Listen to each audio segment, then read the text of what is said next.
Yo, Atlas speaking and welcome to part 10 of What If I Was Reborn in the Naruto world as Obito Uchiha with the Universal Gamer System.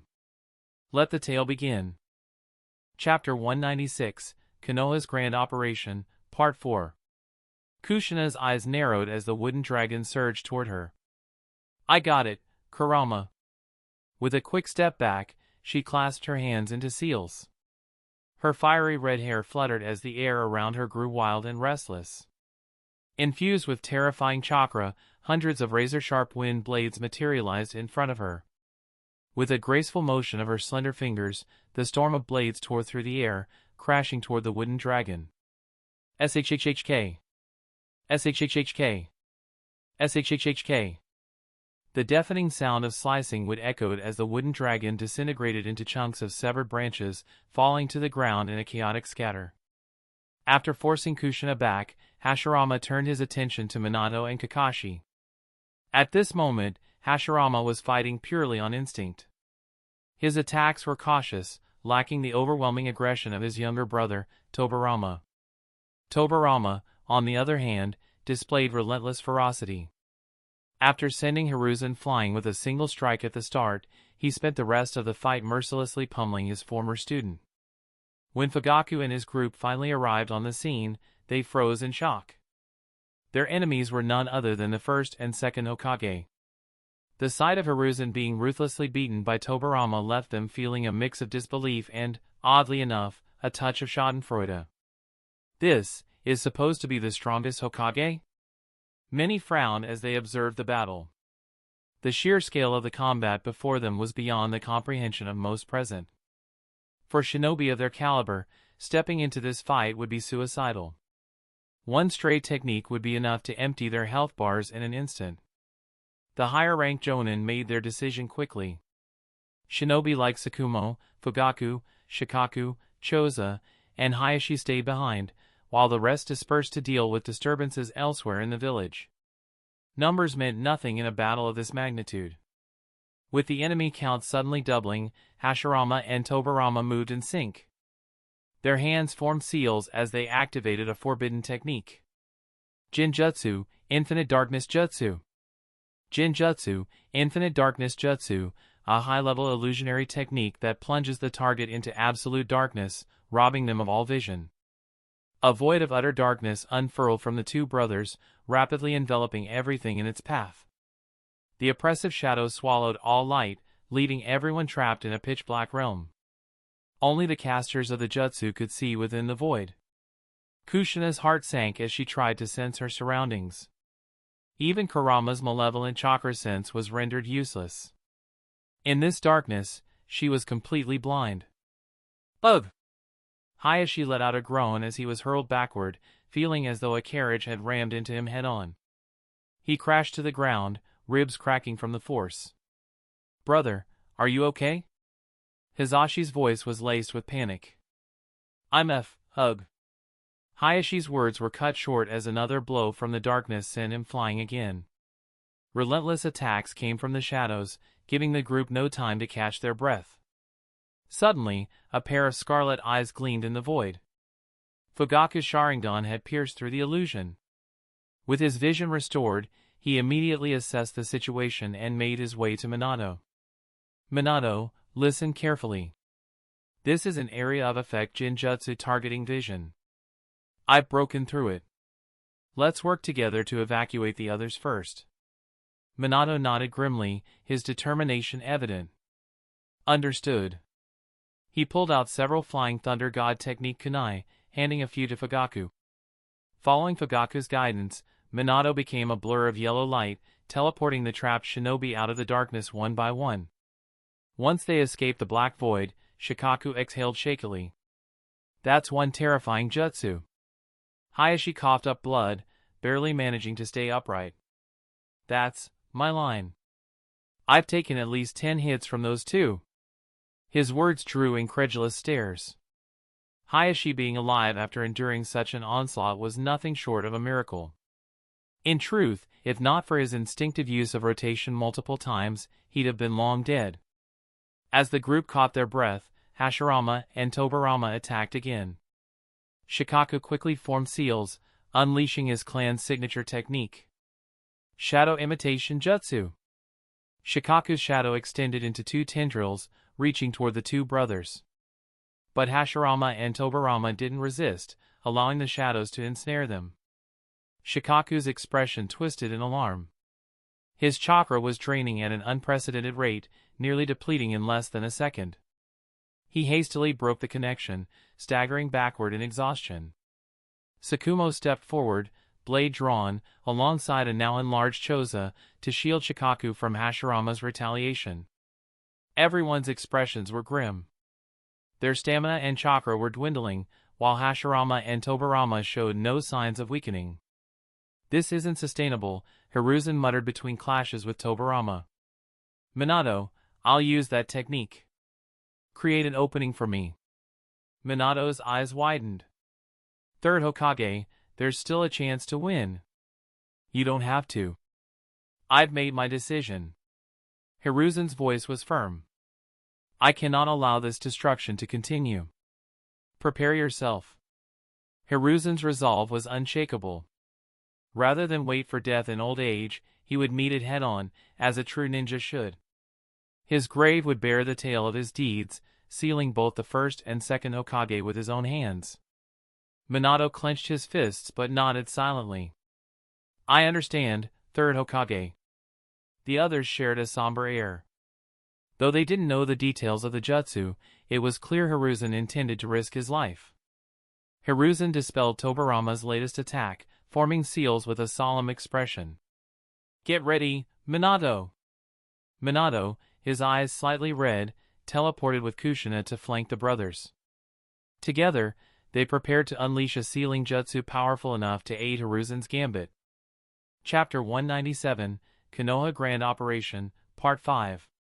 Minato and Kushina meticulously controlled their chakra, constructing a series of intricate seals.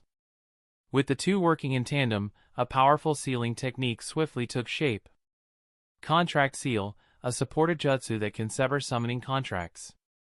But just as they were about to activate the seal, a sudden cracking sound echoed through the air. Crack! In front of them, the forms of Hashirama and Tobirama suddenly fractured, revealing deep fissures across their bodies. Pieces of earth began crumbling away. And then 2 white, spectral figures shot out. Upon closer inspection, they were none other than the spirits of Hashirama and Tobirama. What's happening? The sudden turn of events left everyone stunned.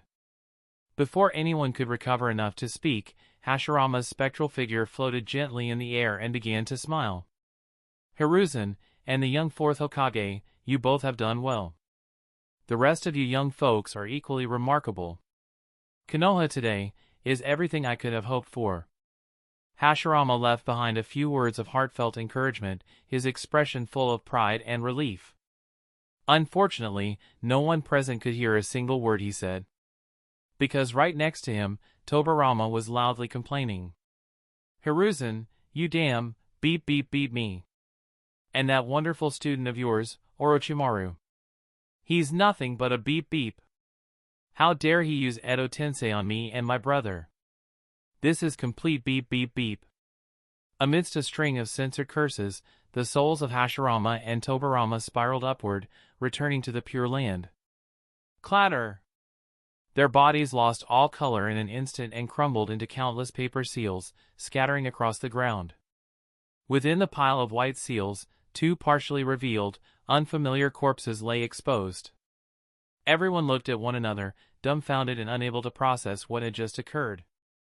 Who would have thought the second Hokage had such a down-to-earth side? Tsukumo and Kakashi stepped forward to examine the corpses, while Shikaku glanced thoughtfully at Minato. "Minato, was that you and Kushina just now?" Minato waved his hands and chuckled awkwardly. "No, it wasn't us. We hadn't even started yet." Choza muttered under his breath, "Then that's strange. Could it be that the 2 of them just had a change of heart?" Hiruzen frowned and mused. Perhaps the sudden end of the Edo Tensei was connected to another battle happening in the village. Minato nodded in agreement. "I support Lord Third's theory. Based on my sensing, the battle over there seems to have just ended." The timing matches perfectly. Hayashi coughed up blood as he nodded weakly. Cough. That does seem, highly likely. Hisashi patted his brother gently on the back, his concern evident. Brother, please stop talking and rest for a while. Kushina stood beside her husband, grinning as she spoke to the Ninetales within her. Kurama, thanks for the help earlier. Kurama feigned indifference, replying with a casual, "Hm." It was nothing. Its eyes closed lazily, but a closer look revealed that its entire body was trembling slightly with excitement. After all, it had landed a blow on that man. Was this not the dream come true? Phew! The oppressive aura of Hashirama and Tobirama had been overwhelming. With their departure, everyone let out a collective sigh of relief. After exchanging a few words, the group seemed to recall something. Gradually, their gazes turned toward Hiruzen, their expressions complicated. It wasn't that they wanted the third Hokage to sacrifice himself. But they'd spent so long building up the tension. The atmosphere was primed, emotions were high, and nothing happened? The crowd couldn't help feeling a little let down. Sensing the odd looks from everyone, Hiruzen pretended not to notice. What was he supposed to do? It wasn't like he had control over the situation. He had been fully prepared to go down in history as a martyr, yet fate had other plans. Collecting himself, Hiruzen dismissed Enma and declared with righteous indignation, that wretched Orochimaru. To desecrate the first and second Hokage like this. I won't forgive him. Minato, sensing Hiruzen's embarrassment, quickly changed the subject. Since things are settled here, let's go check on the situation over there. Konoha Hospital, 5 minutes earlier. Gamabunta slammed his pipe into Manda's face, then drew his blade to engage the giant snake in a fierce battle. Tsunade, avoiding the two colossal combatants, took a slightly longer route, allowing Orochimaru to pull ahead by dozens of meters. At that moment, Orochimaru sprinted along the hospital walls with his arms trailing behind him. The target floor was within sight. His lips curled into an excited grin. Finally! After countless obstacles, he was here. While there had been a few hiccups along the way, as long as he captured his target and escaped using reverse summoning, his plan would still be a success. But just as he was about to break through, a masked young man from the ANBU dropped down in front of him. His Sharingan glinted, 3 tomos spinning ominously as they locked onto Orochimaru. Again? Orochimaru's grin froze. A powerful surge of mental energy invaded his mind. This invasive feeling. Uchiha Itachi. In his mindscape, Itachi glimpsed fragments of Orochimaru's plans. But before he could delve deeper, Orochimaru broke free of the Sharingan's influence. Laughing maniacally, he taunted, "Ha ha. To deal with the Uchiha, I've specifically prepared defenses in my mind. Farewell, Uchiha Itachi." With that, Orochimaru hurled himself through the window of Rin's floor. Itachi's voice was calm as his Mangekyo Sharingan activated. Amaterasu. Black and golden flames erupted on Orochimaru's body. Ah! Orochimaru let out an agonized scream as he plummeted to the ground, consumed by fire that burned not only his flesh but his very soul. This was Itachi's awakened Mangekyo Sharingan technique, Amaterasu. A flame so powerful it could incinerate anything in its path. The black flames devoured the physical body, while the golden flames scorched the spirit. Chapter 198, Lighting 5 Eyes. After releasing Amaterasu, Itachi felt a slight sting in his eyes. Deactivating his Mangekyo Sharingan, he gripped his blade and charged straight at Orochimaru. Orochimaru style, substitution jutsu. Orochimaru, enduring immense pain, opened his mouth wide.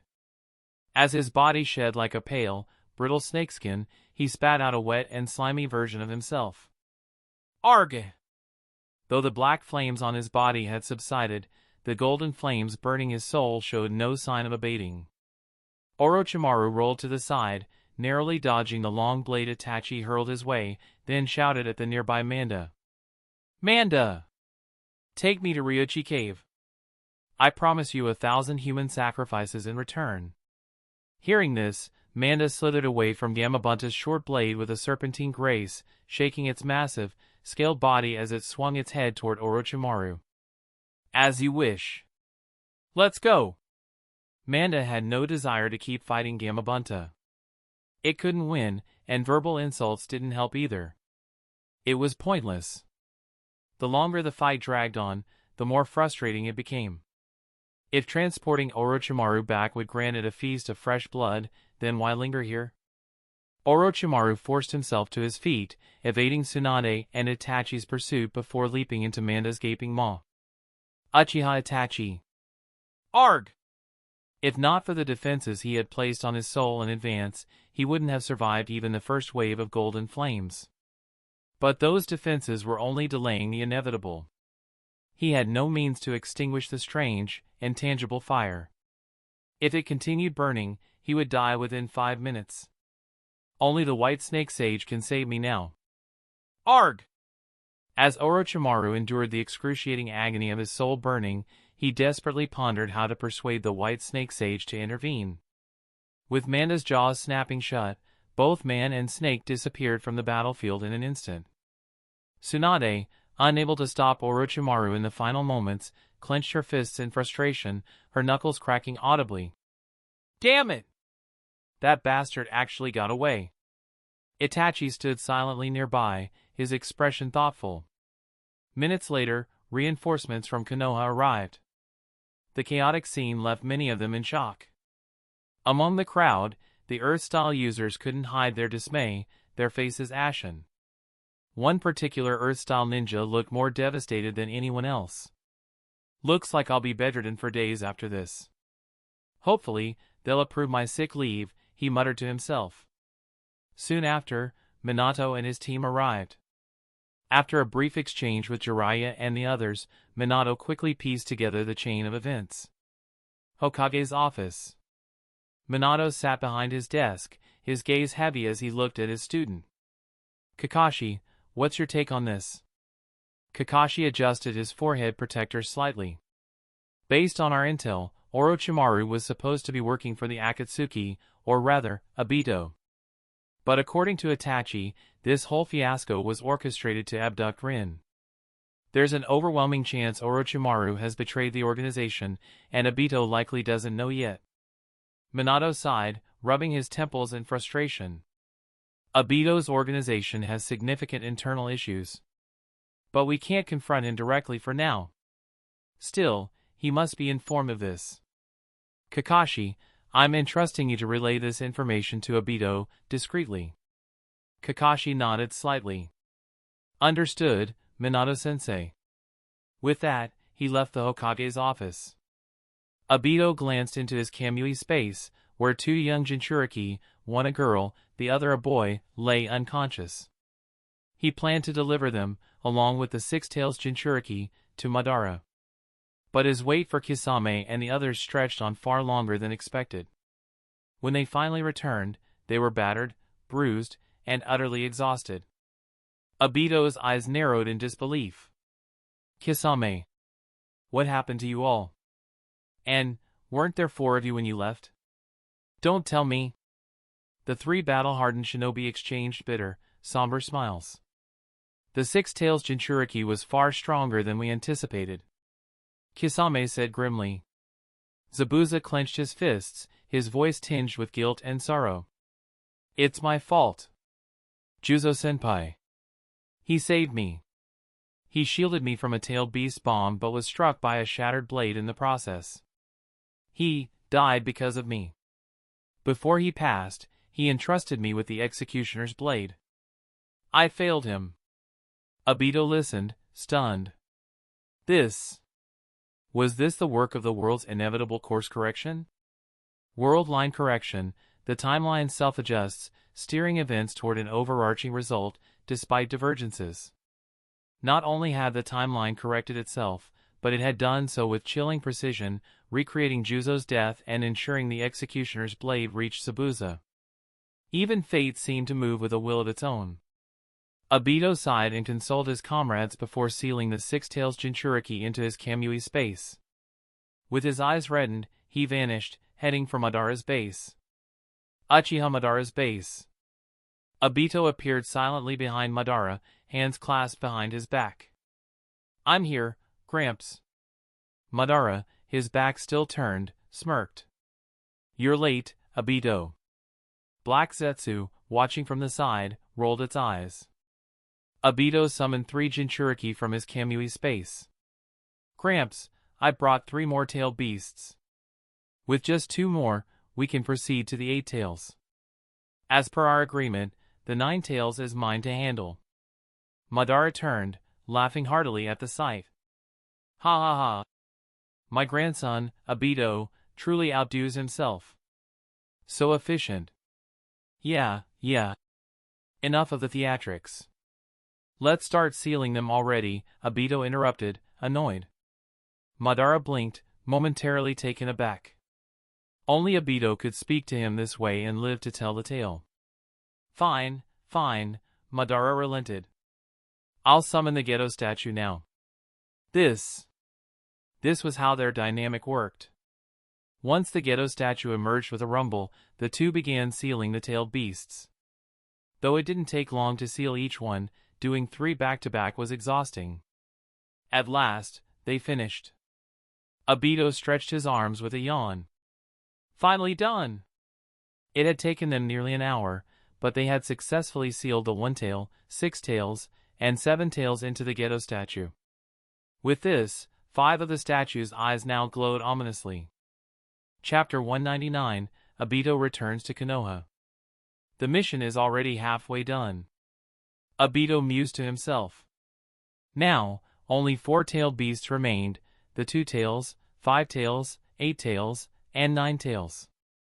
Once they were captured, the ghetto statue could be fully unsealed, summoning the 10 tails into the world. That meant many of the perks promised to him by the system were just around the corner. Thinking about this, Obito couldn't help but grumble in his mind. "System, you're so lame. Other systems just hand over rewards for daily logins, but with you, I have to grind through missions." The system retorted coldly. "Carrot, then go find another system. Stop wasting my time." Obito chuckled inwardly, thinking, if I could find another system, would I still be stuck here listening to your nonsense? Out loud, he replied with exaggerated affection. "No matter how great other systems are, they're not mine. You're my one and only treasure." The system responded in a sultry, teasing tone. "Oh, please, stop. I can hear your thoughts, you scumbag." Obito froze, utterly stunned. "Wait, you can use a voice like this? System, can you keep using this voice? Pretty please?" The system growled in annoyance. "If you keep being this gross, I'll switch to Chiyo's voice instead." All right, I yield." After some playful banter with the system, Obito stretched and stood up, feeling refreshed. Turning to Madara, he spoke. "Grandpa Madara, if there's nothing else, I'll be heading out now." He gestured to the 3 Jinchuriki nearby. "I'll leave them here with you for now, just like last time." Madara gave a slight nod and turned his back to Obito. "Ahem. Next time you come, bring me some more books." Obito replied cheerfully, "Got it, Grandpa Madara." Truthfully, Obito had a hidden agenda. The main reason for delivering the tailed beasts in one trip was to use the downtime between Akatsuki's operations to return to Konoha and spend a few days with Rin. Those who know. Bringing Madara a few boxes of books? That was just a convenient excuse. And if it helped raise Madara's favorability, all the better. After all, if this whole scenario were a game, Madara would be the final boss. When the story reached its climax, the 2 of them were destined to face off, one living, one dying. But before that happened, if Obito could max out Madara's favorability and fully unlock him, who knows? Maybe there'd be a new route, a new way to resolve things without bloodshed.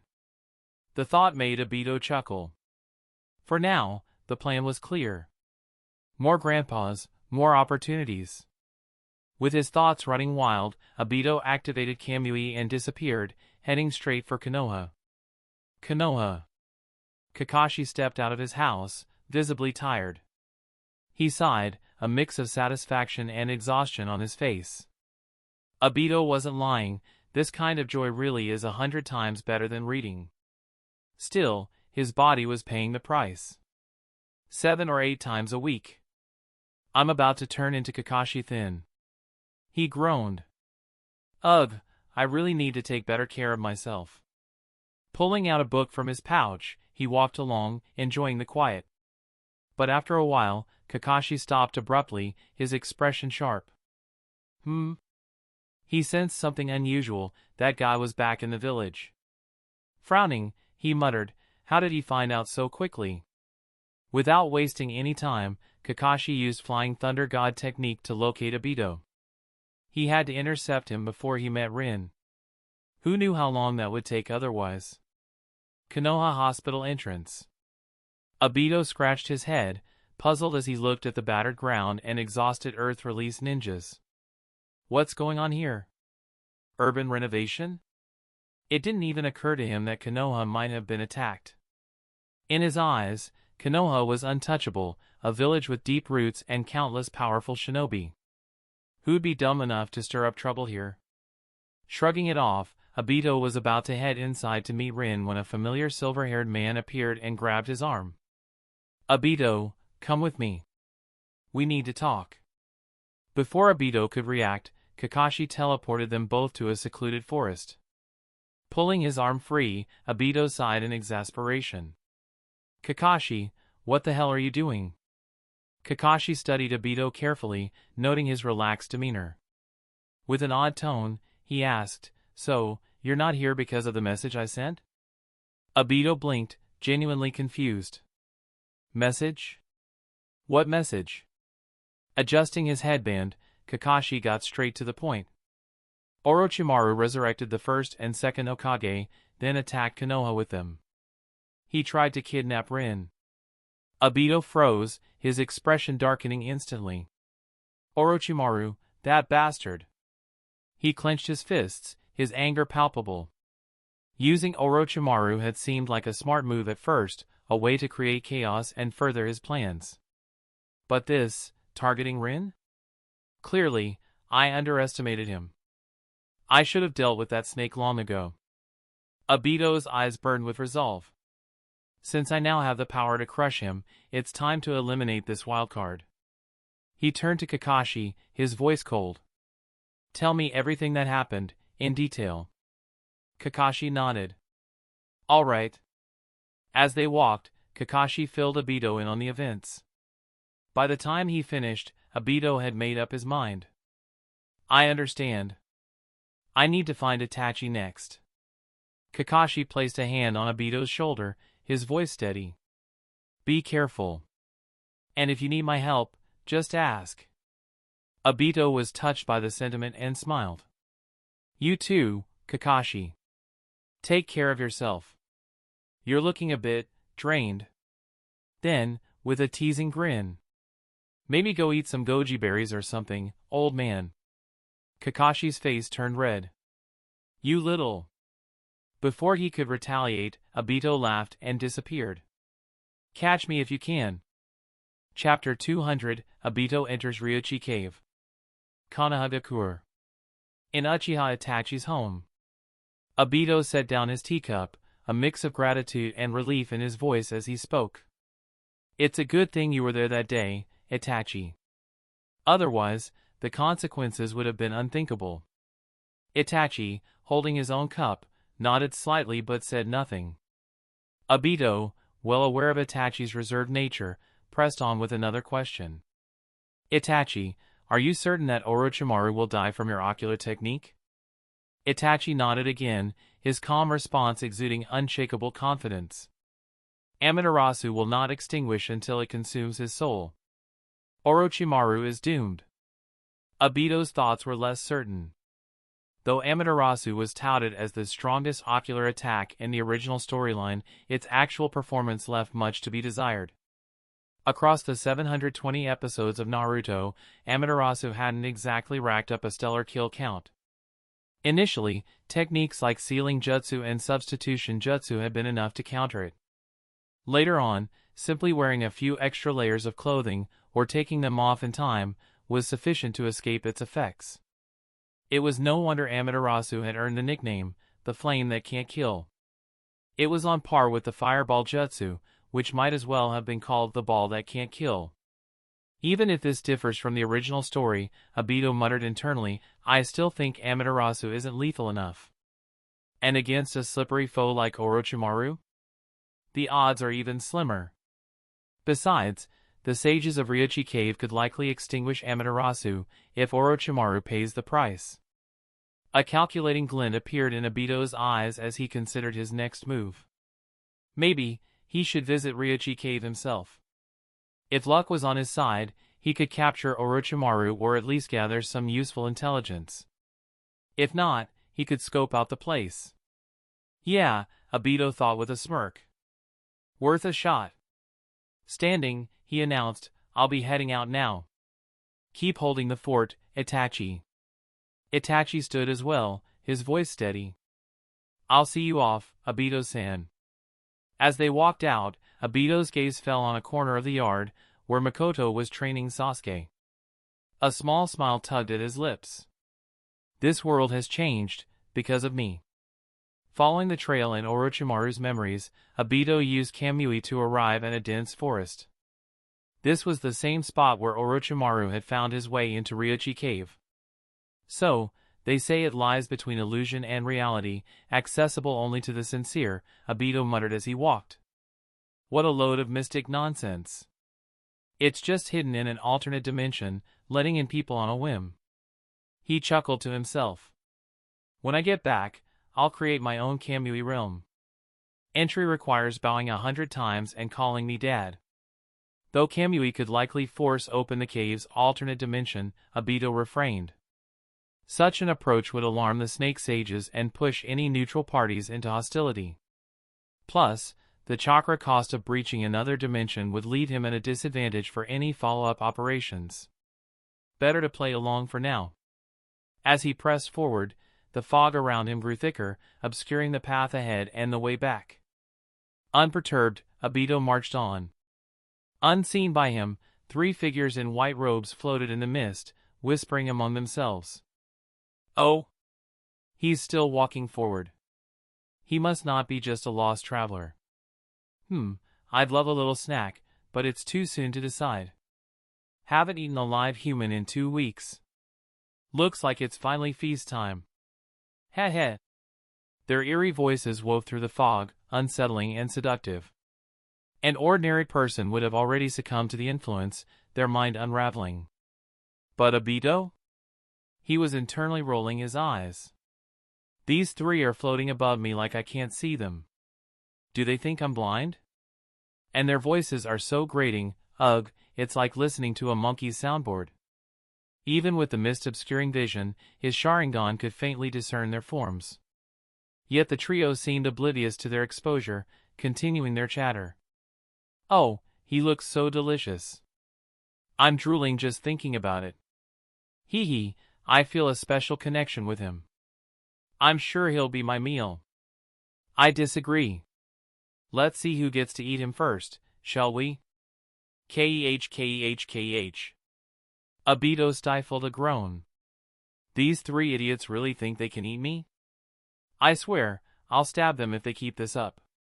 Before he could stew any further, a golden light pierced through the fog, revealing a grand and opulent mansion ahead. More smoke and mirrors, Obito muttered, unimpressed. To his eyes, it was clearly a dark and eerie snake den. Fine. If they want to play, I'll play along. As he stepped into Ryuchi Cave's domain. Let's hope the White Snake Sage behaves herself. Otherwise, I'll be calling in backup, and it won't be pretty. Deactivating his Sharingan, he approached the massive doors. They creaked open slowly, revealing a pale, graceful maiden with a golden crown. She bowed elegantly. Welcome, honored guest. I've been expecting you. I am. Before she could finish, Obito nodded in approval. Good service. I'll leave a 5-star review. The snake froze mid-sentence, her smile twitching.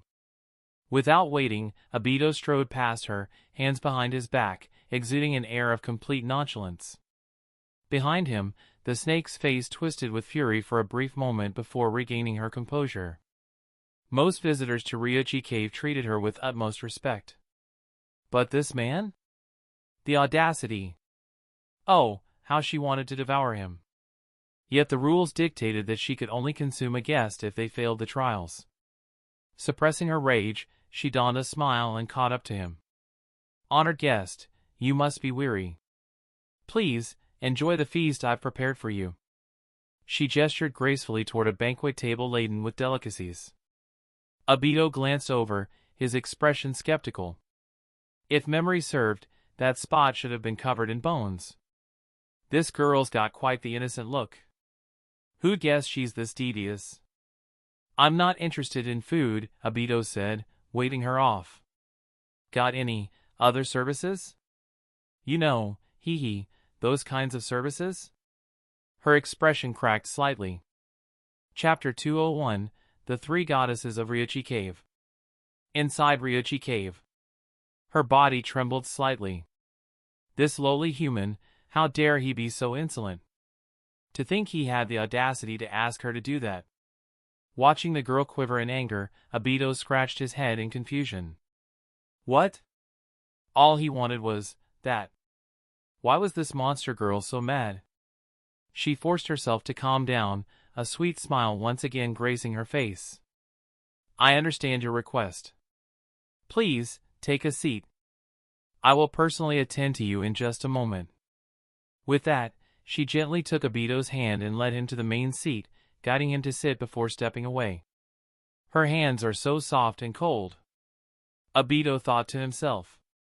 Soon, she returned, holding a plate of delicate pastries. She knelt before him gracefully, picked up a piece, and held it to his lips. I'll feed you. Say Adat. Obito couldn't help but chuckle. She's really going all out just to get a bite of me, huh? Still, seeing her act so submissive, he couldn't bring himself to ruin the mood. With a smirk, he opened his mouth obediently. Opt! I, Obito, would rather starve to death, right here, than eat even a crumb of your food. His sudden spitting sent droplets flying all over her face. Her expression immediately darkened, and her once sweet voice turned sharp and venomous. You ungrateful human! Why not just eat and save us both the trouble?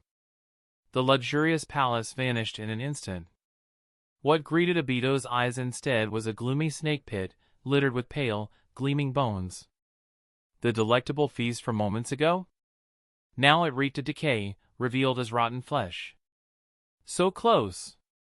I thought I could finally taste fresh human chakra. Damn it all! Furious, the snake shed her delicate appearance, transforming into a grotesque visage straight out of a nightmare. Her triangular eyes glinted with malice, her mouth stretched to her ears, and her sharp, uneven teeth framed a sickly blue-purple tongue. The sight was enough to make Obito gag. Arg! My eyes! I can't unsee this. Imagine, a once beautiful maiden, now a horror worse than Orochimaru himself. Who could handle this? Clutching his face in anguish, Obito reeled as her eyes burned with predatory intent. Overcome with rage, she lunged forward, intent on devouring him whole. But before she could strike, a soft, lilting voice echoed through the mist. You failed. He wasn't fooled by your tricks. She froze and turned, her expression cold. I know that. I don't need you to remind me. In Ryuchi Cave, the White Snake Sage had one unbreakable rule. Only those who failed the trials could be eaten by the three attendants. Since Obito resisted temptation and didn't partake of the feast, he had successfully passed the test. Bound by the rules, she had no choice but to retreat. Her form dissolved into the mist as she spat out a venomous curse. Madmen who seek power will always end up as someone else's meal. Most visitors here are like that. Obito shrugged nonchalantly. Who said I came here for power? I'm just here to stir up some trouble. He paid no mind to her parting threat, instead glancing toward another part of the cave where a small figure flickered in the mist. A petite girl emerged, her silhouette enticing as if beckoning him to follow. Obito chuckled and trailed after her. At least, she's cute before transforming. The path led him to a stone door. Suddenly, the little girl appeared behind him, her voice soft and sweet. I find you very interesting. Come, play with me for a while. Obito coughed, feigning composure. Ahem. What do you want to play? I might consider it. The little girl tilted her head, smiling. All you have to do is fill the holes on this door. The materials are right here. Do it, and you win. Obito inspected the door.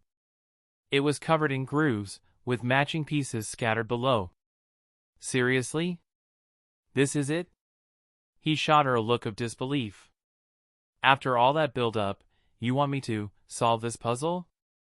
Are you mocking my intelligence? Grumbling, he got to work. In less than a minute, he slotted the pieces into place. With a rumbling sound, the door opened. The little girl sighed, disappearing into the mist. Ah, you're tougher than I thought. Eating you won't be easy. Obito sighed too, shaking his head. With your brain? Yeah, no chance. This trial is way too boring. Just then, a powerful, elegant voice cut through his thoughts. Oh, is that so? Then why not try my test? Injecting poison into the subject, inducing hallucinations, and shattering their mind. A beautiful woman emerged from the mist, her gaze sharp and commanding. Without warning, she lunged at Obito, fangs bared for his neck. Crack! Her bite landed on nothing. She bit empty air, nearly cracking her own teeth in frustration. Obito turned to face her, laughing so hard he clutched his stomach. Pfft. Ha ha ha ha ha. Are you here to make me laugh? Her face contorted in rage, revealing a visage as fearsome as Orochimaru's. Damn you! I'll eat you, human. But before she could act, a voice echoed from the depths of the mist. That's enough. Let him pass. Tsunatsuhime hesitated, her expression unwilling. But White Snake Sage. A single hum silenced her. Understood.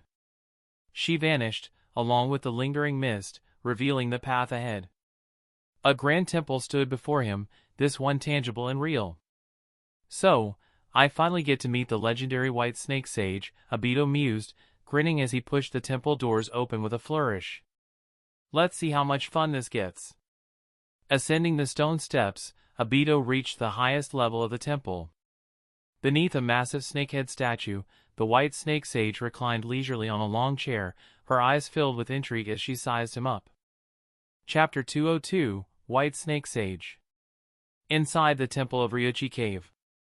The White Snake Sage studied the young man before her with amused interest.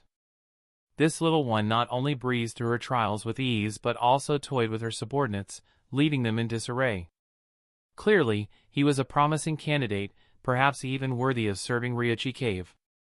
Or, perhaps he would make a delightful high-quality dinner tonight. With that thought, the White Snake Sage chuckled, a chilling kikik escaping her lips. As the sage examined Obito, he was also observing her. At the moment, the White Snake Sage had taken on a human guise, a kindly-looking elderly woman with orange hair, golden eyes, and a purple silk scarf wrapped around her head.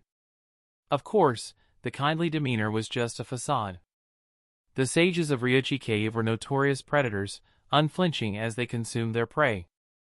The mountains of skeletal remains lining the path here testified to that grisly fact. Over the centuries, countless humans had met their end within their bellies. Compared to them, Obito found himself holding much more respect for the toad sages of Mount Maiboku. At least from a human perspective. Ryuchi Cave did not deserve such reverence. After a while, the White Snake Sage yawned lazily before speaking. Little one, you saw through their disguises right from the start, didn't you? Obito shrugged nonchalantly, answering honestly. Yeah, they couldn't stop chattering the whole way here. Oh? The white snake sage straightened slightly, her interest piqued. You managed to pierce through the fog I laid down? Quite impressive for someone so young. She licked her lips and motioned for him to come closer with a smile. Come here, little one. Let me grant you Senjutsu. To those who come to train, the white snake sage injects natural energy into their bodies using her fangs. Those who cannot endure the transformation into a snake are devoured on the spot. Obito shook his head, staying where he was. With the power of the 10 tails soon to be his, he already had one sage mode. Betting his life on Ryuichike's Senjutsu wasn't just reckless, it was utterly pointless. Calmly, he responded in a tone mimicking a famous tycoon, I'm not interested in Senjutsu. My purpose here is something else entirely. The white snake sage narrowed her eyes, her voice carrying a hint of melancholy. Humans are born of desire and destined to sink into darkness. Everyone who seeks me out does so to satisfy their desires, forsaking all else in the process. So, tell me, little one, what is it you hope to gain from me? Obito scratched his head and asked curiously, so, if I tell you, can you really grant me my desires? Ah! Of course not, she replied with a laugh. The trials you endured merely earn you the right to inherit Senjutsu. Beyond that, I concern myself with nothing. Obito's expression froze. Excuse me? What was the point of asking, then? Suppressing his irritation, he took a deep breath and explained, White Snake Sage, I'll be honest. I'm here for Orochimaru. Oh, she responded with mild interest. That little one? And what business do you have with him? Adopting an expression of heartfelt sorrow, Obito lamented, Orochimaru is my beloved comrade, my brother in arms. I heard he fled to Ryuchi Cave, gravely injured. But several days have passed without word from him. I couldn't sit still, so I came to check on him myself. The white snake sage burst into laughter, the entire temple shaking as she did. Ah! Such lies from such a small mouth. Your malice is practically radiating from you. Wait! Suddenly, the sage stiffened, her nostrils flaring as she sniffed the air intently. Moments later, her golden eyes narrowed, glinting with menace. You carry the scent of that foul toad. Obito sniffed his sleeve, bewildered. Really? You can smell that? And in this day and age, why are you still hung up on, wait? Before he could finish, his body tensed. His Sharingan flared to life, glowing a vivid crimson. The white snake sage, now revealed in her true form, loomed over him.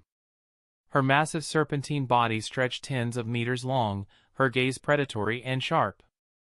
The aura she exuded was suffocating, an oppressive, bone-chilling pressure. Most would have already collapsed, begging for mercy. But Obito remained calm. What's the meaning of this, white snake sage? I followed your rules, and now you want to fight me? Hidden in the shadows, the three snakes chuckled darkly. Mount Myaboku's heir dares trespass here and speak so insolently to the white snake sage? What a bold little human. Such a pity he won't end up in my belly, Kakik. Oh, but watching the sage crush and devour him bit by bit will be quite the spectacle. The white snake sage glared at Obito, his composed demeanor grating on her pride. She sneered. That foul toad never taught you respect, did it? You dare speak to me this way? Her voice rose to a thunderous growl. What gives you such confidence? Is it your pitiful sage mode? As her fury surged, her chakra erupted like a tidal wave, crashing down on Obito with unrelenting force. A massive invisible weight locked him in place, cutting off his access to natural energy. So, she's trying to disable my sage mode, Obito mused inwardly. The white snake sage coiled tightly, her vertical pupils fixed on him. She wanted to see him break, to shatter under her gaze before devouring him, savoring his despair and chakra. But to her disappointment, Obito remained unbothered, his expression unreadable. Even without sage mode, he didn't seem fazed. Was he truly so foolish, or simply fearless? Her irritation deepened as his indifference robbed her of any satisfaction. Killing him outright felt like such a waste. Instead, she hissed menacingly, "Ignorant child, you think your meager tricks will save you? Kneel now and beg for mercy, and I might spare your life." Obito dug at his ear casually. "Enough with the chatter already. If you want to fight, just fight. You're giving me a headache." Chapter 203, Wreak Havoc and Run. The Great White Snake Sage froze in place. In her millennia-long life, this was the first time she'd ever heard such a word aimed at her. Her initial reaction wasn't anger but rather confusion and disbelief. The three snakes were equally stunned. How dare this human? Hisses! The White Snake Sage snapped out of her daze, letting out a sharp, piercing hiss. Her massive body swayed as she lunged toward Obito with terrifying speed. "Even that wretched toad would not dare speak to me this way. You insolent whelp, I will devour you." Despite her enormous size, the White Snake Sage's movements were alarmingly agile. In an instant, she appeared before Obito. At that moment, Obito seemed to be frozen in shock, standing motionless in place. A nauseating stench filled the air as her gaping maw closed in, blocking out the light. The massive jaws snapped shut with a loud crack. Yet something was off. "Huh?" The White Snake Sage smacked her lips, a puzzled expression on her face. There was no sensation of flesh or blood. It was as though she had bitten into thin air. Before she could figure out what was happening, a burst of raucous laughter echoed from within her mouth. "Ha ha ha! White Snake Granny, even when I give you a chance, you still mess it up." Obito's spectral form phased out of her mouth, flipping her off as he floated away. "Come on, chase me, little snake! You insolent brat! Die already!" The White Snake Sage was livid, snapping her jaws at him furiously. No matter how she tried, she couldn't land a single bite. Ichikishimaheim stared in horror. What's happening? Has that human turned into a ghost? Tajutsuheim slapped her on the back of the head, scolding her. "Get a grip, what are you afraid of?" Taguriheim, on the other hand, wore a grave expression. "I see now. I had my suspicions earlier. This human must have some ability to make his body intangible." In the temple's center, Obito darted around, taunting relentlessly. "Ha ha ha! Can't touch me, huh? Too bad I'm just that awesome. Catch me if you can." "Nah nah nah nah nah." Obito was handling this situation with ease. The White Snake Sage was a fearsome figure, as old and powerful as the Sage of Six Paths himself. Fighting her head-on was out of the question. So instead, why not enrage her to the point of madness? "You can't touch me, Naya. What are you gonna do, huh? Just useless rage and tantrums." The White Snake Sage roared, her colossal body writhing furiously as her temper reached its boiling point. "You insolent brat! I'll tear you to shreds." Obito stood still, calm and unbothered as she lunged again. "Ryuchi Cave, you rage, I laugh. Oh, little snake, how pathetic. You can't even land a hit. All you can do is spit the same tired insults, insolent brat, over and over. What else can you do besides throw a temper tantrum, The White Snake Sage was seething, her massive form thrashing about, demolishing the temple in her fury. When physical attacks failed, she switched tactics. Sage Art, Inorganic Reincarnation. Sage Art, Inorganic Reincarnation, a sage technique that imbues inanimate objects with life, controlling them as extensions of the caster's will. The sage's chakra surged, activating her powerful technique. The temple began to tremble, the walls and floor writhing as if alive. Boom! Boom! Boom! Massive stone spikes erupted from the ground, overwhelming Obito and burying him completely in an instant. Ah! Obito's agonized screams pierced the air, his cries heart-wrenching enough to bring tears to anyone who heard them. The White Snake Sage panted heavily, not from exertion but from sheer frustration. Finally, she had vented some of her anger. As the dust settled, she looked ahead.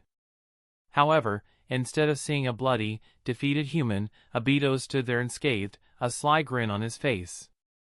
Oops, my bad. That was just an act. I take back what I said earlier. The moment her massive head slammed toward him again, Obito's figure vanished. Before leaving, he left a parting shot. Ryuchi Cave is so much fun. Playing with snakes is the best. Ha ha ha. You insolent brat. Aarg. The white snake sage rampaged through the temple, unable to contain her fury. Her tantrum left others at a loss. They exchanged looks, each reluctant to intervene. Instead, they quietly slipped away. Taijutsuheim sighed. To think a human could infuriate the white snake sage to this extent. Truly, the first of his kind in 1,000 years. Even she couldn't help but feel slightly vindicated. Taijutsuheim spoke in a low voice. And after provoking her, he managed to escape completely unscathed. For the next 100 years, we'd best avoid mentioning him in front of her. Her suggestion was unanimously agreed upon. Seconded. Agreed. But speaking of him, Ichikishimaheim's eyes sparkled. That human is so fascinating. He's nothing like the ones who came here before. I kind of like him.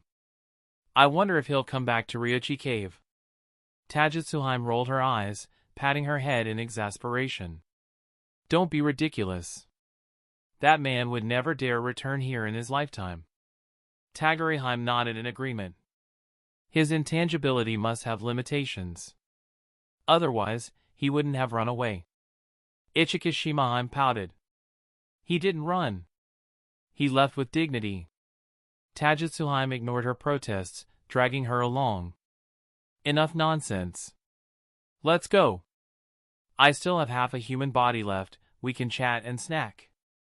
As they departed, they had no idea that Obito would soon return to Ryuchi Cave.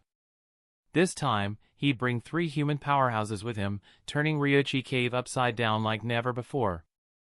Chapter 204, Obito's First Recruit. Land of Lightning. Beneath a small town, the damp underground waterways stretched in eerie silence. A Kumogakure shinobi gasped for breath, her eyes darting cautiously around. She was a stunning young woman, perhaps 20 years old, with sharp features and long, tea-colored hair tied neatly behind her. Her combat gear accentuated her striking figure. This was Yujito Ni, the two-tails Jinchuriki of Kumogakure. SAA. Suddenly, a scythe flew out from the shadows, embedding itself in the ground before Yujito. 2 towering figures emerged from the darkness, slowly approaching her heaving form. One of them, a man wrapped tightly in layers of clothing that left only his piercing green eyes visible, broke the silence with a chilling tone. Well then, shall we begin? The other figure, holding the scythe, stopped him with a raised hand. Wait a second, Kakuzu. Before we start, I need to offer a proper prayer. Kakuzu's disdain was palpable as he glared at his partner. Haiden, you're always such a hassle. Haiden shot him an irritated glance. You think I like this? The rituals are strict, I don't have a choice. As the two bickered, Yujito's previously panicked expression shifted into a smug smile. Don't tell me you actually think you've cornered me. She formed a series of hand seals, her proud face glowing with defiance.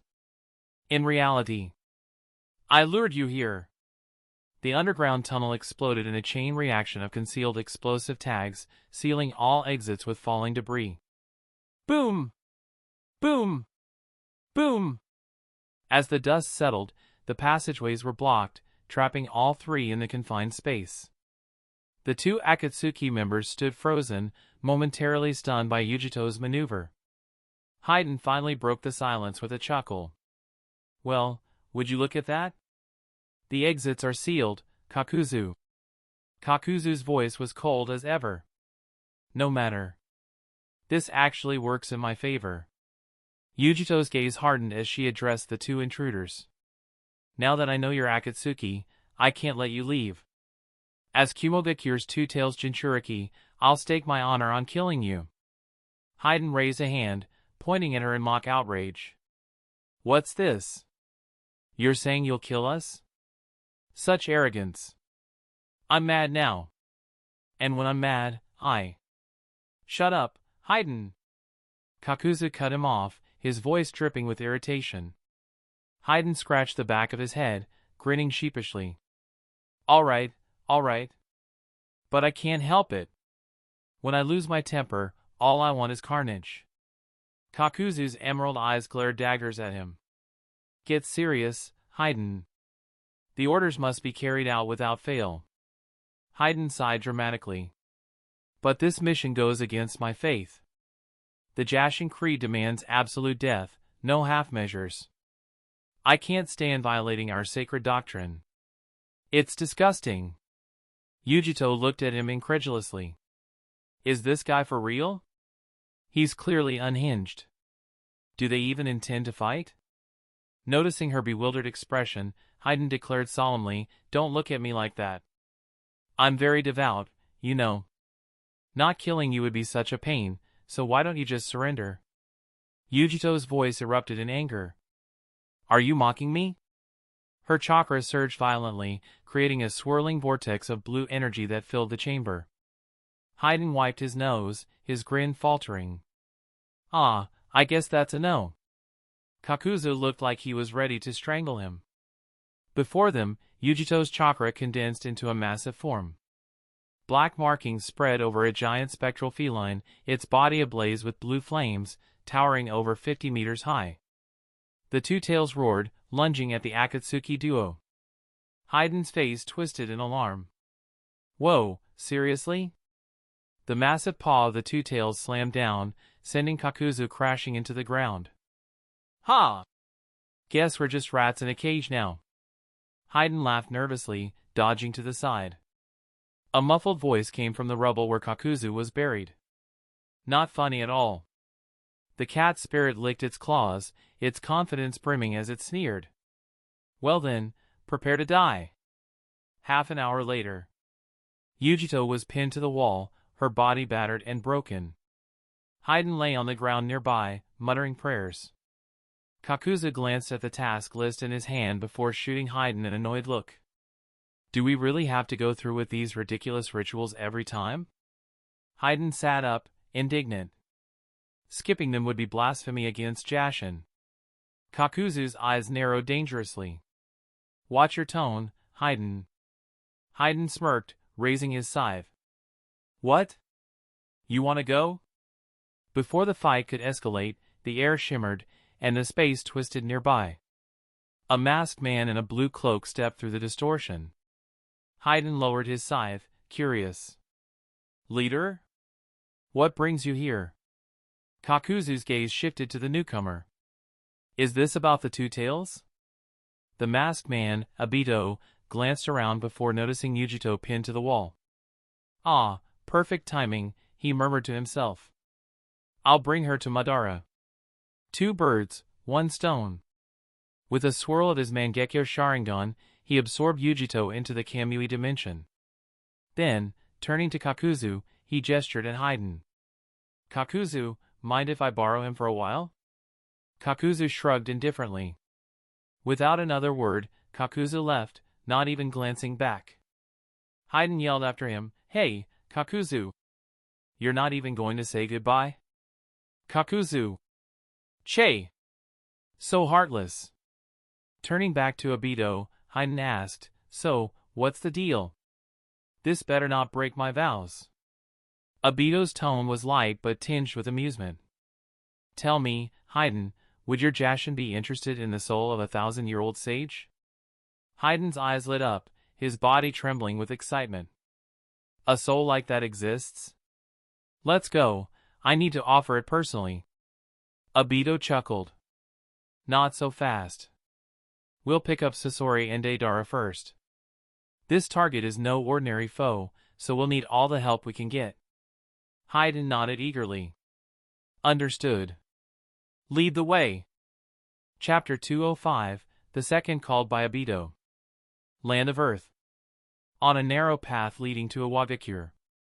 Sasori meticulously oiled the joints of his puppet arm while addressing Deidara beside him. Deidara, give me a detailed rundown of a Wagakure. Deidara was distracted, toying with a lump of black clay as he spoke absent-mindedly. Sasori, isn't this overkill? Didn't we finish our last mission with ease? The grinding sound of metal accompanied Sasori's somber tone. This mission is different. We can't afford to be careless. Neither Inoki nor the Steam Ninja are on the same level as the elites of Sunagakure. The third Suchikage, Inoki, possessed the dust release, a Kekii Toda surpassing even the limits of Kekii Genkai. Kekii Toda, a technique combining 3 chakra natures into one advanced ability. Among the strongest shinobi of the era, Inoki easily ranked in the top 10. Their target, however, was none other than Han, the Jinchuriki of the Five Tails, a legendary figure known as the Steam Ninja. Even dealing with these two alone was a formidable challenge. Add to that the ever-present forces within Iwagakure, and the risk skyrocketed. One slip, and they'd meet a grisly end. Then again, losing one's head wasn't exactly a big deal. Seeing Sasori's stern expression, Deidara also grew serious. All right. If you're so worried, I'll think it through carefully. After a brief moment of reflection, Deidara began rattling off Iwagakure's defenses as though reciting a catalog. As a native of Iwagakure and a former disciple of the Tsuchikage, Deidara knew the village inside out, including some classified intel. The village is surrounded by high mountains and sheer rock walls, making it extremely defensible. Guard posts are everywhere. If we're exposed, expect 100 ninja squads to show up within 10 minutes. We could escape by air, but that old man can fly too, which is a pain. Sasori frowned as he processed the information. As expected, Iwagakure's strength far outclassed Sunagakure's. Lost in thought, Sasori remained silent. Deidara, sensing his partner's hesitation, offered a suggestion. I know a secret way into Iwagakure. We can sneak in. Sasori shot him a flat look. Last time you promised a covert operation, what happened? As soon as we got in, you started blowing everything up and shouting for attention. Might as well have announced, Deidara is here. Deidara chuckled nervously, recalling their previous mission. That was, for art. Art is about creating a burst of passion from cold detachment, Seeing the dark look on Sasori's face, and the way his fingers twitched as though ready to turn him into a puppet, Deidara quickly pounded his chest in mock solemnity. All right. I promise I won't mess around this time, Sasori scoffed but dropped the matter. See that you don't. With that, the two continued toward Iwagakure. But just as they neared their destination, the air around them began to ripple. Deidara immediately tensed. What's going on? Sasori narrowed his eyes, thoughtful. This feels like. Before he could finish, Obito stepped out of the distorted space created by his kamui. Deidara was taken aback. What are you doing here, Don't tell me you've come to admire my art. Sasori tapped Deidara's shoulder, signaling him to quiet down. What brings you here? Obito gave a curt nod to Sasori. I need your help. Put your current mission on hold for now. Team assembly, 2/4. Deidara grabbed Sasori's arm, protesting loudly. Leader! Sasori and I are on an important mission right now. You said we wouldn't be forced into anything outside of missions, Sasori glanced at Deidara, then at Obito, his silence speaking volumes. Obito sighed and said, What if I told you about a 1,000-year-old snake that can take human form? The creature's muscles, skin, bones, and venom, aren't they the ultimate materials for your art? If you miss this chance, you may never encounter such a perfect subject again. Without hesitation, Sasori pushed Deidara aside and walked up to Obito. Then what are we waiting for?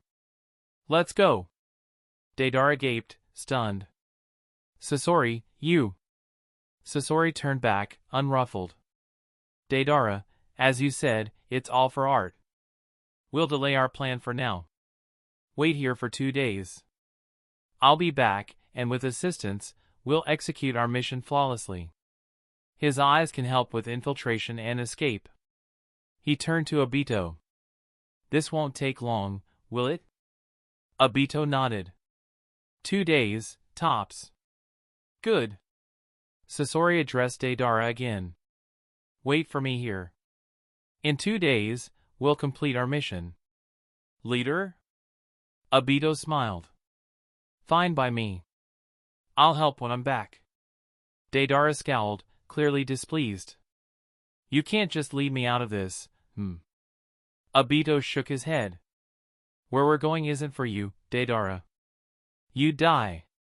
He had chosen Sasori and Haiden for their near immortality. Deidara wouldn't survive against the White Snake Sage's lethal venom. Deidara opened his mouth to argue. But Obito cut him off. Enough. I know you're not afraid to die, but live long enough to create more art, alright? With that, Obito and Sasori disappeared into Kamui's space-time vortex, leaving Deidara grumbling to himself.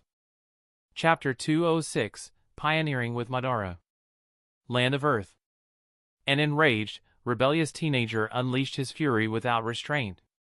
Katsu! Katsu! Katsu! Boom! Boom! Boom! Deidara reduced several abandoned villages to rubble. Yet, despite the destruction, his anger showed no sign of subsiding. Damn it! Those two just left me behind like that. Fury burned brighter, and recklessness took hold of Deidara's thoughts. I'll capture the Five-Tails Jinchuriki myself. Humph. I'll show them Deidara's art doesn't need anyone's help. Humph. Once Deidara made a decision, he wasted no time. He turned toward Iwagakure and set off. Before long, the towering mountain ranges of the village appeared on the horizon. Hidden behind this natural fortress lay Iwagakure. After confirming his position, Deidara dove into the earth, navigating effortlessly through the ground like a mole. Inside the Kamui dimension. Why do you keep looking for people? I'm dying of boredom here. Haiden grumbled impatiently. He pointed at Obito, then at himself and Sasori. You, me, and that guy over there, don't we have enough people to handle this already? Sasori cast a cold glance at Haiden and said flatly, 3. Can't you count? Haiden raised his scythe, holding it against Sasori's neck. Are you mocking me, brat? Sasori's expression didn't change, but his hand moved toward the scrolls on his back. Seeing this, Obito barked, Haiden! Behave, or I'll kick you out. TCH. Haiden reluctantly lowered his scythe and walked away, muttering under his breath. Obito turned to Sasori and said, Sasori, I'll be heading out for a bit. Stay here and keep an eye on Haiden. If he causes trouble again, feel free to deal with him. Just don't break him too much. Sasori nodded slightly. Understood. Without another word, Obito grabbed the barely conscious Yujito knee and exited the Kamui dimension. At Uchiha Madara's base, Obito emerged from the Kamui dimension with Yujito in tow. Grandfather Madara, I'm back. And I brought you a gift. Madara turned around slowly, his booming laughter echoing through the chamber. Ah! Well done, Obito. My grandson never disappoints. Eh? Halfway through his laughter, Madara noticed something unusual. Unlike his usual demeanor, Obito wasn't smiling along with him. Frowning, Madara asked, Obito, what's with the long face? You look as gloomy as Black Zetsu. That single comment shattered Obito and Black Zetsu's composure. Black Zetsu fumed internally, I created you, Madara, and this is the thanks I get? Meanwhile, Obito groaned, Grandfather, how could you compare me to Black Zetsu? That's just cruel. Madara chuckled. Alright. My mistake. Black Zetsu's nothing compared to my beloved grandson. Black Zetsu was speechless. Still pouting, Obito said, Grandfather, someone bullied your grandson. Are you going to do something about it or not? Madara's expression turned curious. With Obito's power, few could stand against him in the current shinobi world. Who could have dared to provoke him? Obito, tell me everything. What happened? Obito recounted his experience, from pursuing a rogue subordinate to seeking information at Ryuchi Cave. He described how, despite following their rules, he faced discrimination and underhanded attacks. That's what happened, grandfather. If I hadn't escaped quickly, you wouldn't be seeing me now. Madara narrowed his eyes as he processed the information. A rogue subordinate. Ryuchi Cave and Mount Myaboku have always been at odds, everything checks out. After a moment's thought, Madara's voice thundered with fury. Outrageous! No one bullies an Uchiha Madara's grandson. Not even the White Snake Sage, or the Sage of Six Paths, for that matter. He rose to his feet, declaring, Obito, take me to Ryuchi Cave. I'll settle this personally. Party assembled, 4/4. The dungeon is about to open. Obito's face lit up with a smile. Thank you, grandfather. The two exchanged a glance, laughing in sync. Ah! With the two tails sealed, Obito eagerly looked at Madara. Grandfather, shall we head to the White Snake Sage now? They're in a different dimension, so I'll need to use my Sharingan to get us there. Madara waved dismissively. Of course. I trust you. Use your Sharingan. Obito smirked inwardly. Trust? You've probably been working on a way to resist Kamui this entire time. Kamui! Red light flared from Obito's eyes as he teleported them both into the Kamui dimension. Madara scanned his surroundings curiously. So, this is your dimension, huh? Who are they? He noticed Sasori and Haiden approaching. Haiden, swinging his scythe, asked, Who's this? Never seen him before. Where's he from? Ignoring Haiden, Obito introduced them. Grandfather, these are my subordinates, Haiden and Sasori. They'll be assisting us in this operation. Hearing the word grandfather, Sasori's eyes widened. Grandfather. Obito then gestured to Madara. And this is my grandfather, Uchiha Madara, the demon of the battlefield. Sasori's thoughts raced, but he managed to nod. Wait, what? Haiden exclaimed. Uchiha Madara's been dead for decades. Madara snorted. Watch your tongue, boy. I've tolerated your insolence twice. Don't test me a third time, or I'll snap your neck. Haiden froze, then muttered, TCH. Obito sighed, Grandfather, my subordinates are unique. Madara chuckled.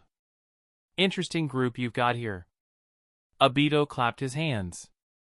All right, everyone, prepare for battle. We're moving out. The space within Ryuchi Cave trembled violently as Obito forced his way in.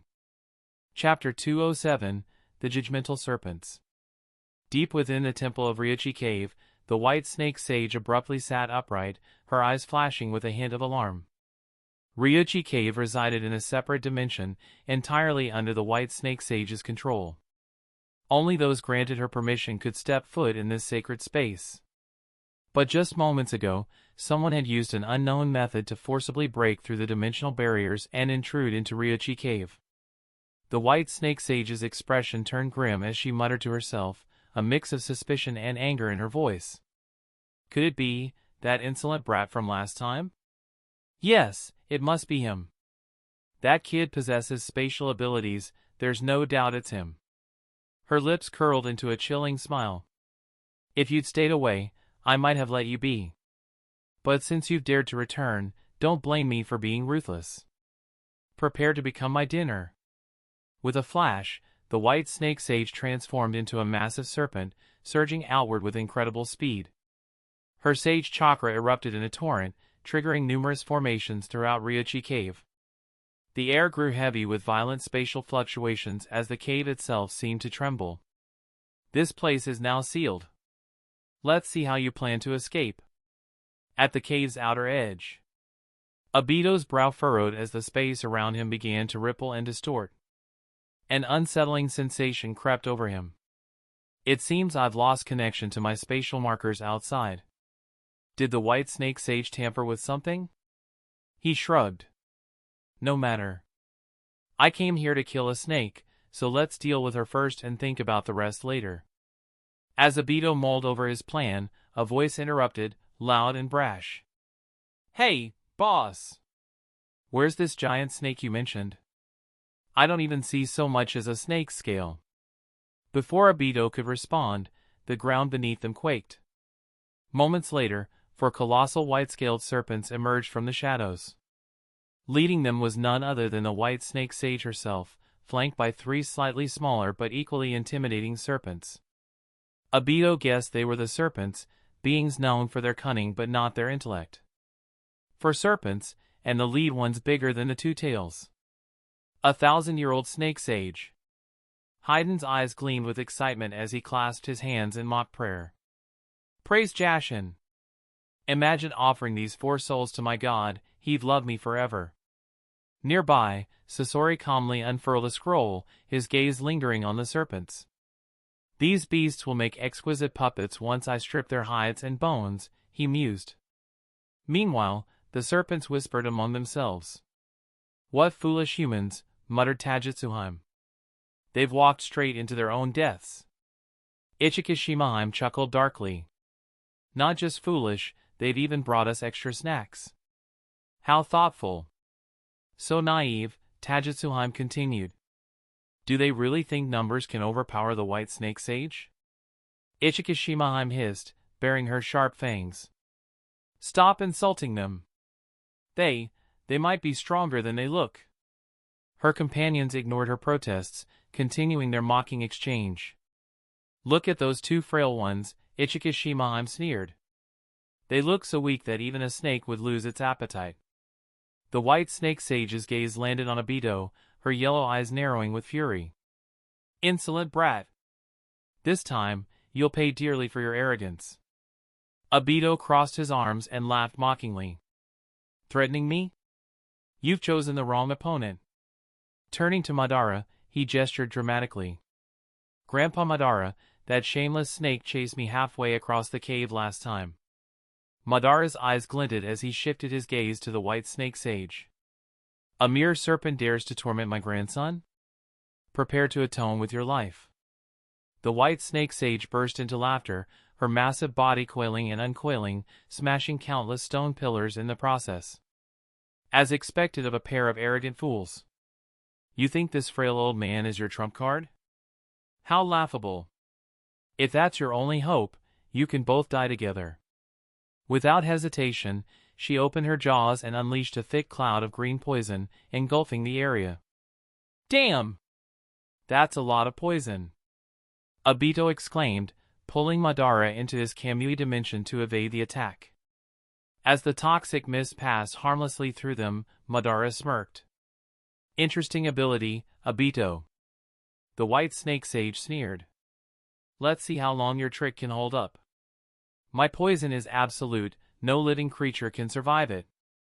Joke's on you, Obito retorted with a smug grin. My endurance is legendary. Snapping his fingers, he called out, Sasori, you're up. A calm voice echoed from within the mist. Wind style, gale dance. A powerful gust swept through the area, dispersing the poisonous cloud. The white snake sage stared in disbelief as all 4 intruders stood unharmed. How is this possible? That poison should have killed them instantly. Haiden cackled, pointing at her. Nice try, but you'll have to do better than that to kill me. He laughed so hard he coughed up chunks of flesh corroded by the poison. The serpents exchanged uneasy glances. This one with the scythe, what kind of monster is he? Ichikishimaheim whispered, her scales bristling. Realizing her plan was failing, the white snake sage growled and issued a command. Serpents, deal with the others. I'll handle this brat myself. The serpents nodded. I'll take the old man, Taijutsuheim declared, lunging toward Madara. Ichikishimaheim hesitated before reluctantly moving to confront Haiden. Watching the serpents split up, Obito couldn't help but comment, Who knew these monstrous sisters could be so considerate toward each other? Almost touching, really. Chapter 208, Grandfather and the Snake Spirit. Inside Ryuchi Cave. The three divine sisters transformed into human form, each targeting their respective opponents. Why did they transform? In the cramped confines of the snake's lair, if they fought in their massive true forms, they'd inevitably get tangled up with each other. And once that happened, no untangling it. Hey, White Snake! Do you dare to face me in battle? With a strange shout, Obito charged straight at the White Snake Sage. The White Snake Sage, not one to back down, met him head-on. The sage intended to eliminate Obito's three companions first, while Obito aimed to keep the White Snake Sage occupied so his teammates could deal with the three. In a way, both had the same idea. And just like that, the battlefield split into four separate clashes. Ichikishima approached Haiden with trepidation. Ha ha ha! Just surrender yourself as a sacrifice to the gods. Haiden cackled maniacally as he swung his scythe and closed in step by step. Panic set in for Ichikishima. Oh no, I'm doomed! I'm only 800 years old, still single, and I don't want to die just yet, huh? After dodging a few strikes, she suddenly realized something. Wait a minute. This guy. He's just swinging wildly. There's no technique at all. Her despair turned to confidence as she saw through Haiden's sloppy attacks. A spark of determination lit her eyes as she twisted her body, countering Haiden with unexpected agility, fully engaging him in a heated battle. Meanwhile, Taijutsuheim rushed toward Madara, smug with her perceived cleverness. I've chosen the weakest opponent. Once I take him out quickly, I'll be the first to complete the sage's mission. Rewards and recognition, here I come. With her excitement mounting, she formed a series of hand seals. Sage Art, Inorganic Reincarnation, 100 Serpent Dance. Countless stone pillars erupted from the ground, transforming into vicious stone serpents that lunged at Madara. But Madara merely glanced at the incoming attack, scoffing in disdain. Susanoo. A brilliant blue chakra flared up, condensing into an impenetrable suit of armor. Bam! Bam! Bam! The stone serpents shattered as they collided with the Tengu-armored Susanoo, breaking apart like waves crashing against a cliff. In an instant, the colossal blue warrior took form, towering high enough to pierce through the cavern ceiling. Boom! Crash! Rocks rained down as the battlefield trembled. Taijutsuheim froze in shock, her mind unable to process the immense figure before her. Not far away, Tagiriheim nearly burst out laughing at the sight. Taijutsu thought she picked the weakest opponent, now look at her. Serves her right. Meanwhile, Tagiriheim had chosen Sasori as her target. Although his puppets posed some trouble, she believed she could handle him with a bit of caution. I'll definitely be the first to win, she thought gleefully. But as she got distracted, Sasori seized the moment, pulling out another scroll. Calmly, he announced his next move. Red Secret Technique, Performance of 100 Puppets. Hundreds of puppets suddenly filled the air, freezing Tagiriheim's confident smile in place. Shifting focus to Obito and the White Snake Sage. Both had taken on humanoid forms for greater agility. Obito wielded his flame fan with vigor, his movements fierce and energetic. This guy doesn't fight fair. The White Snake Sage's attacks were unnaturally hard, clashing against the fan with a metallic clang, even sparking at times. Obito was taken aback, finding himself on the defensive against her endless sage arts. But thanks to the broken mechanics of his Kamui, Obito managed to hold his ground. Despite the disadvantage, he successfully forced a stalemate. Amid their clash, a massive surge of energy erupted nearby, accompanied by deafening roars. Both Obito and the sage briefly glanced in the direction of the commotion. What they saw was a towering, radiant giant. Obito smirked, while the White Snake Sage's frown deepened. This power. How could a mere mortal control such might without sage arts?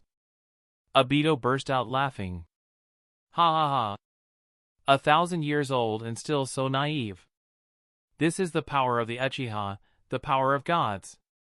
With us towering gods of the Uchiha clan as your foes, you snakes don't stand a chance. The white snake sage silently resumed her attack but burned the name of this towering god into her memory. Far from impressed, she ignored Sasori's 100 puppets, focusing instead on the Susanoo towering 200 meters away. No matter how strong the enemy was, she firmly believed her centuries of preparation would prevail. Or so she thought. Among everyone present, Taijutsuheim felt the most oppressed. Staring at the blue Susanoo and the 60-meter-long twin blades it wielded, she lost all hope. Crash! Boom! The Susanoo's twin blades slammed into the ground, narrowly missing her repeatedly. Taijutsuheim tried evading in human form, believing that the giant size would make its attacks sluggish. But the Susanoo proved her utterly wrong, moving with astonishing speed. Chapter 209, The Fall of a Deity. Ryuchi Cave. Susanoo, Twin Blade Dance. With a calm yet commanding voice, Madara activated his technique. The massive Susanoo moved with deliberate ease, swinging its flaming blades. Each slash released a blazing wave of energy. Whoosh! Whoosh! Whoosh! Despite the seemingly nonchalant strikes, they formed an airtight web of attacks as they rained down on Taijutsuheim, leaving her with no room to evade. This can't be happening. Taijutsuheim's composure shattered. By all logic, the sheer size of Susanoo should leave gaps in its attacks. Yet it was as if her opponent could read her every move. Each strike landed exactly where she intended to dodge. Inside Susanoo's cockpit, Madara crossed his arms, his expression brimming with mockery as he observed Taijutsuheim's frantic struggles. Humph, pathetic. You can't even dance, can you? He sneered. So much power, yet no clue how to wield it. How utterly disappointing. Damn it. He's too strong. Taijutsuheim gritted her teeth, a sense of doom creeping over her. If this continues, I'll die here. Desperation drove her to revert to her true form, a colossal white serpent, stretching dozens of meters long. Sage art, dragon scales. Sage chakra surged through her body, forming a translucent, nearly imperceptible protective layer on her scales. The dragon scales could absorb up to half the force of any incoming attack, but even so, the impact of Madara's fiery slashes left Taijutsuheim writhing in agony. She coiled and slithered, evading the onslaught as best as she could. On another battlefield, Haiden unleashed a relentless barrage of attacks against Ichikishimaheim, hoping to claim her first blood. Yet, despite his efforts, the petite kunoichi remained unscathed, while he was bloodied and battered. Frustrated, Haiden growled, his voice dripping with irritation. Damn it! This is pissing me off. Seizing the moment, Ichikishimaheim threw a tiny but powerful punch, sending Haiden flying over 10 meters. What kind of monster is this? She muttered, still shaken. She had pierced 3 of his vital organs, yet Haiden acted as if nothing had happened, standing up with full energy and a mouthful of curses. Ow! Damn it! That hurt. Haiden grumbled, gripping his scythe and charging toward her once more. Ichikishimaheim furrowed her brow, a realization dawning. He's immortal but doesn't heal quickly. Maybe this time I'll rip off his limbs and swallow them whole. Meanwhile, the clash between Sasori and Taguriheim was the most intense. Taguriheim had already revealed her true form, a massive snake, enduring the onslaught of 100 puppets to close the distance to Sasori himself. Just as she prepared to devour him whole, she noticed his face twist into a smug grin. Scroll, flamethrower. A torrent of searing flames capable of melting steel erupted toward her face. Taguriheim hastily dodged, but the fire still scorched half of her head, leaving a gruesome mess of charred flesh and blood. Aarg! Her anguished scream reverberated through the cave. Sasori frowned slightly, dissatisfied. "TCH, lucky," he muttered. He had sacrificed numerous puppets and used himself as bait to set up this trap. Yet, even at the critical moment, she had narrowly escaped death. Sasori's lips curled into a smirk as he prepared his chakra threads. No matter. It's only a matter of time. Tagerheim staggered back, her human form re-emerging. Her half-burnt face was a grotesque sight, with exposed bones and torn flesh. Her remaining eye glared at Sasori with seething hatred. "I'll kill you, no matter the cost," she hissed, her voice dripping with venom. Sasori's smirk deepened. "By all means, try. Let's see if you're worth my art."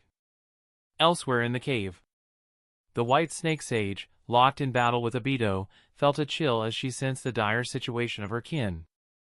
In the distance, cries rang out. "White Snake Sage, help me!" Tagetsuheim screamed. Madara's absolute control over the battle was terrifying. With a combination of precise predictions and the gravitational pull of Bancho Tenin, he pinned Tagetsuheim in place. Twin blades descended, ready to end her. The White Snake Sage roared, fury erupting. "You dare harm my children?" Her foot slammed into the ground, unleashing a torrent of sage chakra. "Sage art!" The White Snake Sage unleashed a desperate attack. 3 colossal beams of chakra surged forward, transforming into dragons of pure energy, each over 100 meters long. They roared toward Haiden, Madara, and Sasori. Obito sidestepped effortlessly using Kamui, watching the spectacle unfold. "That old snake's gone mad," he muttered. Sensing her weakened state, Obito weighed his options. He could only use Kamui to delay one of the attacks. Who would it be? Not Haiden. He won't die anyway, Obito thought dismissively. Madara and Sasori can probably handle it, but which one to help? After a moment's deliberation, his crimson Sharingan swirled. "Kamui!" The dragon aimed at Madara faltered, giving him just enough time to slice Tagetsuheim into 3 pieces. Chapter 210, Dead but not completely gone. Inside Ryuchi Cave. As Obito kept the light dragon charging toward Madara at bay, 2 other light dragons roared ferociously, slamming into Haiden and Sasori with destructive force. Boom! Haiden, who had just reached the little girl, was sent flying once again. Crack! The sickening sound of bones shattering echoed in the cavern. Haiden's body crumpled like a pile of broken debris, the light dragon slamming him into the ground. Over 100 bones were conservatively broken, and most of his flesh had been corroded. Now, he resembled a grotesque mix of red and white pulp. Meanwhile, Sasori, seeing the incoming light dragon, immediately retreated. He swiftly controlled his chakra strings, positioning the remaining puppets as a barrier in front of him. Boom! The light dragon plowed through the puppet army like a juggernaut, reducing dozens of intricate creations to fragments scattered across the ground. Unstoppable, it surged towards Sasori. TCH. The moment it reached him, the light dragon exploded, releasing a blinding flash of energy. The sheer force tore Sasori into countless fragments. Satisfied with the destruction, Tagerheim and Ichikishimaheim converged near the White Snake Sage. At the same time, the third light dragon charged towards Susanoo.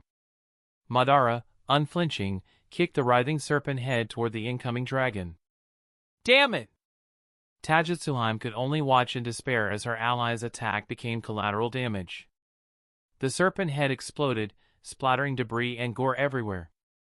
Calmly, Susanoo raised its twin 60-meter blades, effortlessly deflecting the light dragon to the side. Watching this, Obito couldn't help but comment.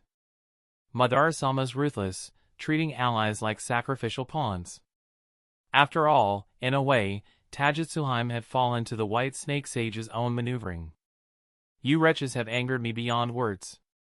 The White Snake Sage's voice, though seething with rage, grew unnervingly calm. She turned toward her 2 remaining subordinates. Ichikishimaheim seemed relatively unharmed, but Tagerheim had paid a steep price, burning her vitality and chakra in a fit of fury. She had sacrificed decades of cultivation, leaving behind irreversible injuries. You both have done well. Leave the rest to me, the White Snake Sage ordered. Ichikishimaheim hesitated. Please be careful, White Snake Sage. Tagerheim's face twisted with anger. Make sure to kill every single one of these humans. The White Snake Sage nodded solemnly. Rest assured, they will pay dearly. I'll make sure they beg for death but find none. Obito snickered at her words. Big talk for someone on their last legs. As Ichikishimaheim led Taguriheim to safety, an eerie stillness fell over Ryuchi Cave.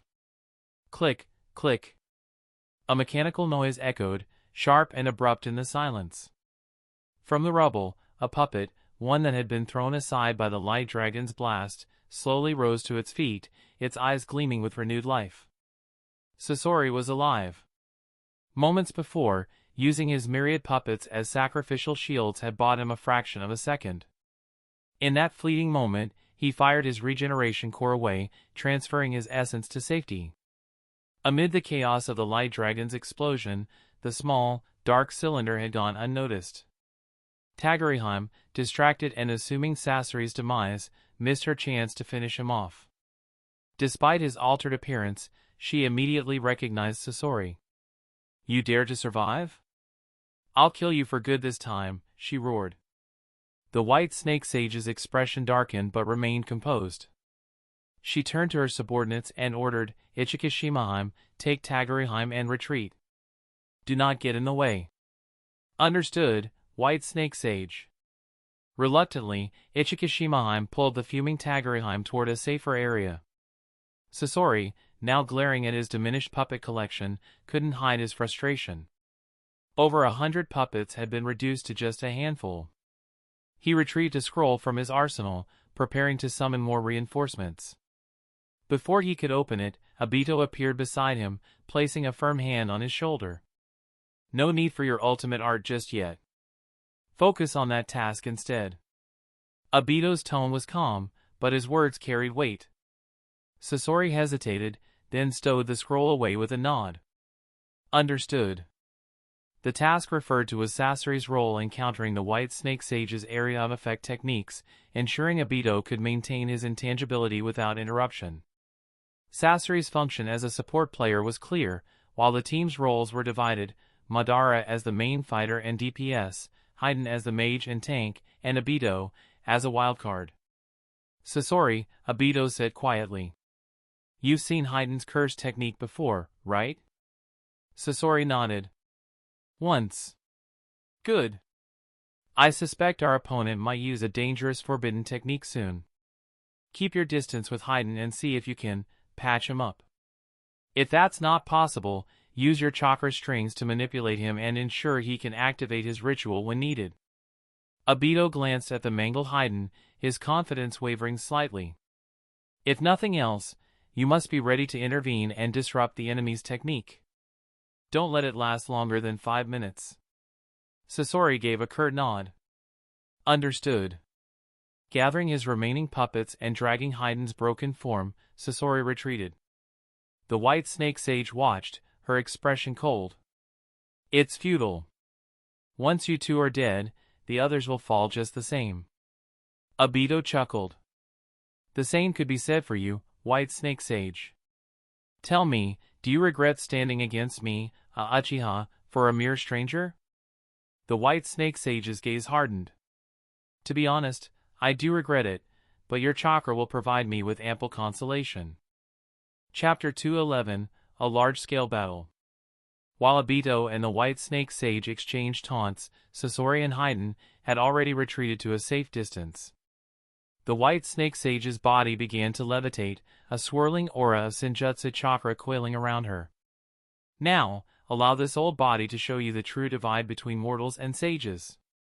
Hearing this, Obito raised his head, exchanging a glance with Madara hovering above.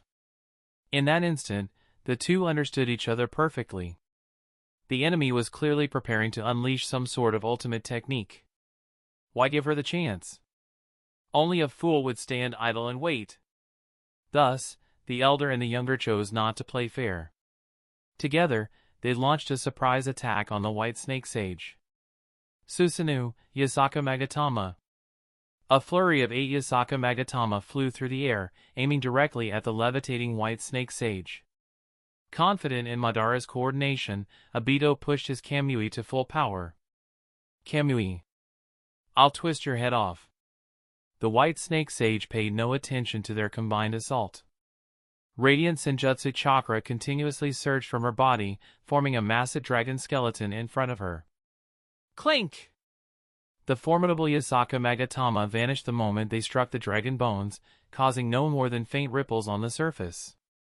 Even Obito's Kamui couldn't penetrate the barrier formed by the dragon skeleton to affect the White Snake Sage. So, her charge technique is strong enough to distort space itself. Obito's expression grew tense. When engaging the White Snake Sage up close earlier, he tried Kamui's head-twisting attack several times. But for reasons unknown, whether her body was too massive, too sturdy, or protected by some unknown method, Obito found he couldn't twist her head off. He hadn't used full power earlier since he needed to keep phasing through attacks. Now, even at max output, the result was the same, no effect. Frowning, he muttered to himself, Kamui's offensive capability is useless here. I just hope its defensive side won't be compromised. Their initial assault having failed, Obito and Madara barely had time to consider a second strike before the White Snake Sage completed her technique. Senjutsu, Dragon Transformation. The White Snake Sage drew in all the natural energy from Ryuchi Cave, compressing it until it took on tangible form, merging flesh and blood with the dragon skeleton. In an instant, a colossal dragon nearly 1,000 meters long loomed before them. Boom! Boom! Boom! The entire cave expanded automatically, creating ample space for the dragon to move freely.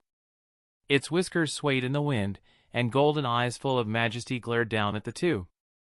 Prepare to die, you insolent brats, the White Snake Sage spat venomously. Without further ado, the dragon lunged at Obito, its claws tearing through the air with a force that shook the battlefield. Obito's expression darkened.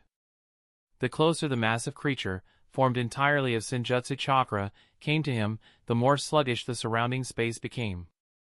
It was as if the oppressive energy truly interfered with his ability to phase. Madara's blue Susanoo stood before Obito, dual swords raised to intercept the dragon. Boom! In a deafening collision, the blue Susanoo was forced back several meters, its swords nearly knocked from its grip. The dragon shook its massive head, adjusting its posture midair, and used its momentum to launch another ferocious attack on Madara. Taking advantage of this moment, Madara glanced back at Obito, his tone grave. Obito, stop daydreaming on the battlefield. Hurry up and assist. Obito snapped back to reality. On it! A green Susanoo erupted into existence, towering beside the blue one. Susanoo. Gripping its katana's hilt, the green Susanoo stood shoulder to shoulder with its blue counterpart. As the dragon charged once more, the green Susanoo unsheathed its blade in a single fluid motion. Susanoo, Iato slash. T/N. The term Iato refers to a specific style of kenjutsu that is concerned with the smooth, controlled movements of drawing the sword from its scabbard, striking or cutting an opponent, removing blood from the blade, and then replacing the sword in the scabbard. Simultaneously, the blue Susanoo's twin blades struck out. Susanoo, twin blade dance. The dragon responded with a mighty swing of its tail and slashed at the pair with its sharp claws. Screech! A jarring, teeth-clenching sound filled the air as the dragon's claws were severed, leaving two of its talons flying. However, the Susanoos didn't escape unscathed, deep gashes marred their Tengu-like armor. Whoosh! Whoosh! Whoosh! Both sides poured chakra into their respective forms, rapidly repairing the damage. From within the dragon, the White Snake Sage's mocking laughter echoed. Your power is certainly remarkable. However, I can feel your chakra depleting rapidly. How will you two fight against someone like me, who has an endless supply of natural energy?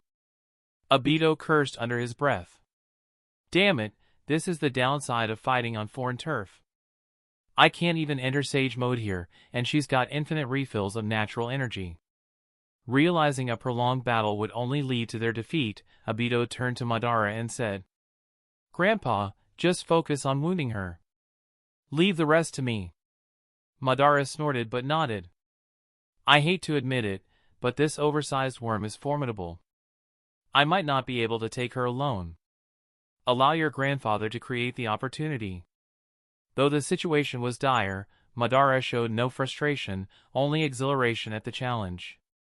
Handing the reins to his battle-hardened instincts, Obito steeled himself. His green Susanoo raised its katana in a dramatic fashion, its wielder succumbing momentarily to his flair for theatrics. Behold!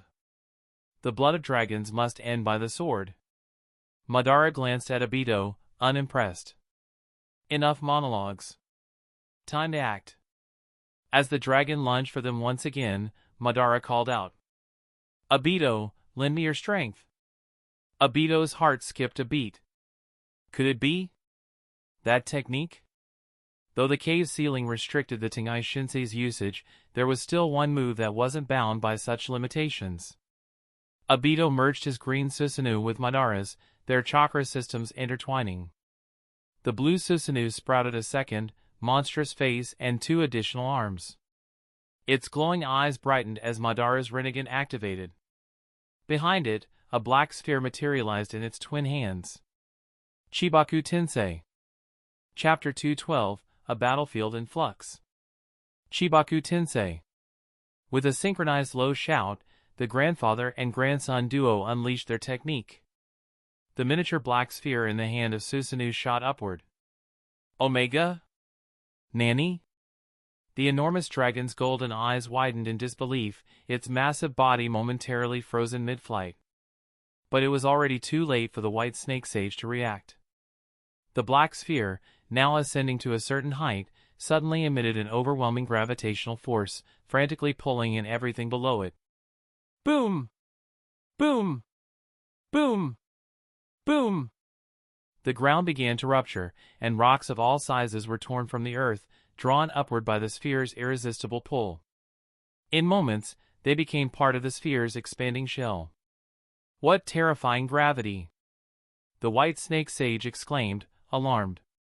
Even the colossal dragon, nearly a kilometer long, was ensnared by the gravitational pull and slowly being drawn toward the black sphere.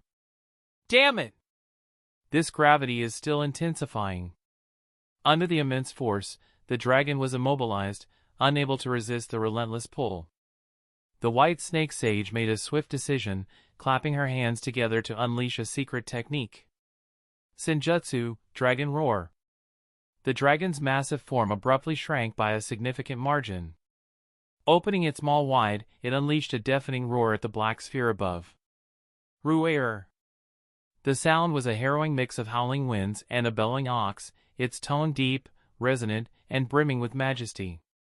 The roar generated an unimaginably powerful sound wave, hurtling toward the core of the Chibaku Tensei. Damn it! Obito groaned, clutching his ears in pain.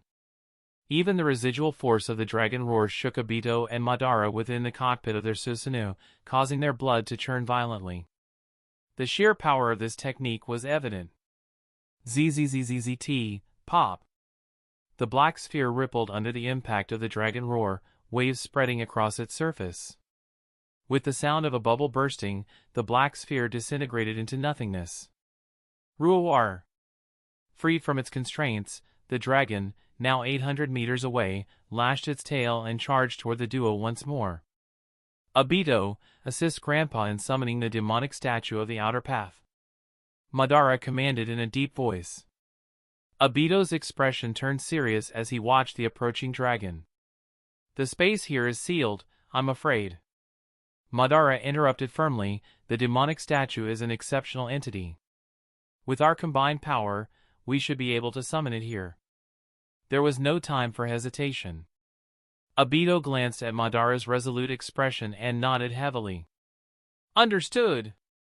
The two merged their chakra and ocular power once more.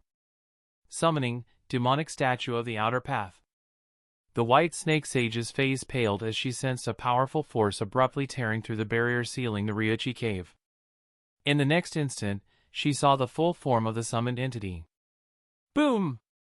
With a resounding crash, a monstrous statue with a grotesque visage emerged, roaring menacingly at the dragon.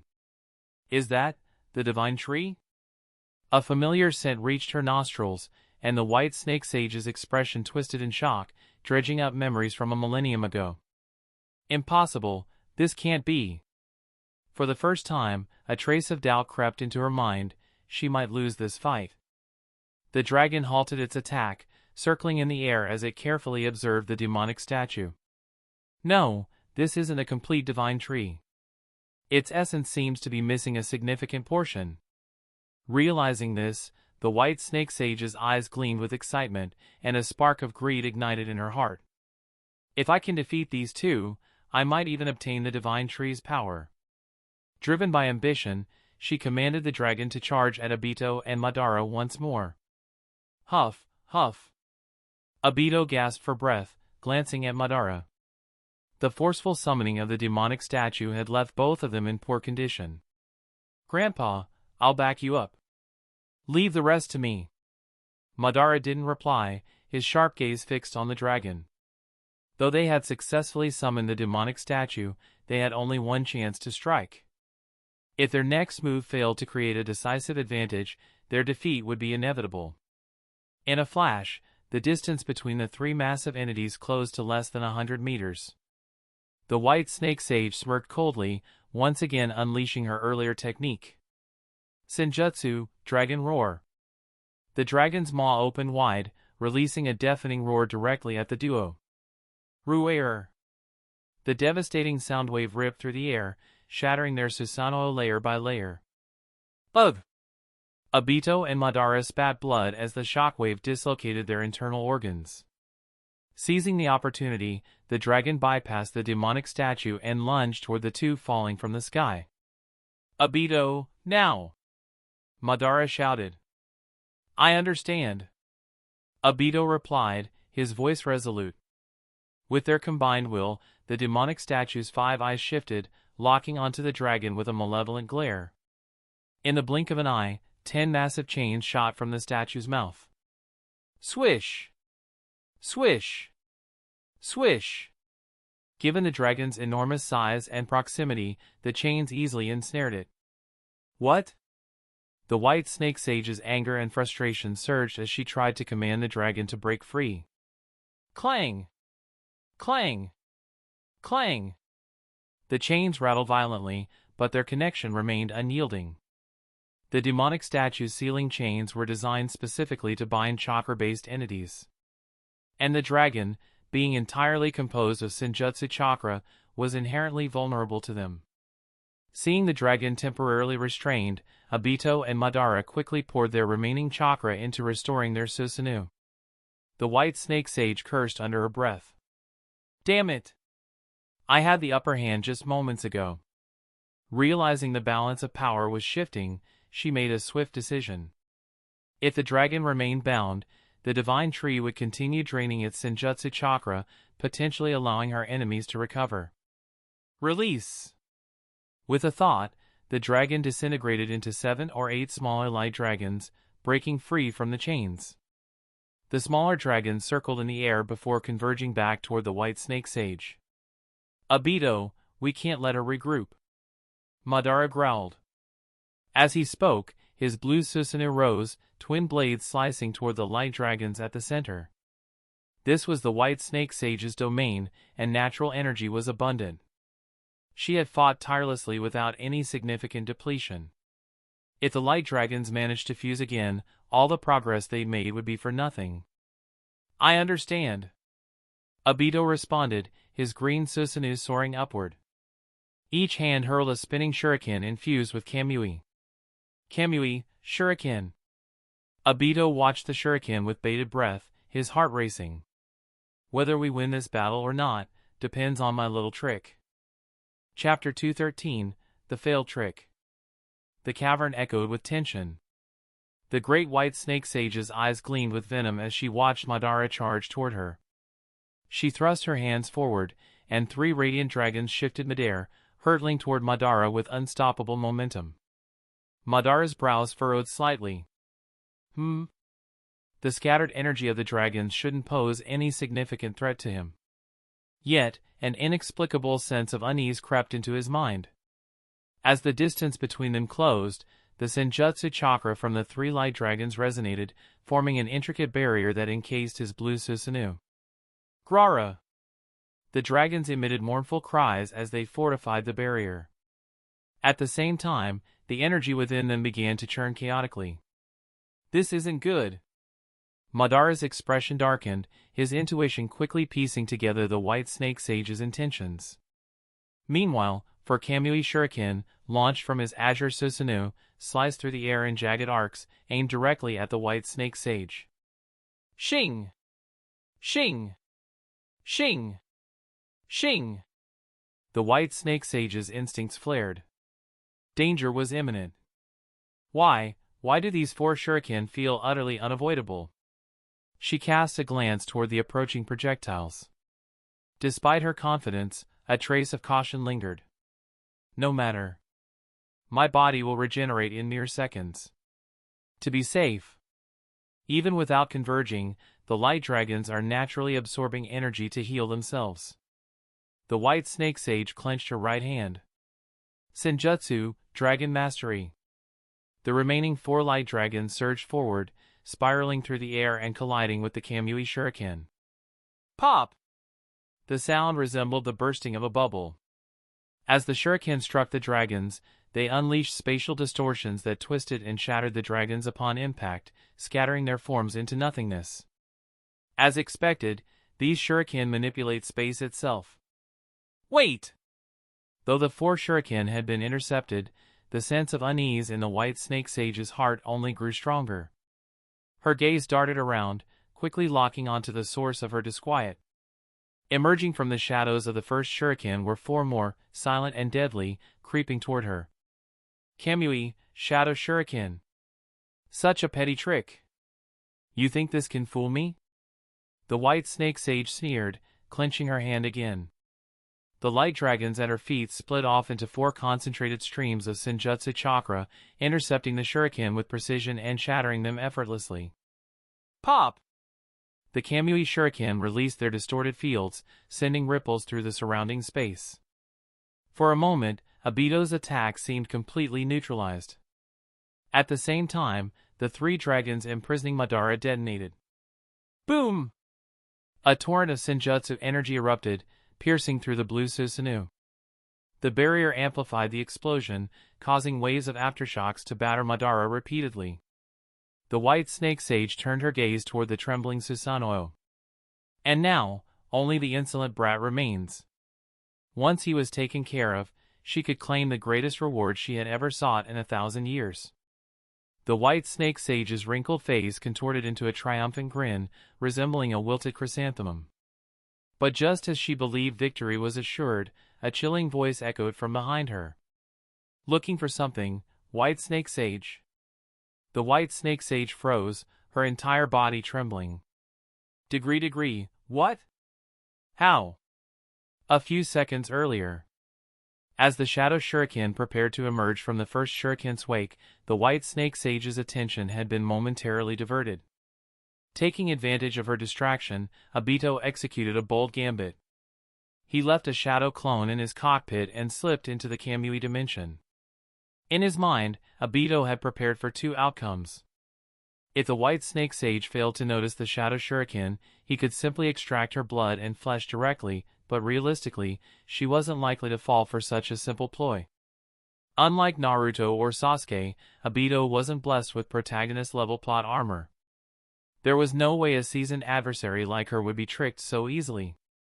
However, if the White Snake Sage intercepted the shuriken, she would momentarily lower her guard.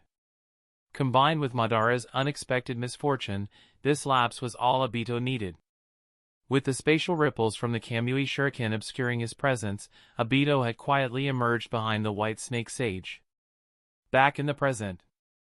Before the startled White Snake Sage could react, Obito activated his Mangekyo Sharingan at full power.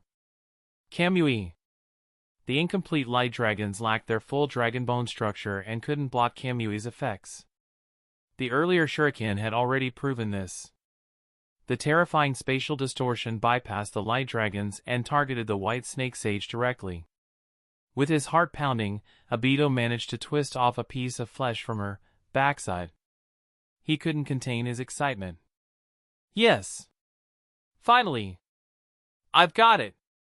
The white snake sage's face contorted with a mix of shock, humiliation, fury, and confusion. You dare take flesh from my body and act so ecstatic about it? How insolent! Wait, Madara! Obito's joy was cut short as he noticed Madara falling from the sky, unconscious. Madara was battered, bloodied, and missing most of his right arm. He plummeted in a free fall toward the ground. Damn it, what happened to him? Before Obito could process further, the white snake sage erupted in rage, summoning a 600-meter-long light dragon that surged toward him. You insolent brat! Die! Why is this old hag going berserk all of a sudden? Obito quickly retreated into the Kamui dimension, narrowly avoiding the dragon's wrath. Moments later, he reappeared below Madara, catching him mid-air. Whoa! Madara's body is softer than I imagined. Heh. The light dragon twisted in the sky, its size now exceeding 800 meters as it barreled toward them again. Damn it, it's getting stronger! Obito gritted his teeth. The dragon's spatial interference was intensifying, threatening to disrupt his Kamui techniques. He had to act fast. Chapter 214, Cursed Technique, Dead Controlling Blood. The white snake sage disrupted Obito's spatial markings, severing his perception of the outside world. However, due to the unique nature of Kamui, Obito could still access the Kamui dimension. But without coordinates to the shinobi world, he could only travel back and forth between the Kamui dimension and Ryuchi Cave. Ugh!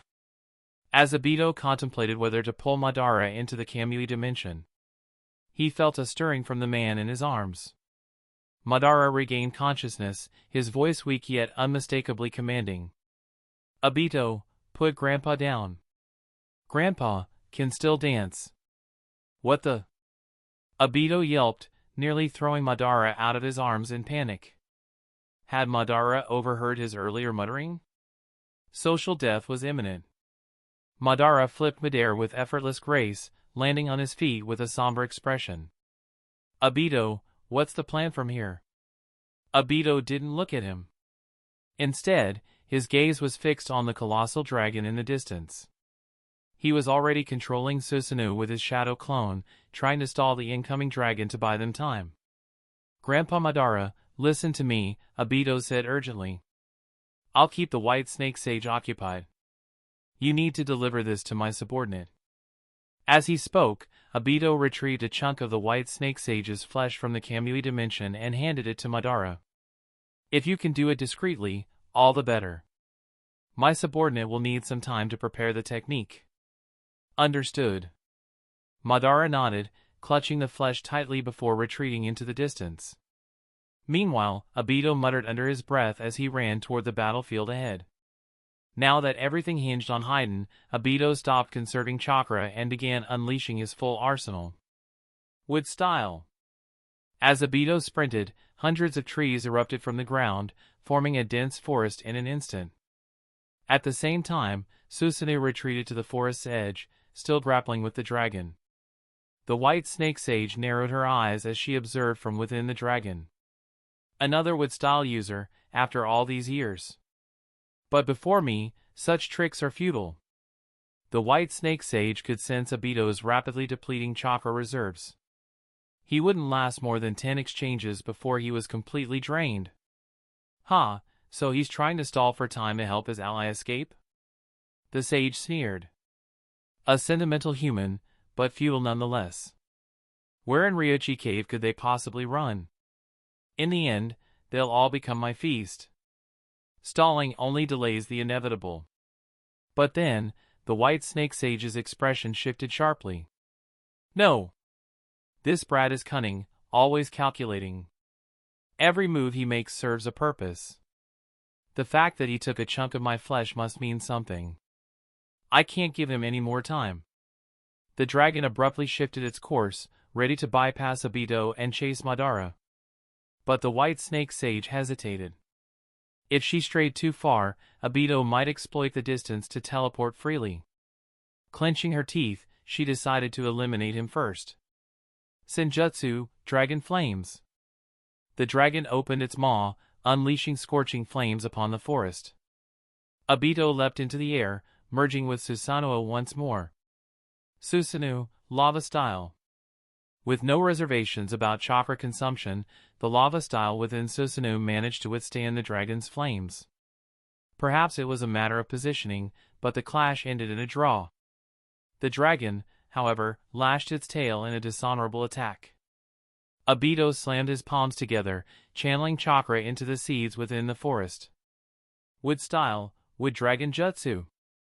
A smaller wooden dragon emerged from the trees, fearlessly intercepting the incoming tail. Snap! The wood dragon coiled tightly around the larger dragon, voraciously siphoning its senjutsu chakra. The dragon thrashed wildly, roaring in fury, but couldn't shake the wood dragon off. Wood style truly is a nuisance. Frustrated and unwilling to waste more time, the white snake sage made a decisive move. Pouring senjutsu chakra into her dragon, she detonated her own tail. Boom! The resulting explosion forced both the dragon and Susanoo to retreat dozens of meters. The sage then raised her hand, creating a glowing construct in the form of another dragon. Maintaining the integrity of the original dragon's skeleton, she maximized her power, splitting off a smaller light dragon. With a wave, she sent the light dragon barreling toward Madara and Haiden in the distance. Obito didn't bother intercepting the light dragon. Instead, he seized the opportunity to prepare a new technique. Wood style, wood golem jutsu. Even if Madara's combat strength was down to 10%, Sasori was still holding the rear. Between the two of them, they should manage the light dragon. A massive tree surged from the ground, transforming into a towering wooden golem. The golem and Susanoo stood side by side, grinning savagely as they lunged at the dragon. The white snake sage retaliated with a piercing howl. Senjutsu, dragon roar. But Obito had anticipated this move. Wood style, barrier shield. A grotesque wooden shield, shaped like a demonic face, rose to block the sound waves, protecting Obito completely. Without pausing, Obito clapped his hands together once more. Countless wooden arms erupted from the ground, clawing relentlessly at the dragon. Although the dragon roared in rage, it couldn't instantly destroy the overwhelming tide of wood. Obito, however, was clearly nearing his limit. Chakra's running out. Madara, hurry up. 10 kilometers behind the battlefield. Madara emerged from the ground. Sasori stood nearby, tinkering with Haiden's broken body. When he saw Madara, he immediately extended a chakra thread. No time to waste. Hand it over. Madara used his intact left arm to toss the chunk of flesh towards Sasori. With a pull of his chakra thread, Sasori caught the flesh and dragged it into Haiden's mouth. Although Haiden's windpipe and lungs were in shambles, he still tried to curse, but all that came out were hoarse, guttural sounds. GHH, GHH. He was probably swearing, given his temperament. Sasori silently manipulated the chakra threads, forcing Haiden to stand. Madara raised an eyebrow at Haiden's current state, clicking his tongue in amazement. TCH, he's barely holding together, and yet he's alive. Haiden's skeleton had long since been shattered. Only the metallic frame Sasori had implanted was keeping his body upright. Even as he stood, chunks of flesh fell from his body, leaving a thin layer barely covering his exposed organs. Haiden, cooperate with me for the curse. Sasori barked. GHH, GHH. Like a puppet on strings, Haiden dragged his limp limbs across the ground, dipping them in the sage's blood. First, he drew a circle. Then, a triangle within it. Sasori muttered to himself after a moment of thought. This should be right. The ritual circle is complete. Now, it was time for the curse. Curse technique, death controlling possessed blood. Sasori turned to Madara. Uchiha Madara, attack Haiden now. Aim for vital points, the harsher, the better. GHH, GHH, GHH. Thanks a lot, you bastards. Chapter 215, Thank you, System. Hearing Sasori's words, Madara's eyes lit up. So, There's such an extraordinary technique in this world. Time was running out. He channeled a layer of chakra into his left hand, preparing to strike the mangled Haiden. But just as he was about to act, Madara hesitated for a brief moment. The thought crossed his mind, this immortal could kill the white snake sage through blood. Then, couldn't he also use the same method to kill me? After all, I've just sustained severe injuries. If Obito were determined, he could easily obtain my blood. If one day my own grandson wanted to kill me, it wouldn't take much effort, would it? This realization slowed Madara's hand. In Obito's current state, he wouldn't last much longer against the white snake sage. All Madara needed to do was delay his strike. He could use the white snake sage to eliminate Obito for him. With the tailed beasts nearly collected, Obito's presence has become a liability. If he dies here, no one in the ninja world would pose a threat to the moon's eye plan. But wouldn't that be too boring? Memories of time spent with his grandson flashed through Madara's mind, and a sly smile curled his lips. In that moment, he made his decision, plunging his hand decisively into Haiden's heart. Ha, ha, ha. In the distance, the white snake sage, locked in battle with Obito, suddenly clutched her chest in agony. A gaping hole had appeared where her heart once was. Arg! You wretched brat, what have you done to me? She howled. Obito, drained of all strength, finally let out a relieved sigh. He even had the energy to throw out a sarcastic remark. Geez, ma'am, the way you're acting and screaming might give people the wrong idea, you know?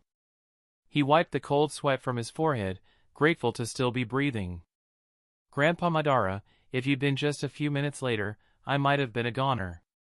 He glanced at the white snake sage. A hole in the heart like that, she shouldn't last much longer, right? Just as the thought crossed his mind, the white snake sage clasped her hands into a seal, frantically summoning her Senjutsu chakra. Senjutsu, hyper-regeneration. Before his very eyes, the white snake sage's wounds began to heal at a visible rate. The sight left Obito dumbfounded. Hyper-regeneration? Why does this feel so familiar? Hurriedly, Obito channeled what little chakra he had left to repair the skeletal frame of his Susanoo.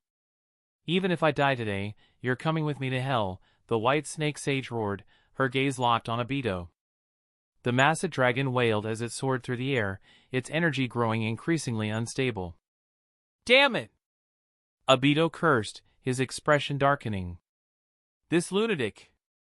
Earlier, just 3 small energy dragons self-destructing had been enough to leave Madara gravely injured. If this fully formed dragon exploded, there'd be nothing left of him, not even bones. Ah, to hell with it. Obito sighed in resignation.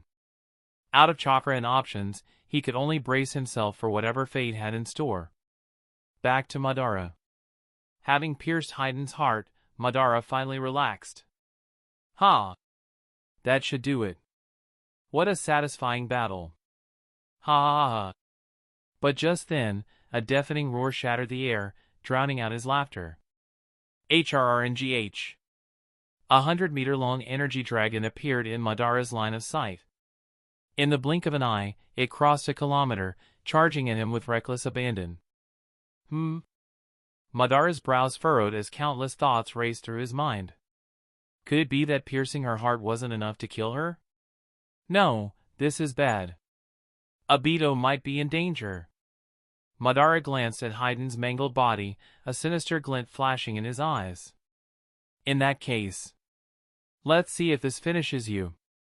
Gathering what remained of his chakra, he slammed his palm onto Haiden's head. Splat! A muffled sound rang out as Haiden's head exploded, painting a gruesome scene. Elsewhere, Obito, who had resigned himself to death, suddenly heard a dull thud.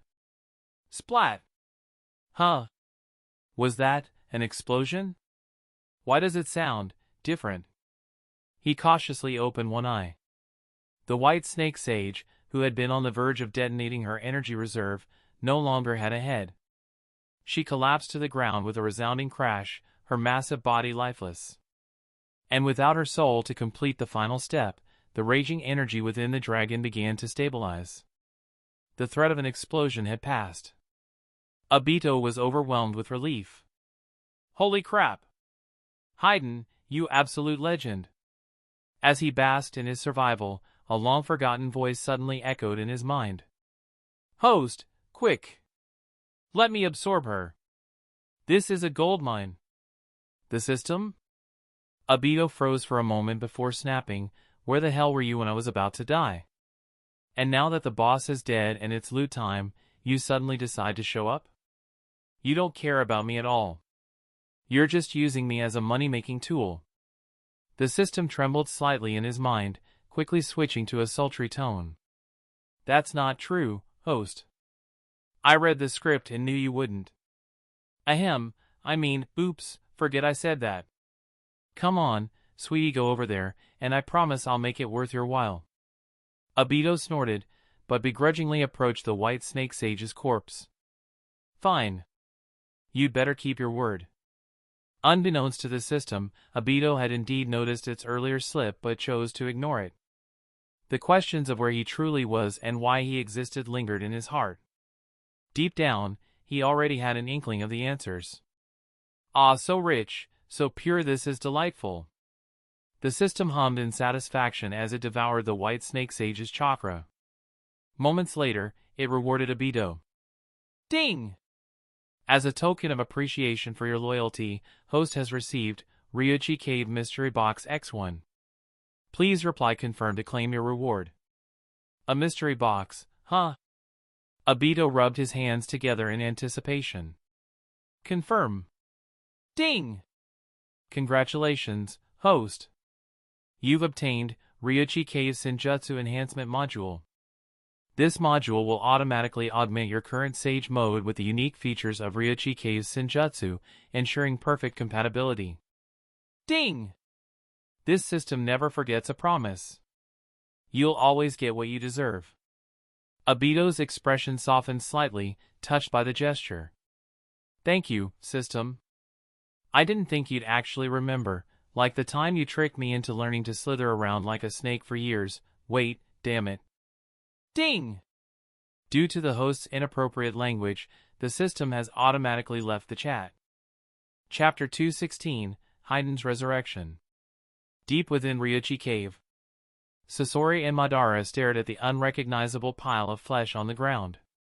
They exchanged glances, both lost in thought. Madara curiously poked at Haydn's remains. This guy's head is reduced to pulp, yet his flesh is still writhing. Is he dead, or not dead? Sasori spoke with absolute certainty. Haydn possesses immortality. He's definitely alive, but... He paused, gazing at the mass of mangled flesh that didn't resemble any recognizable form. At this point, it was impossible to distinguish head from tail. How on earth are we supposed to put him back together? Even a master craftsman like Sasori was utterly at a loss. Faced with this situation, he found himself in an unprecedented bind. Madara stood up coldly, brushing himself off. Just leave him. If that's his fate, let it be. To be honest, Madara couldn't care less if Haydn dropped dead then and there. In fact, he would have preferred it. Somewhere in a higher plane. In an endless abyss of darkness. An indescribable being stirred, causing the entire realm to tremble. It was a mass of amorphous protoplasm, covered in tendril-like hairs. A mere glance at this entity would drive any mortal to madness, turning them into devout worshippers. This was a god. Having just feasted on a high-quality sacrifice, the god's attention turned toward the one who offered it. The deity felt an urge to bestow a reward upon this faithful servant. Countless eyes, over 300, each shimmering with faint light, opened across its form, gazing toward a lower dimensional plane. %U and asterisk at hashtag. Upon observing its follower's appearance, the god gleefully waved its tentacles in delight. This little creature fit its taste perfectly. In its good mood, the deity secreted a single droplet of its essence, tearing through layers of space-time with its tendrils to send the sticky substance toward its chosen devotee. Back in Ryuchi Cave. Plop! A soft sound echoed as a drop of liquid fell. Madara, who had been meditating to recover his strength, was struck by an inexplicable chill. He instantly stood, scanning his surroundings with a wary expression. But after a thorough search, he found nothing unusual. Strange. Was it just my imagination? He muttered under his breath. For a brief moment, a deep sense of unease had seized him, as though something was threatening his very existence.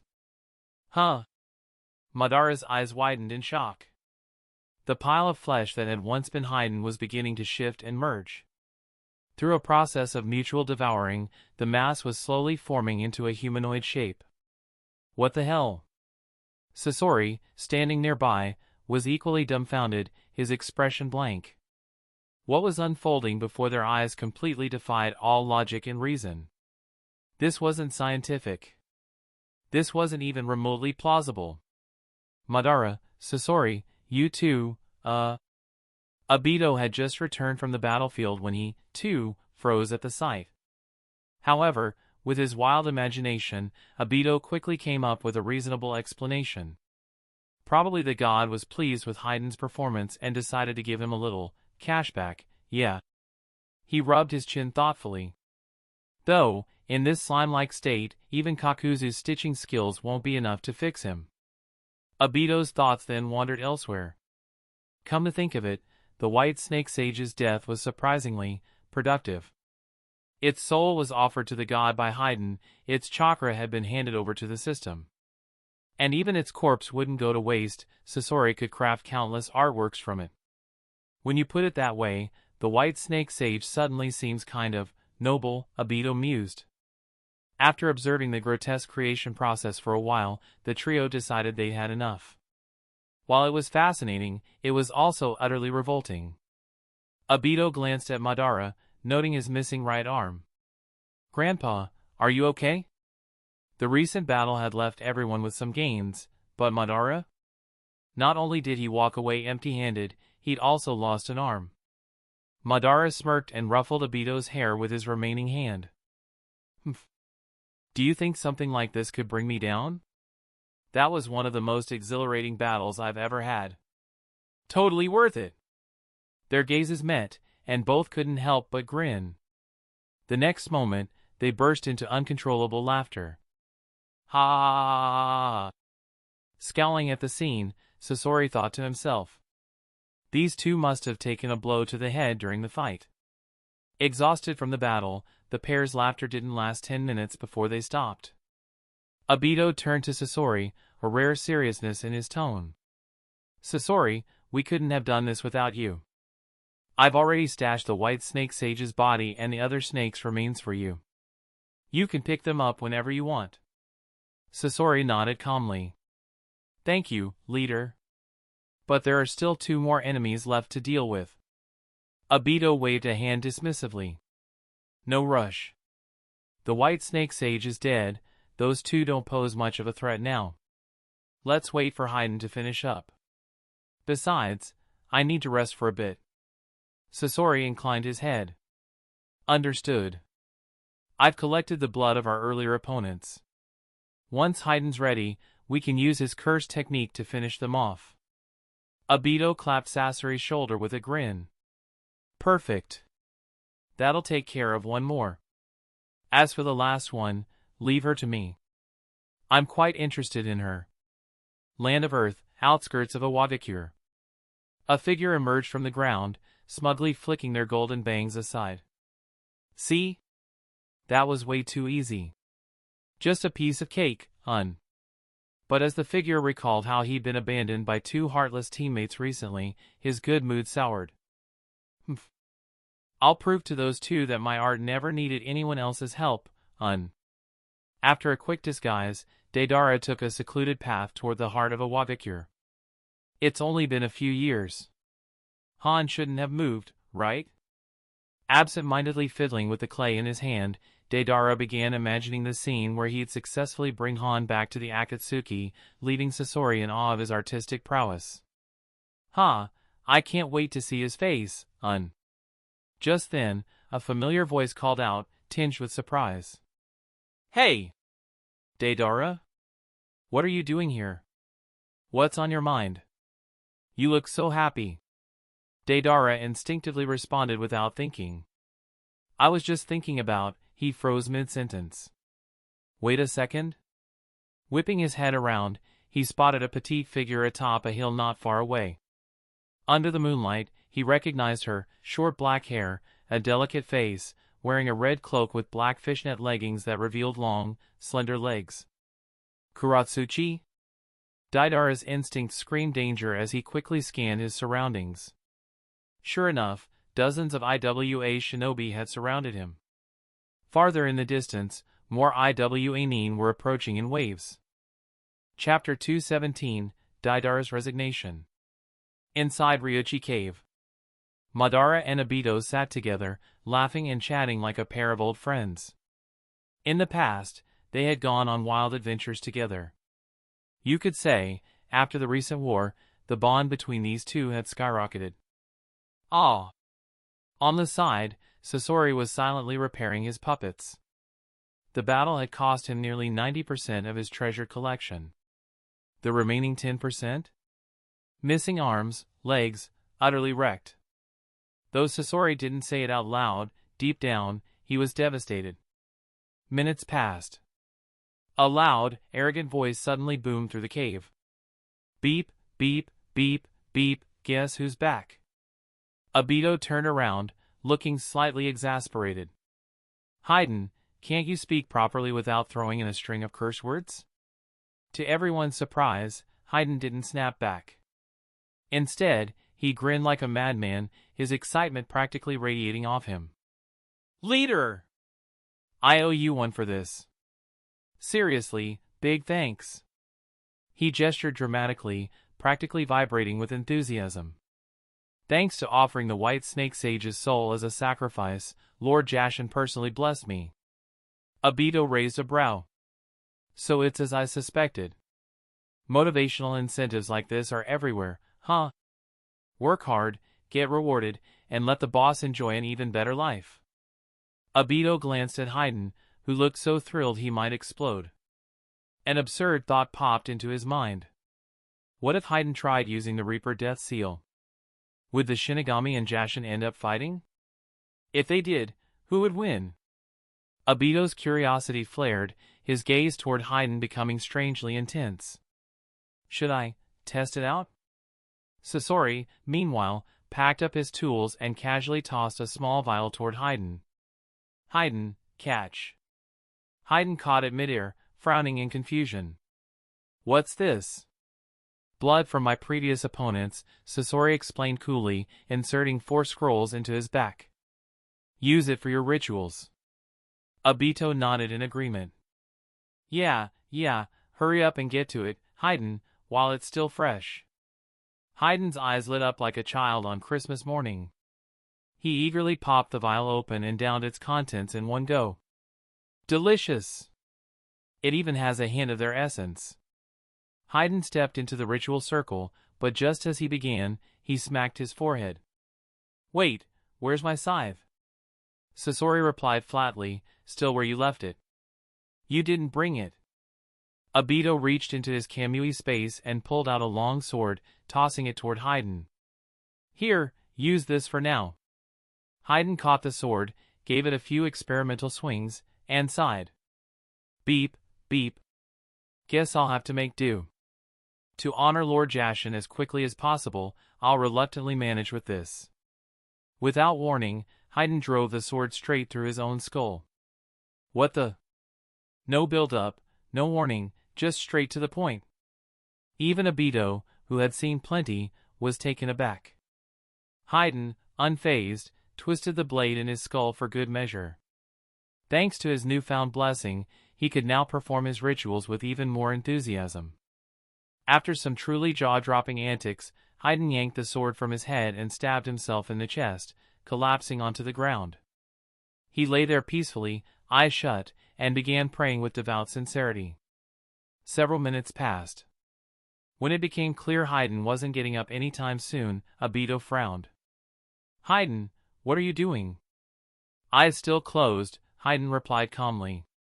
Leader, I'm conducting the ritual. It'll take at least another hour. Obito groaned. He didn't have the patience for this. Fine, you stay here.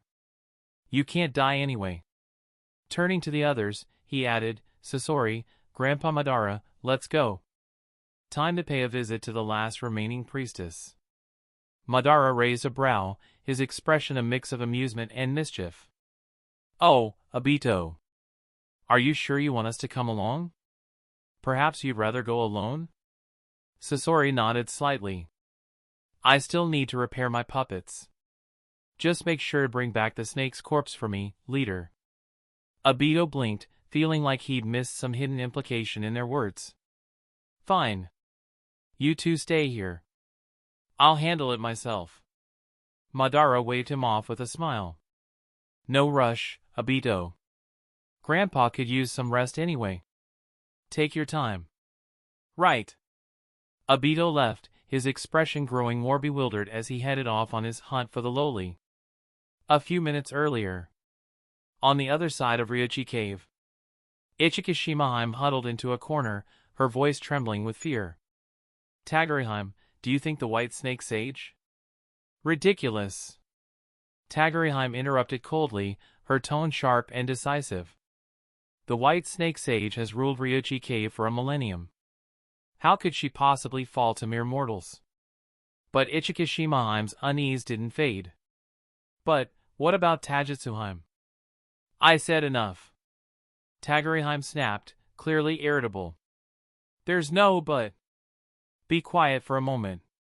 She took a deep breath, trying to steady herself. In a few minutes at most, the white snake sage will return, carrying the heads of those intruders. Before she could finish, a bloodied hole appeared in her head. Ah! Ichika Shimaheim screamed in terror as she witnessed the scene. Petrified, she shrank further into the corner, too scared to make a sound. But it wasn't long before footsteps echoed through the chamber. Obito stepped into view, his smile utterly devilish. Ah, so this is where you were hiding. You made me search high and low. Ichika Shimaheim fainted on the spot. Oi, you're kidding me.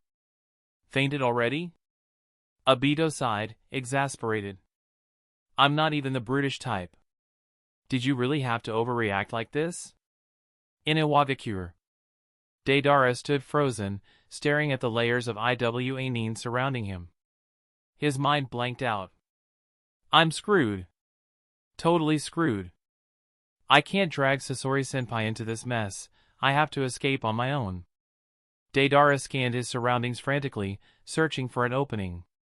Don't even think about running, Deidara.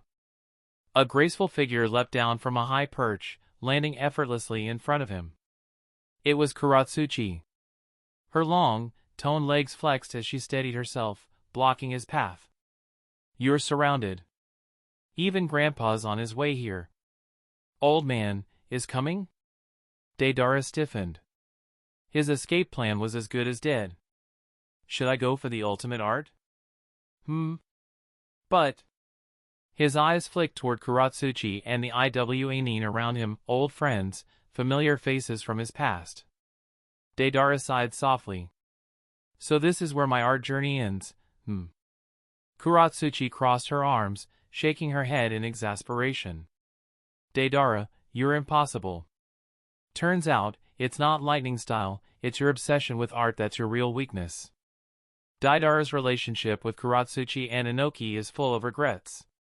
Let's make sure to explore this further. Also, the Ten Tails arc is coming soon. Chapter 218, Deidara and Kuratsuchi. Iwagakure. Deidara, looking downcast and defeated, suddenly raised his head, a maniacal grin spreading across his face. My artistic journey. How could it possibly end here, HM? My pursuit of art will never stop, no matter what. Although Deidara had abandoned the idea of unleashing his ultimate art, he wasn't one to just sit back and accept his fate. Not even if the old man himself came today, nothing could keep him here. That was the promise Deidara made to himself. Nearby, Kuratsuchi sighed, rubbing her forehead in exasperation. Honestly, Deidara, can't you stop causing so much trouble for everyone? Deidara snorted, glaring at her. Oi, Kuratsuchi, you better not get in my way. Otherwise, don't blame me for not holding back, HM. Kuratsuchi's slender hands suddenly became encased in rock, her tone playful as she grinned. Right back at you, Deidara. If you keep causing trouble, I might have to knock some sense into you. Ryuchi Cave. Obito stared at the unconscious young girl sprawled before him, his expression a mix of confusion and annoyance. This really makes me look like a villain, he muttered under his breath. With a scowl, he raised his hand and delivered a sharp slap to her cheek. Slap! To his surprise, the force was absorbed and deflected, leaving his hand stinging. Obito chuckled, amused. Not bad. Decent shock absorption. The girl instantly woke up, her eyes snapping open as terror overtook her features. When she saw Obito's face looming ominously close, she trembled like a leaf in the wind. Please don't kill me. Please, I beg you, she stammered, tears welling up. I'll do anything you want, just don't kill me. Obito's interest was piqued. Leaning closer, he asked with a teasing tone, anything, you say? Are you sure about that? The girl nodded frantically, her face flushed with desperation. Why yes. Anything. I can even. Great, Obito interrupted, completely ignoring her flustered rambling. Write me a poem. Just make sure it praises my handsomeness. The girl froze, blinking in disbelief. Her tail slipped out accidentally, betraying her shock. A poem, she squeaked. Seeing her reaction, Obito sighed in disappointment. Seriously? You can't even write a simple poem? It's not like I asked you to solve advanced calculus. The girl curled up into a trembling ball. It's over. I'm done for. I'm going to get eaten. She whimpered. Obito. You're supposed to be a deity, but you're acting like a scared little girl. Unwilling to waste more time arguing, Obito got straight to the point. Listen. If you're willing to work for me, I'll let you live. If not, well, I'll send you to join the White Snake Sage. The girl frantically nodded, her fear overwhelming her. I'll do it. I'll do anything you ask. Satisfied, Obito gave her an approving nod. Good. Now, I'm going to do something to you. Don't resist, got it? Though her face was a mix of fear and uncertainty, she nodded again. Why yes, I'll cooperate. Obito's Sharingan gleamed crimson, and he invaded her consciousness. Iwagakure. Inside a dark cell, Deidara sat bound, both hands and feet shackled with specially crafted restraints. He leaned back against his chair, blowing at his bangs out of sheer boredom. Footsteps echoed from outside the room, and Deidara quickly adjusted his posture, putting on an expression of defiance and unyielding determination. When the door creaked open, he scoffed. Don't waste your breath. I'm not saying a word. Deidara froze mid-sentence when he saw who walked in. Kuratsuchi. You? Of course, it's me, Deidara. Kuratsuchi stuck her tongue out playfully, grinning from ear to ear. Let's face it, who else could get you to even listen for 5 seconds? Deidara crossed his arms and huffed. I don't want to see you either. Get out, Kuratsuchi tugged at his sleeve, feigning innocence as she teased. Ah, come on, Deidara. It was just 2 punches. No need to hold such a big grudge, right? Deidara shot her an icy glare, jerking his arm away. You hit me with enhanced fists under ultra-added weight rock technique. That's not just 2 punches, HM. In Boruto, Kuratsuchi's punches could send an Akatsuki flying. When her playful approach failed, Kuratsuchi switched to a more serious tone. She grabbed his collar, leaning in close with a firm gaze. Deidara, if you don't cooperate with me, I'll have no choice but to call Grandpa here. Deidara's face darkened instantly. Not the old man. His feelings toward Inoki were far too complicated to untangle. If he could help it, Deidara would prefer to avoid seeing him altogether. Fine. What do you want, Seeing him give in, Kuratsuchi suppressed a triumphant smirk and cleared her throat. Tell me everything you know about the Yoru organization. Deidara shook his head resolutely. No way. I, Deidara, will never betray my comrades, him. Kuratsuchi sighed and turned toward the door, feigning disappointment. Well, in that case, I guess I'll have to ask Grandpa to talk to you instead. Deidara slammed his fists on the table and stood up. Kuratsuchi, don't push me, Their eyes locked, neither willing to back down. Eventually, Kuratsuchi shrugged in mock defeat.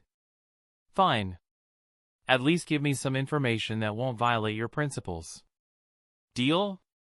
Otherwise, I can't report back to Grandpa, and you know how he is, Deidara. After a long pause, Deidara sighed and relented. All right, fine. But how did you even know I was coming, Kuratsuchi burst into laughter. Seriously, Deidara? Everyone knows the Yoru organization has been targeting Jinchuriki. Iwabikure took precautions, obviously. Not to mention, you still know about that secret tunnel into the village. We've been staking it out for weeks. Deidara's eye twitched in frustration. So this whole thing was a trap, Ryuchi Cave. Inside the girl's consciousness, Obito wandered freely, easily extracting the information he sought. Orochimaru. That guy has ridiculous luck. Or maybe Amaterasu just isn't as deadly as it's hyped up to be. According to what he found, Orochimaru had agreed to offer Ryuchi Cave 100 sacrifices annually. The White Snake Sage, delighted by the deal, not only extinguished the Amaterasu flames for him but also taught him a few techniques of Ryuchi Cave's Senjutsu. TCH, Ryuchi Cave's Senjutsu? Only someone like Orochimaru would get excited over something like that. After finishing his investigation into Orochimaru, Obito spent another hour studying Ryuchi Cave's techniques in detail. Finally, he withdrew from the girl's mind, letting out a tired breath. Phew. That should cover everything. Seeing the girl's anxious expression, Obito smirked. Relax. I said I'd let you live, and I'm a man of my word. From now on, just focus on working for me. You won't regret it. The girl breathed a sigh of relief and hesitantly asked, What? What do you want me to do? Without hesitation, Obito replied, Manage Ryuchi Cave for me. Make it less creepy and more livable. Now that the White Snake Sage was out of the picture, Ryuchi Cave was his domain. A completely isolated dimension teeming with natural energy, perfect for retirement someday. With some renovations, it could become a peaceful haven. As for the girl? She was the first and only caretaker he needed. Congratulations, Obito said with a smirk. You're now my full-time servant. Don't slack off. Chapter 219, Kuratsuchi's Complex Emotions. Inside Ryuchi Cave, Obito activated Kamui, returning to Madara's side. Grandpa Madara, I'm done. We can start preparing to leave now. Madara looked at his grandson and chuckled warmly. Good, good. Are you tired, Obito? Obito scratched his head awkwardly. Something about Madara's tone felt off, but he didn't dwell on it too much. Now that you mention it, I guess I am a little tired. He had just come from an intense battle and hadn't had time to recover. Then, he'd rushed into a deep exchange with a certain little snake girl. Thinking about it, it really was exhausting. Madara nodded knowingly, smirking silently. An hour of that. Of course you're tired, kid. Nearby, Hayden muttered irritably. #Oh, hey, leader. Don't tell me you're planning to keep that snake around? Damn it, I was thinking of offering her to Lord Jashin. Obito shot Hayden an annoyed glare and declared. Forget it. She's my snake now, got it?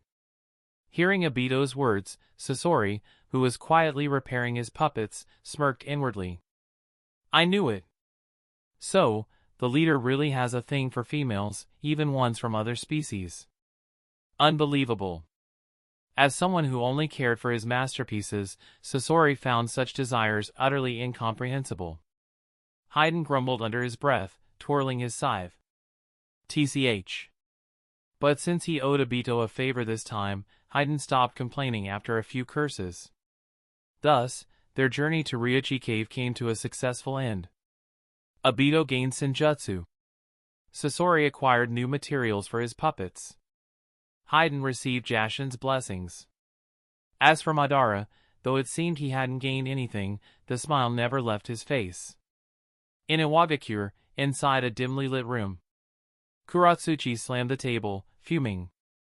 "Are you kidding me, Deidara? You're telling me the Akatsuki was formed to bring peace to the ninja world? Name one thing you've done that even remotely promotes peace." Deidara slammed the table back and replied. "Right? I feel the same way. But our leader insists on saying that.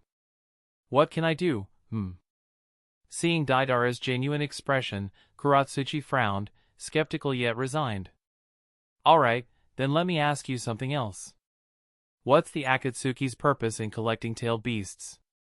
Are you planning to wage war against one of the great nations?" "Which one?"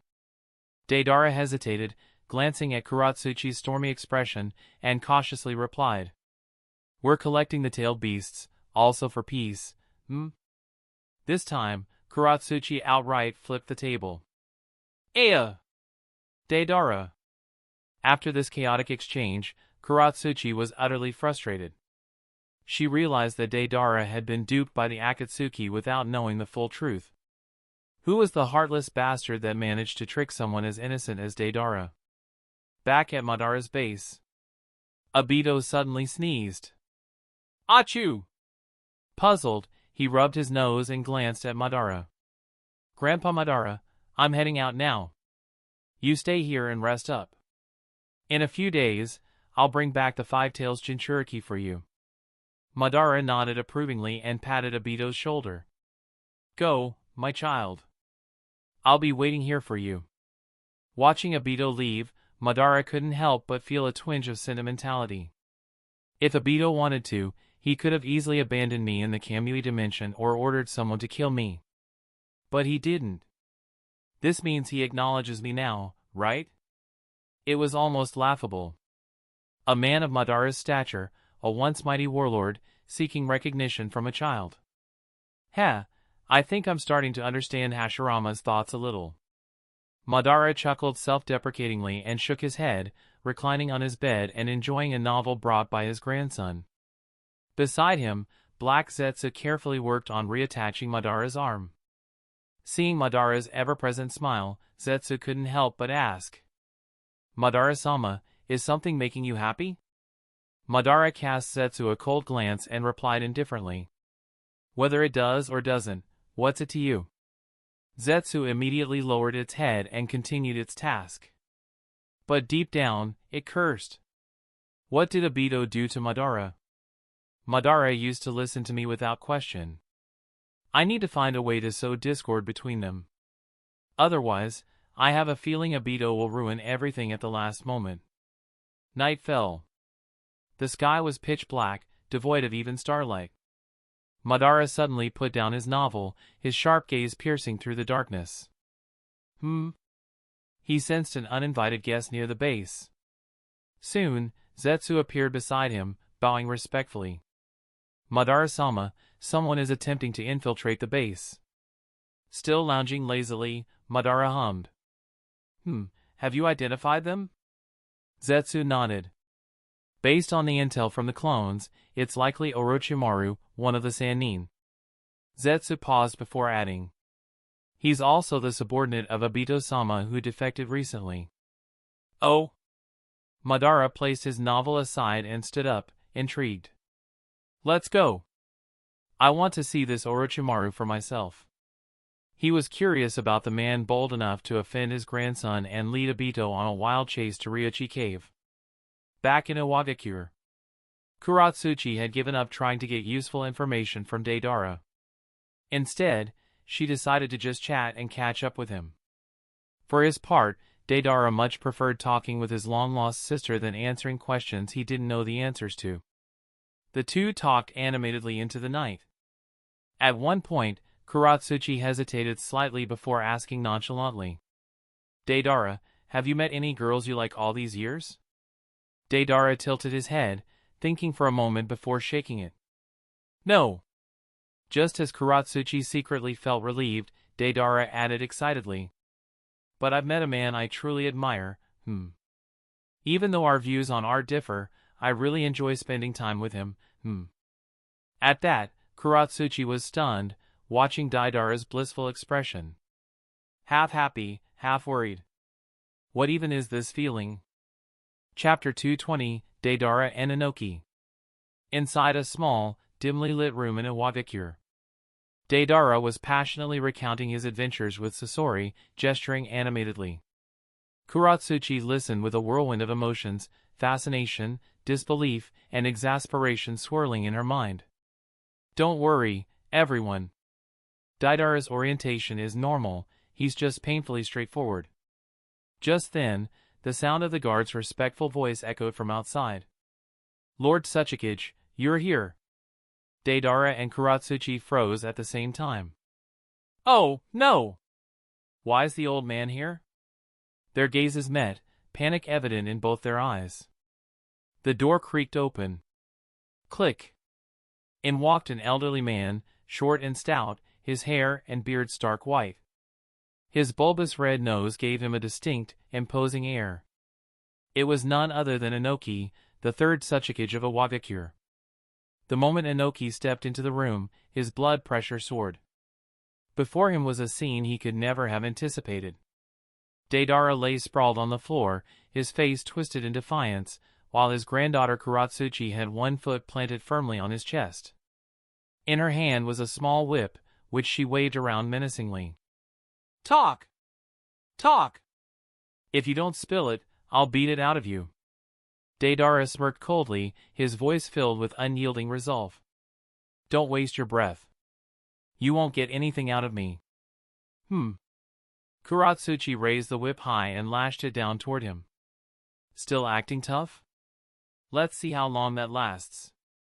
Inoki's foot stomped the ground in anger, the entire room trembling under his rage. Enough! Kuratsuchi froze mid-swing, her whip stopping in the air. Feigning surprise, she turned to face him. Oh!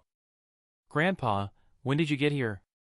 I was in the middle of interrogating Deidara, but he's so stubborn. Still on the ground, Deidara nodded furiously, playing along.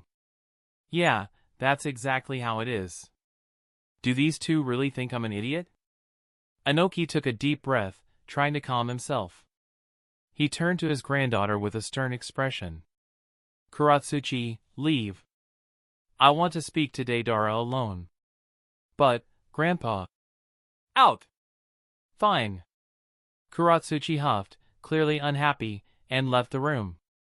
Before closing the door, she shot Deidara a helpless look, as if to say, you're on your own. Inoki turned his attention back to Deidara, who was now sitting up but stubbornly avoiding his gaze. Arms crossed, Deidara looked at everything in the room except Inoki. Inoki sat down across from him. Looking at his once young disciple, who had now grown into a man, Inoki felt a deep sense of guilt and regret. Deidara had been a prodigy, a genius of Iwagakure. He had been Inoki's personal disciple, someone he had high hopes for, even seeing him as a potential successor. Inoki had taught Deidara ninjutsu and imparted his wisdom, yet he had failed in one critical way: he hadn't been there for him at a pivotal moment. When Deidara's experiments with explosions harmed villagers, Inoki had approached the situation not as a mentor but as the Suchikage. He had banished Deidara from the village to reflect on his mistakes, leaving the boy, barely 10 years old, alone and vulnerable. It was during this period of despair that Deidara had been lured away by those with ulterior motives. Suppressing the turmoil in his heart, Inoki finally spoke. Deidara, let's talk. Just the two of us.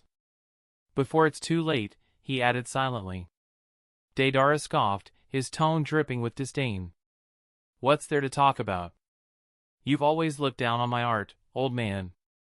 Inoki sighed heavily, his expression solemn. I admit it. I was wrong about your art, Deidara. Deidara's eyes widened for a moment before narrowing suspiciously. Ha! Don't make me laugh, old man. You've always mocked my art. What's changed now? He wasn't buying it. He was sure Inoki was trying to manipulate him into revealing information about the Akatsuki. But Inoki's serious demeanor gave him pause. Could it be true? Inoki's voice cut through his doubts, firm and resolute. I recognize your art, Deidara. I truly do. Let's talk. Over the years, Inoki had reflected deeply on the concept of art and destruction. Deidara's belief in fleeting, explosive beauty was, in many ways, a reflection of Inoki's own dust release, an art of obliteration. This realization had only deepened Inoki's regret for not understanding Deidara's perspective sooner. Deidara's voice wavered, tinged with an emotion he was trying to suppress. What do you want to talk about? Inoki looked directly at him, his gaze unwavering. Come back to Iwagakure, Deidara. This is your home. He paused before adding, come back, take your place as my disciple again, and prepare to inherit the village. Deidara stared at him, conflicted. This was perhaps the hardest decision he had ever faced.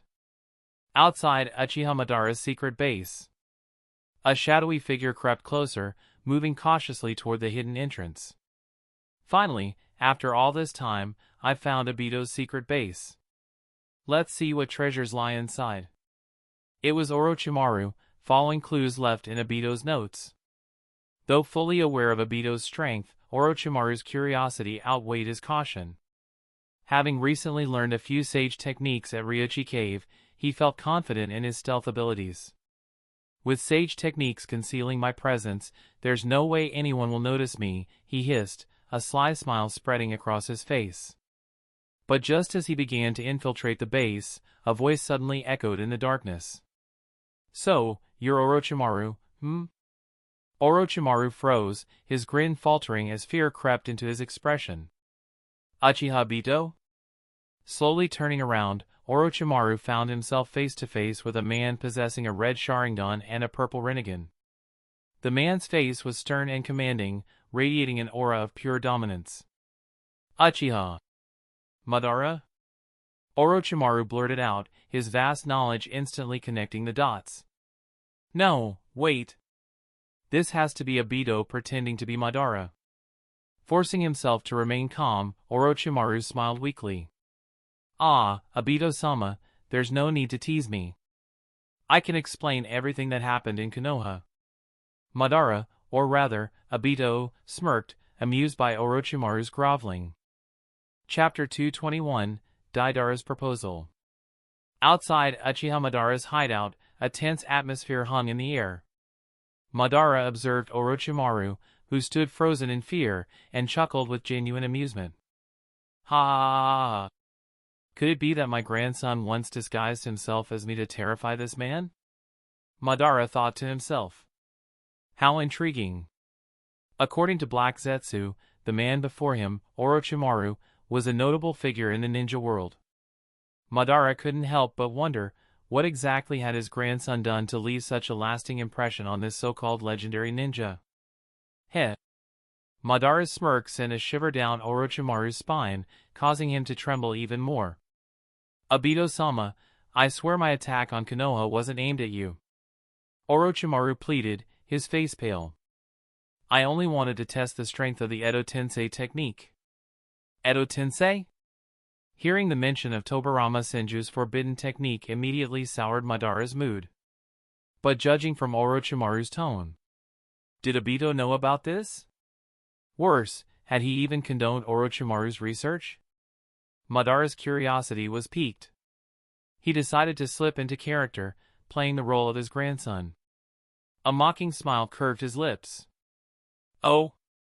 Do you really think I'd believe such nonsense? Orochimaru, desperate to prove his sincerity, nodded fervently. It's true, Obito-sama. I wouldn't dare lie to you. Besides, I've never forgotten the task you entrusted me with. As he spoke, Orochimaru slowly reached into his robe, his movements deliberate, as if to avoid provoking any suspicion.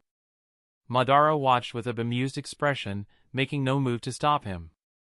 What a joke! Did this junior truly think he could catch him off guard? From within his robe, Orochimaru carefully pulled out a scroll and presented it with both hands, bowing respectfully.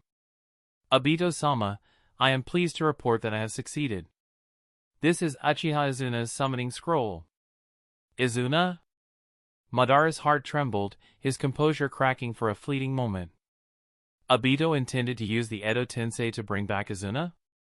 Orochimaru noted Madara's stunned reaction and felt a flicker of doubt. Why was Obito so visibly shaken? Still, he dismissed the thought quickly. The more dramatic the reaction, the better for him. With a smirk, Orochimaru tossed the scroll toward Madara, then leapt backward, forming hand seals at an alarming speed. Just in case things went south, Orochimaru had prepared countermeasures ahead of time. On his way here, he had reincarnated Tobirama Senju and Hashirama Senju as additional safeguards. After being humiliated by Obito so many times, Orochimaru was determined to turn the tables. Didn't expect this, did you, Uchiha Obito? He thought smugly. I'll use the very people you wish to resurrect to defeat you. Tiger Serpent. Before Orochimaru could complete his seals, a chilling voice interrupted him. Bansho Tenin. A powerful force yanked Orochimaru forward before he could react. His throat was seized in an iron grip. Madara's eyes glimmered with an ominous light as he forcefully invaded Orochimaru's mind. This sensation. You're not Uchiha Obito. Orochimaru gasped, his voice trembling as his mental defenses crumbled under Madara's relentless assault. No. It can't be. You're Uchiha Madara? In an instant, Orochimaru pieced everything together. Obito had been working for Madara all along.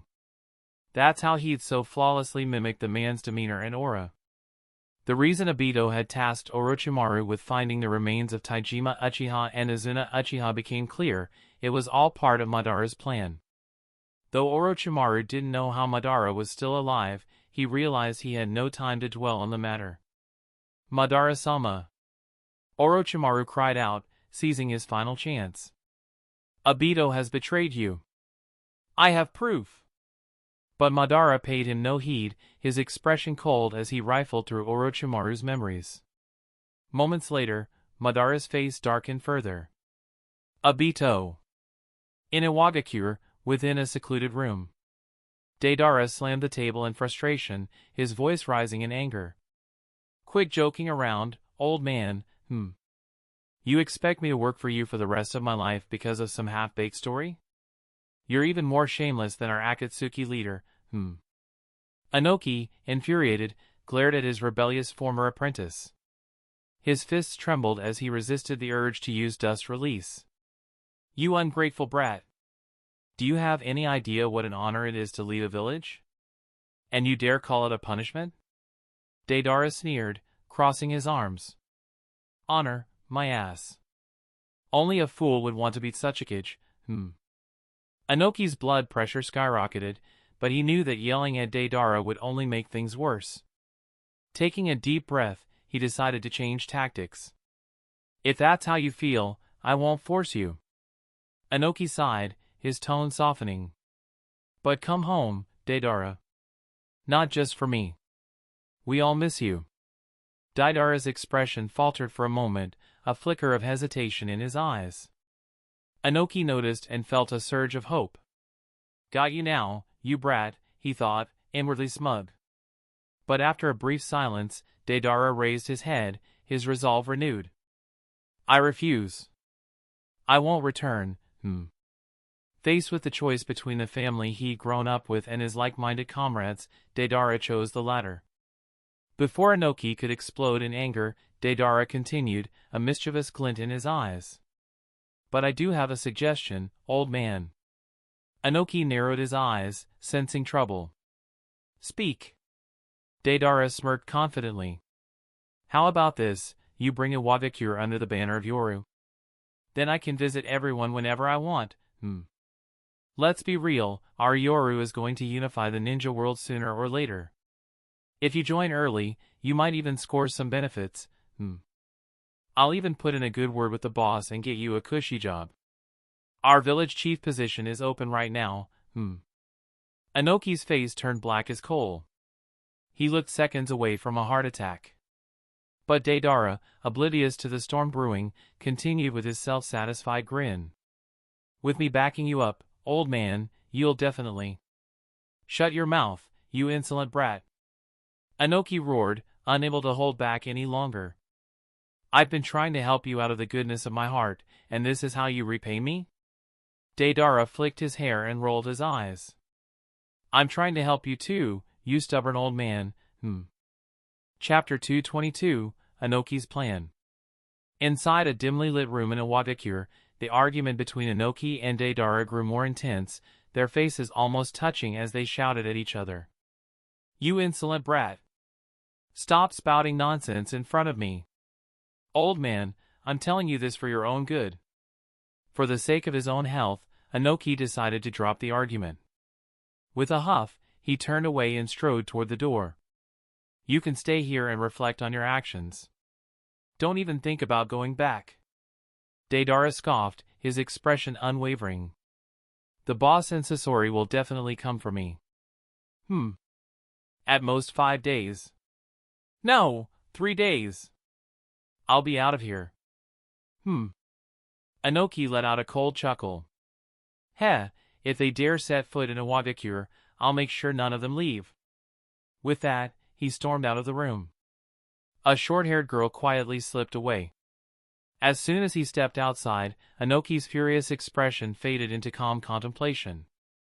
Despite their heated exchange, he had actually gained something valuable from Deidara. Quite the opposite, in fact. From his former disciple's words, he had gathered critical information about Yoru Organization's secretive leader. Uchiha clan. Slightly older than Deidara.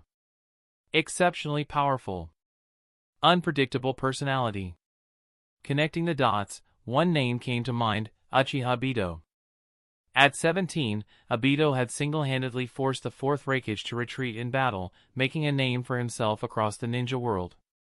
He was hailed as the greatest talent of his generation. But at the peak of his fame, Uchiha Obito suddenly vanished, as if he had disappeared from the world entirely. Not long after, the Yoru Organization emerged. I had assumed Yoru Organization was merely working in secret with Konoha, but to think. Inoki let out a wry chuckle, muttering to himself. Ha! I didn't expect you to be this ambitious, Minato Namikaze. But if you think you alone can change the balance of the ninja world, you're sorely mistaken. Shaking his head dismissively, Inoki called out loudly. Akatsuki! A broad, round-nosed man with a red hat and scarf came running over at once. I'm here, Lord Tsuchikage. Akatsuki, Inoki's trusted aide and bodyguard. Hovering in the air, Inoki patted his subordinate on the shoulder. Spread a message throughout the ninja world. Let it be known that Deidara infiltrated the Yoru Organization for years and brought back crucial intelligence. The force disrupting the world order, Yoru Organization, is actually a puppet of Konoha. And its true leader is none other than the 4th Hokage's disciple, Uchiha Obito. This move would serve multiple purposes, turning the world's attention against Konoha while cutting off Deidara's chances of returning to Yoru village. At the same time, it would justify Deidara's actions over the years, giving them a legitimate explanation. As for whether the other villages believed it or not, he didn't care. Akatsuki nodded his large head. Understood, Lord Tsuchikage. Anything else? After a brief moment of thought, Inoki added. Send a team to contact the villages that have lost their tailed beasts. Convince them to unite and put pressure on Konoha. Also, reach out to Kumogakure. This is a critical time. We need to stand together. Got it, Lord Tsuchikage, Akatsuki responded before departing. Once he was gone, Inoki brooded to himself. The growth of your organization is threatening the balance of the great villages. We need to eliminate them quickly. And if we destroy them, Deidara will have nowhere to return to. Yes, even now, Inoki still held hope for his former disciple. All the so-called crimes Deidara had committed over the years? Inoki couldn't care less. What a joke. They were shinobi. Killing and blowing things up was part of the job. Was that a problem? Not at all. The more chaos he caused, the better his skills were. Outside Madara's base, Uchiha Madara's face was dark as he flung Orochimaru to the ground with force. Black Zetsu, take him back and keep a close watch on him. Black Zetsu nodded slightly, speaking in a respectful tone. Understood, Madara-sama. As Madara stared into the pitch-black night, a quiet fury burned in his chest. Why does this keep happening? His voice trembled with frustration. Every time he thought he had found a true bond, they betrayed him. First Hashirama, now Obito. Watching Madara's simmering anger, Black Zetsu smirked internally. Just moments ago, it had been wondering how to sow discord between the two. Now it didn't even need to lift a finger. Uchiha Izuna is Madara's greatest weakness.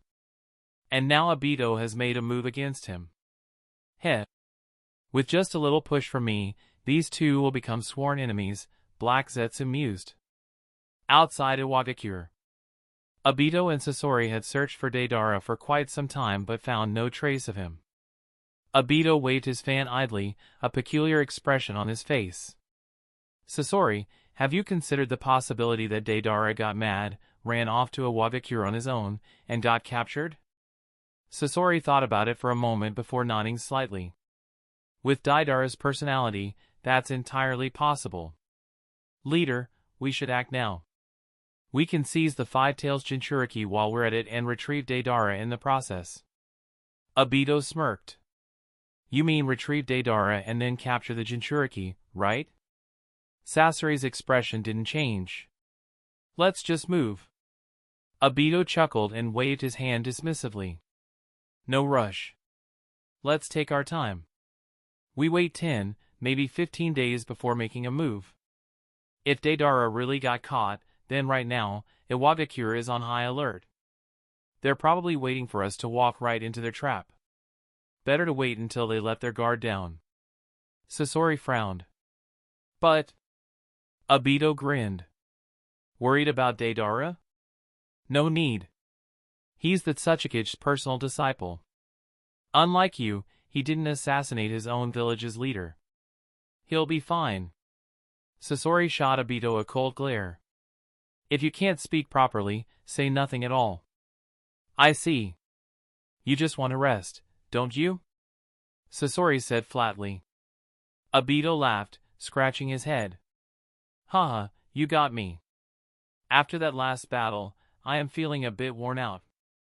Besides, you need time to repair your tools, right? Sasori pondered for a moment before nodding. Fine. I'll stay here and wait. Deidara might show up on his own. Leader, take your time. With that, Obito vanished into his Kamui space, his Sharingan glowing red. Chapter 223, Kakashi's Daily Life. Konohagakure. Hokage's office. Kakashi stood before Minato, holding a stack of documents as he gave his report. All three of his students had completed their training. His duties as a Jonin instructor had long been fulfilled. So, Minato had reassigned him to the Hokage's office as an assistant, which was both a form of training and a step toward promotion. Yakushi Nono is highly skilled in medical ninjutsu. Personally, I believe she should be placed in a more suitable position. Minato looked up at the name, pausing in thought before smiling. Ah, I remember her. She's the mother of that young recruit who recently joined the ANBU, isn't she? Kakashi nodded. Yes. She previously worked for Root, but she has a kind nature and even runs an orphanage on her own. After conducting a thorough security review, the village transferred her to a standard combat unit. I believe that's a waste of her talents. Minato pondered for a moment before nodding. The third always said that people should be placed where they fit best. Let's do as you suggest, Kakashi. You've been doing great work lately. It seems this position suits you quite well, haha. Kakashi shrugged, his usual lazy expression in place. I'm just doing my best to follow your orders, Minato-sensei. Personally, I prefer something more laid back. Minato chuckled, lightly tapping Kakashi with the stack of papers. You used to be so diligent as a kid, what happened? Kakashi adjusted his forehead protector, his tone thoughtful. I guess I was influenced by a certain unreliable someone. Also, satisfying the wife is no easy task. And Jiraiya-sama's books are simply too captivating. Minato sighed and rubbed his forehead. You might as well just say Obito's name outright. Alright, keep going. Kakashi smirked. Then I'll continue, Minato-sensei. Take your time. By the time he finally finished, it was already well past noon. Kakashi walked out of the Hokage's office, looking utterly drained. Stretching lazily, he pulled a small book from his pocket, a contented smile spreading across his face. Ah, finally! Some well-earned free time. During the day, he had to deal with Minato-sensei. At night, he had to handle the little wildcat at home. For Kakashi, this brief midday break was the only time truly his own. Jiraiya-sama's writing is getting more detailed. It really makes you feel like you're there. As he read, an indecent grin crept onto his face. He wiped a bit of drool from his mask and was about to turn the page when his instincts flared. Looking up, he focused on a specific spot in the distance. Huh? That guy's back? Quickly and carefully, Kakashi tucked the book away. Then, in a flash of the Flying Thunder God technique, he vanished toward his target. Whenever that guy returned to the village, he had to go find him immediately. Otherwise, who knew how long it would take to track him down again? Konoha Barbecue House. Obito hummed a cheerful tune as he grilled some snake meat, waiting for a certain someone to arrive. You eat dung, I eat sand sticky, so hard to chew, roam the world. Technically, Obito could have just used Kamui to teleport straight to Rin's house. But he always took his time wandering through the village first, giving that certain someone a chance to catch up. Ha ha ha, clearly, he was doing this out of friendship. It wasn't because he was worried Kakashi might interrupt him doing questionable things. Whoosh! A shadow flickered into existence, landing right on the seat opposite Obito. Obito, wait, huh? Kakashi finally realized where he was, a barbecue restaurant. Obito grinned and placed a piece of grilled meat on Kakashi's plate. Hungry? If you've already eaten, have a little. If not, eat a lot. The rich aroma of grilled meat filled the air, making Kakashi subconsciously swallow. I actually haven't eaten yet. What kind of meat is this? Smells amazing. Obito's grin widened as he dropped 2 more hefty pieces onto Kakashi's plate. Then dig in. This is special, 1,000-year-old snake meat, a rare delicacy. Eat up, and you'll be galloping through life in no time. In a single swift motion, Kakashi pulled down his mask, took a bite, and pulled it back up. His eye lit up. This is really good. But 1,000-year-old snake meat. Give me a break. Obito immediately scowled and snatched the meat back off Kakashi's plate. Holding up a piece with his chopsticks, he said, "Who's making things up? Let me introduce you properly. What I'm holding right now is none other than the legendary white snake sage of Ryochi Cave." Obito blew on the meat before taking a self-satisfied bite. That old snake had never seen the world properly. With that, he devoured it in one bite. Damn, so good! Kakashi's eye widened in shock. Wait, what? Are you telling me this is meat from one of the 3 great sage regions? From the white snake sage itself? Obito chuckled, stuffing another piece into his mouth. Why are you just repeating what I said? Seeing the pile of grilled meat rapidly shrinking, Kakashi hurriedly grabbed more for himself. Stop eating! You don't need it, leave it all for me. Alright. Obito met Kakashi's desperate gaze and seemed to understand something. Kakashi hadn't said much, but at the same time, he had said everything. Deep within Uchiha Madara's hideout, After a night of calm reflection, Madara was no longer consumed by rage. Instead, he began rationalizing Obito's actions. At that time, Obito and I barely interacted. We were merely using each other, not nearly as close as we are now. For him to make moves behind my back makes sense. Didn't I secretly make my own preparations as well? Besides, resurrecting Izuna may have been a way to restrain me, but it also shows a degree of concern for me. After decades of solitude underground, Madara had spent years consumed by fury, resentment, and bitterness.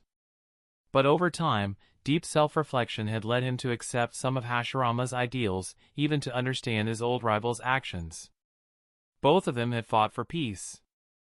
The only difference was that Hashirama had taken the wrong path. In other words, Madara was no longer the same extremist he had been decades ago. This was why Obito could gradually change Madara. In the end, they would have a happy ending. Otherwise, Madara would have long since activated his Susanoo and taken Obito for a dance. Still, Madara chuckled bitterly. Even knowing all this, there's still a sting. Ha ha ha. Izuna had been his sanctuary, something untouchable. Obito's meddling had left a small crack between them. Maybe it's time for a real talk with Obito? Madara muttered. Forget it. The Eye of the Moon plan is near completion. I'll wait until everything is settled. But something kept gnawing at him. Why had Obito impersonated him so long ago just to intimidate Orochimaru? Back then, Obito had no way of knowing his plan. Unless... No. The way he acted, it was almost as if he had truly met me before. Chapter 224, Framing Minato. Konohagakure.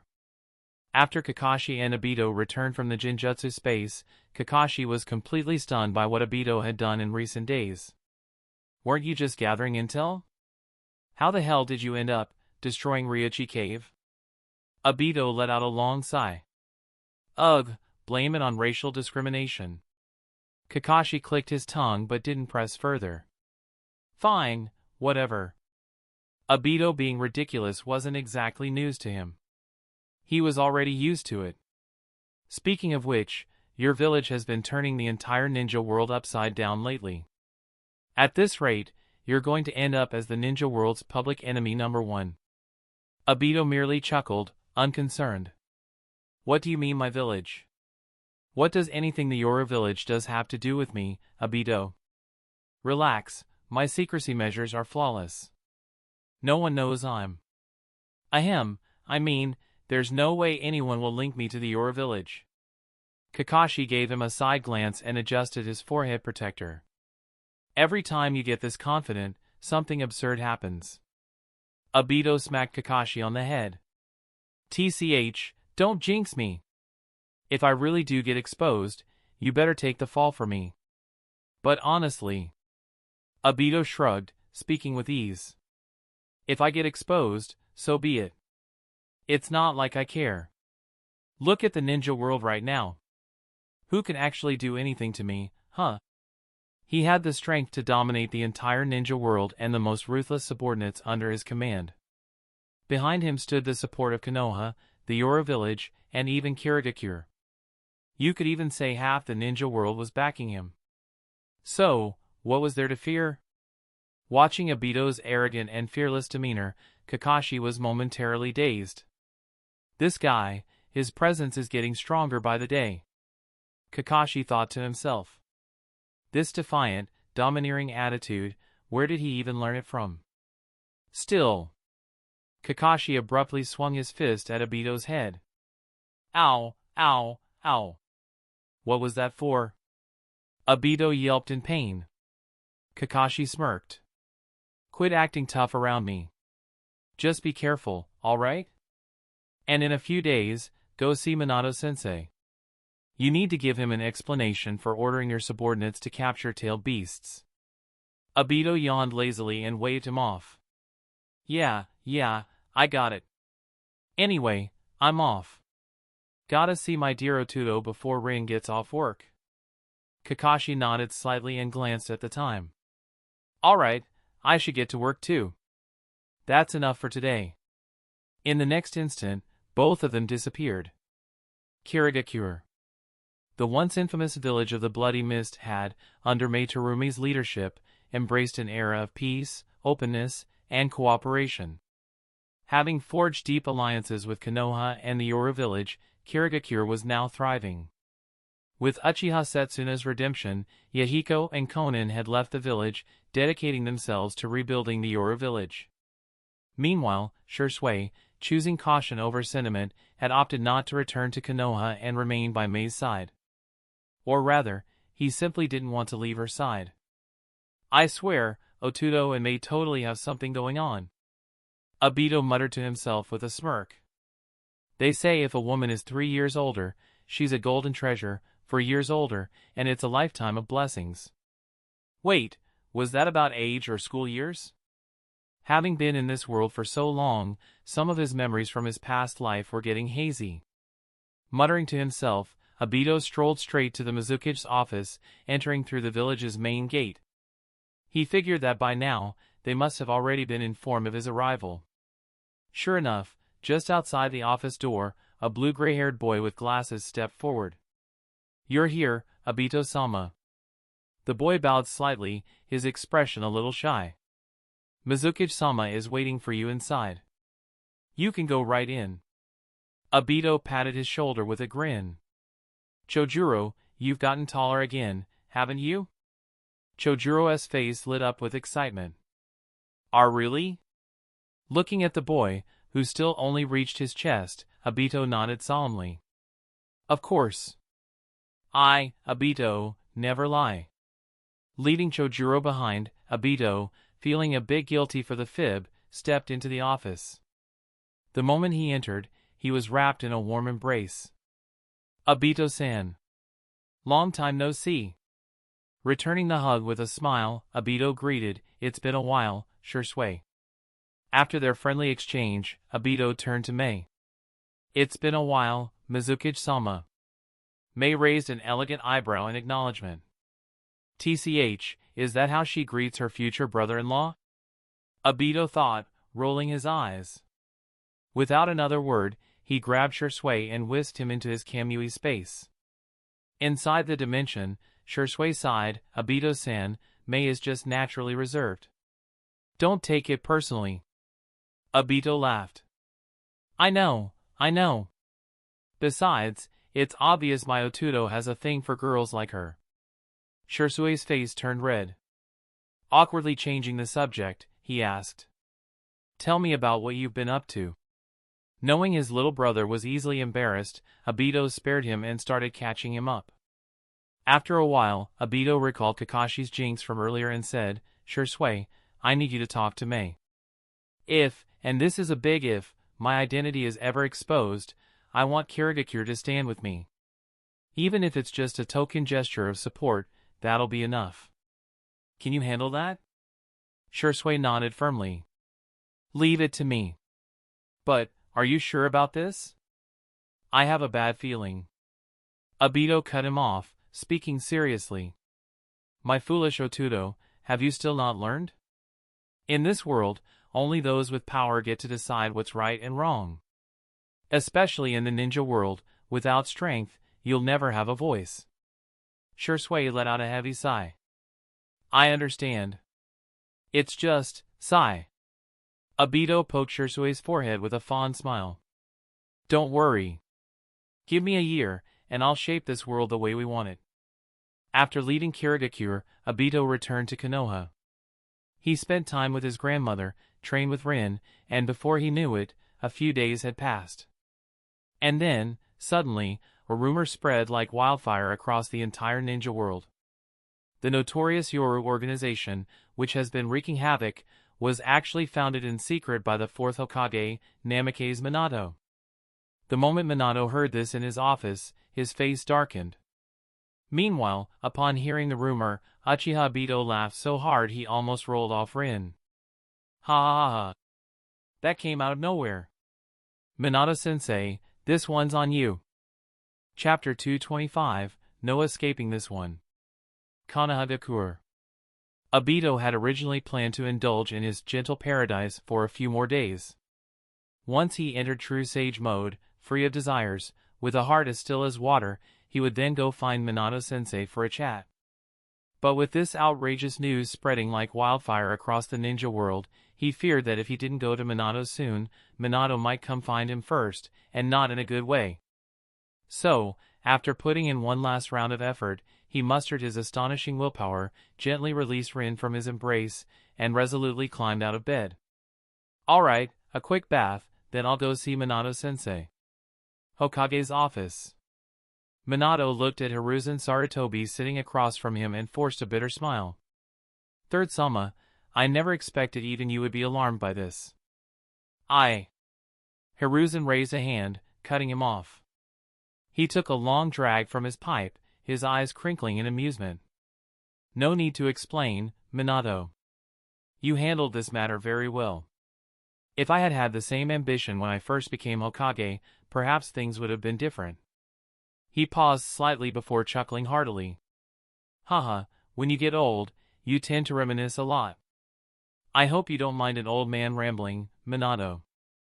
Indeed, Hiruzen had no objections to Minato's actions, quite the opposite, he was very satisfied. His yearning for peace stemmed from his desire to protect the people of the village from harm. But at the same time, he wished for Konoha to grow stronger and dominate the other villages. Minato's approach was nothing short of brilliant. Establishing a new faction outside Konoha, gathering rogue ninjas from other villages to strike at Konoha's enemies, all while Konoha itself remained hidden in the shadows, quietly reaping the benefits. It was a masterstroke. Minato sighed, a little exasperated. But Third Sama, Hiruzen cut him off again, smiling. No need to blame yourself, Minato. Though this was exposed earlier than expected, you've still done an excellent job. While the rumors stated that the nominal leader of your village was Obito, any perceptive individual could see that the true mastermind behind it was Minato. And Hiruzen was certainly one of those perceptive individuals. Think about it, villages that were on friendly terms with Konoha, like Kirigakure, had suffered no attacks.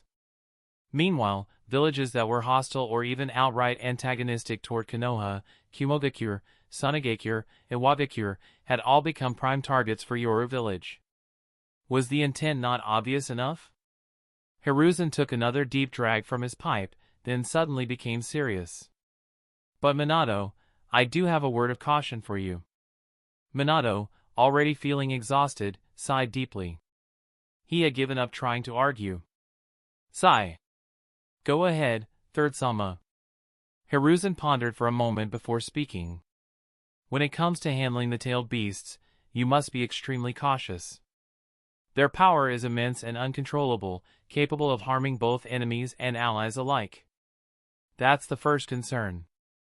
The second is that these tailed beasts were originally distributed by the first Hokage to maintain balance among the great villages and prevent large-scale wars. Your current actions, targeting all the tailed beasts, give the impression that you're trying to reshuffle the balance of power. If you're not careful, you might trigger the Fourth Great Ninja War. Minato's expression darkened. His headache intensified. He had, of course, considered this possibility. So, Obito, what exactly are you trying to do? Seeing Minato's troubled face, Hiruzen patted his shoulder reassuringly and chuckled. Of course, I trust that you'll handle this properly. Think of my words as nothing more than an old man's idle chatter, ha ha ha. Minato immediately stood and respectfully walked Hiruzen to the door. I understand, Third Sama. Let me see you off. Once Hiruzen had left, Minato slumped back into his chair and let out a long, heavy sigh. See ya. To be honest, if he put aside his personal stance and analyzed the situation objectively, even he had to admit, there was no getting out of this one. This accusation was simply too well-timed and too reasonable. Usually, it's the students who take the blame for their teachers. When has a teacher ever had to shoulder the blame for his student? Minato forced a wry smile. Why did I ever take Obito as a student in the first place? Sigh. He had lost count of how many times he had pondered that question. Just then, a figure leapt through the window, grinning mischievously. Minato-sensei, did you miss your dear student? Looking at the culprit standing before him, Minato almost formed a Rasengan on the spot. Obito! Do you have any idea how much trouble you've caused me? He snapped. Seeing Minato's aggrieved expression, Obito couldn't help but burst into laughter. Pfft, ha ha ha. Sorry, Minato-sensei. I didn't expect this to be so funny. Ahem, no, I mean, I didn't expect things to turn out like this. If I ever find out who started this rumor, I'll personally invite them to your village for a visit, ha ha ha. Meanwhile, in Iwagakure, inside a dimly lit room. Ah, achoo! Inoki sneezed loudly, then rubbed his oversized nose before turning to Deidara. You're still holding on after 5 days, brat, he sneered. Your so-called comrades won't risk all-out war with Iwagakure just to save you. Your ragtag group of mercenaries, gathered by nothing but shared interests, do you really think they'd go that far for you? Deidara snorted and turned away. Humph. Sasori and the leader must have been delayed by something, As soon as they're free, they'll definitely come to rescue me, What the hell is taking them so long? This is getting embarrassing. Could the organization have really abandoned me? Despite his stubborn words, a hint of uncertainty crept into Deidara's tone. Inoki, noticing this, smirked confidently. Foolish boy. Once I crush your village, let's see what hope you have left. Deidara glanced Inoki up and down, his disdain evident. Old man, with those ancient bones of yours, you think you can take down your village? Forget the leader and Sasori, hell, even the miser and the chatterbox could probably beat you. Inoki's mind stirred at the mention of new names. Another chance to extract intelligence. Ha! 2 no-name brats? Hardly a match for me. Deidara scoffed. No names? The miser fought the first Hokage to a standstill, Inoki's expression changed, his interest peaked. Tell me more. Chapter 226, Forced to Grow Stronger by My Enemies. Konoha. Hokage's office. Minato frowned deeply, his voice carrying a rare sternness as he looked at his grinning disciple. Obito, you've gone too far lately. The tailed beasts exist to maintain balance between the ninja villages. Why would you take such reckless actions against them? There was a trace of anger in Minato's tone as he continued, Are you trying to start the 4th Great Ninja War, Obito? Damn! Obito's heart nearly skipped a beat. How does Minato-sensei know what I... No, that's impossible. Minato-sensei couldn't possibly know. He was just asking rhetorically. Thinking quickly, Obito put on a troubled expression and sighed. Ah, Minato-sensei, I really didn't want things to turn out this way. But I have my reasons. I had no choice. Minato's anger subsided slightly. He frowned and asked, What reasons? You need to explain yourself clearly this time, Obito. Otherwise, don't even think about leading Konoha again. I won't allow you to keep running wild. What a joke. I, Obito, go wherever I please. Wait. Noticing Minato's darkened expression, Obito wisely chose not to voice that thought. Minato-sensei, let me show you something. He raised his hand and gestured toward the potted plants beside Minato's desk. Minato followed his gaze, puzzled. What happened next made his eyes widen in shock. The small plants in the pots, as if drunk, began swaying chaotically. Then, in the blink of an eye, they shot up to over half a meter tall. This should be enough. Obito murmured and made another gesture. The plants suddenly sprang out of their pots and, like bizarre creatures, started crawling toward him. This is, the first Hokages would release? Minato exclaimed in disbelief. Obito nodded slightly, controlling the plants with ease. That's right, Minato-sensei. I happened to develop would release under special circumstances. And it was then that I uncovered a secret capable of shaking the very foundation of the ninja world. He paused, then smirked mysteriously and lowered his voice. Minato-sensei, do you want to know? I can see it. You want to know. You really want to know. Alright, I'll tell you. Just put down that Rasengan first. Calm down, Minato-sensei.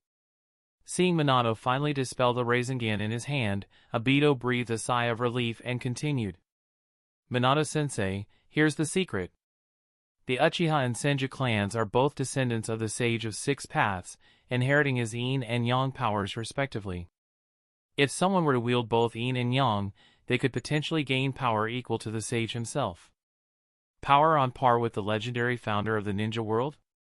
Minato was shaken to the core, but he forced himself to remain calm. Go on, Obito. Obito formed small figures from the transformed plants, 9 tiny-tailed beasts.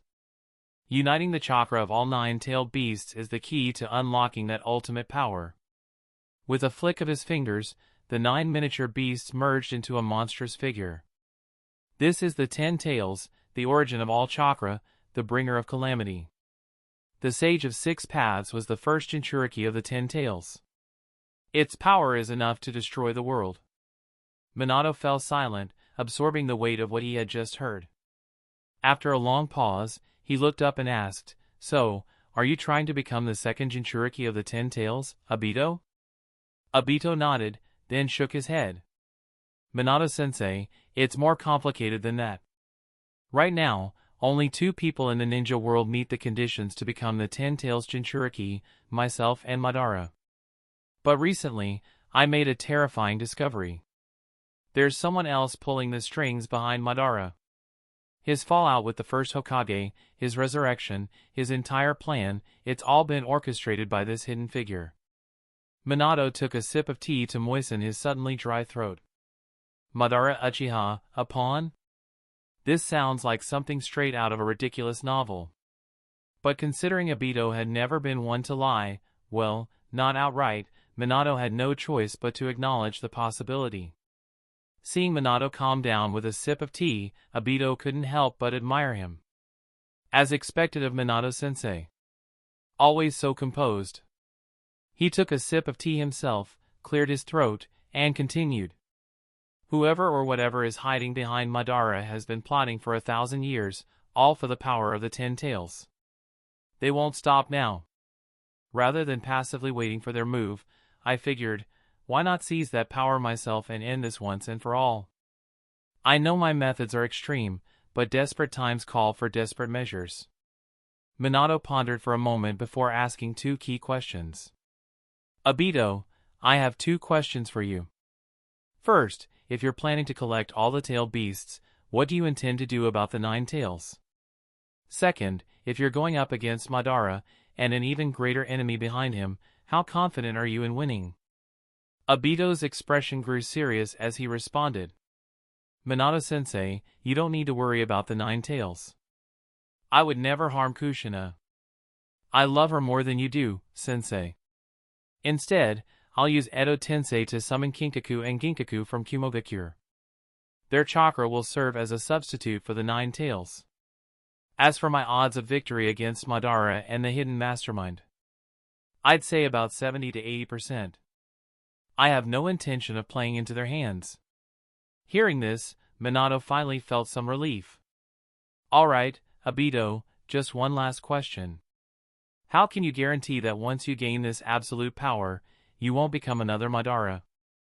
Obito scratched his head with a grin. Minato-sensei, even if I promise I won't, would you really believe me? Minato smiled bitterly and nodded. You have a point. This kid is ridiculous. The more he insists, the more worried I get.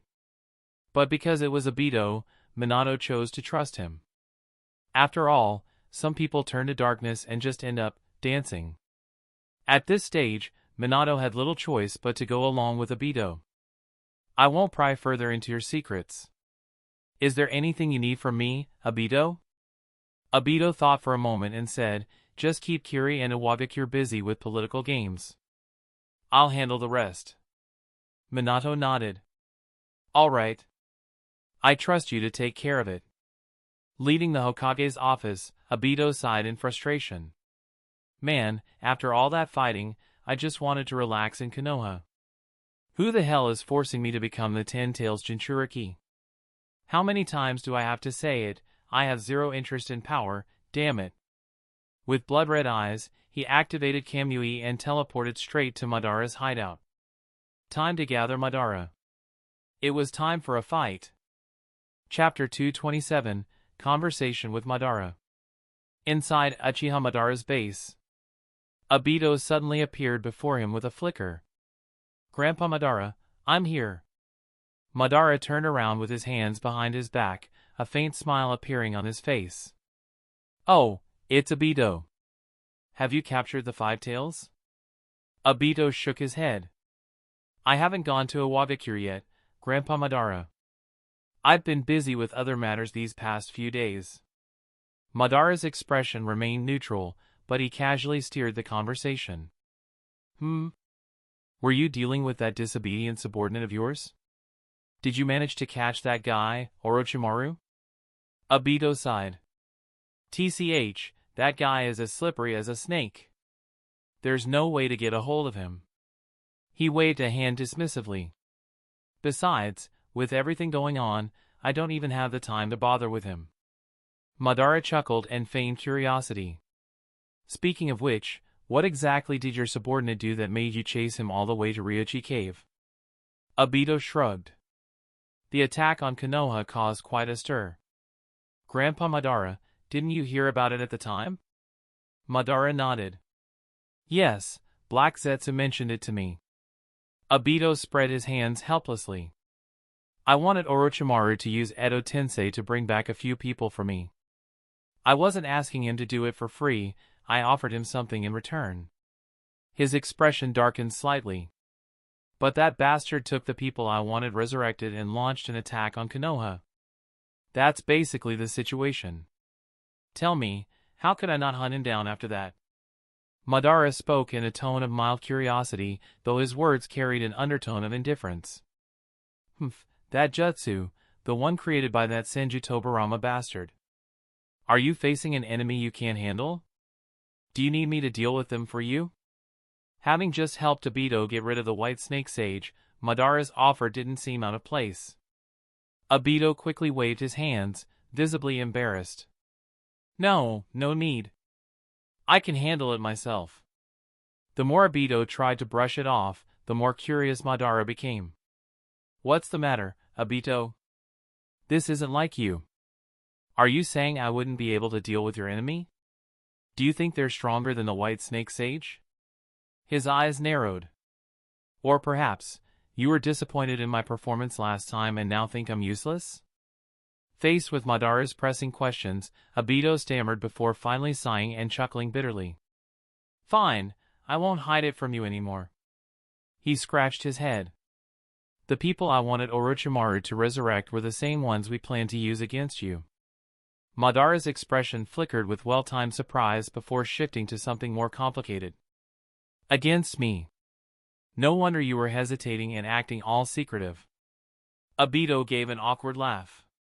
Heh, back then, we had only just started working together, Grandpa Madara. I was afraid you were just playing with me, so I had to keep a backup plan.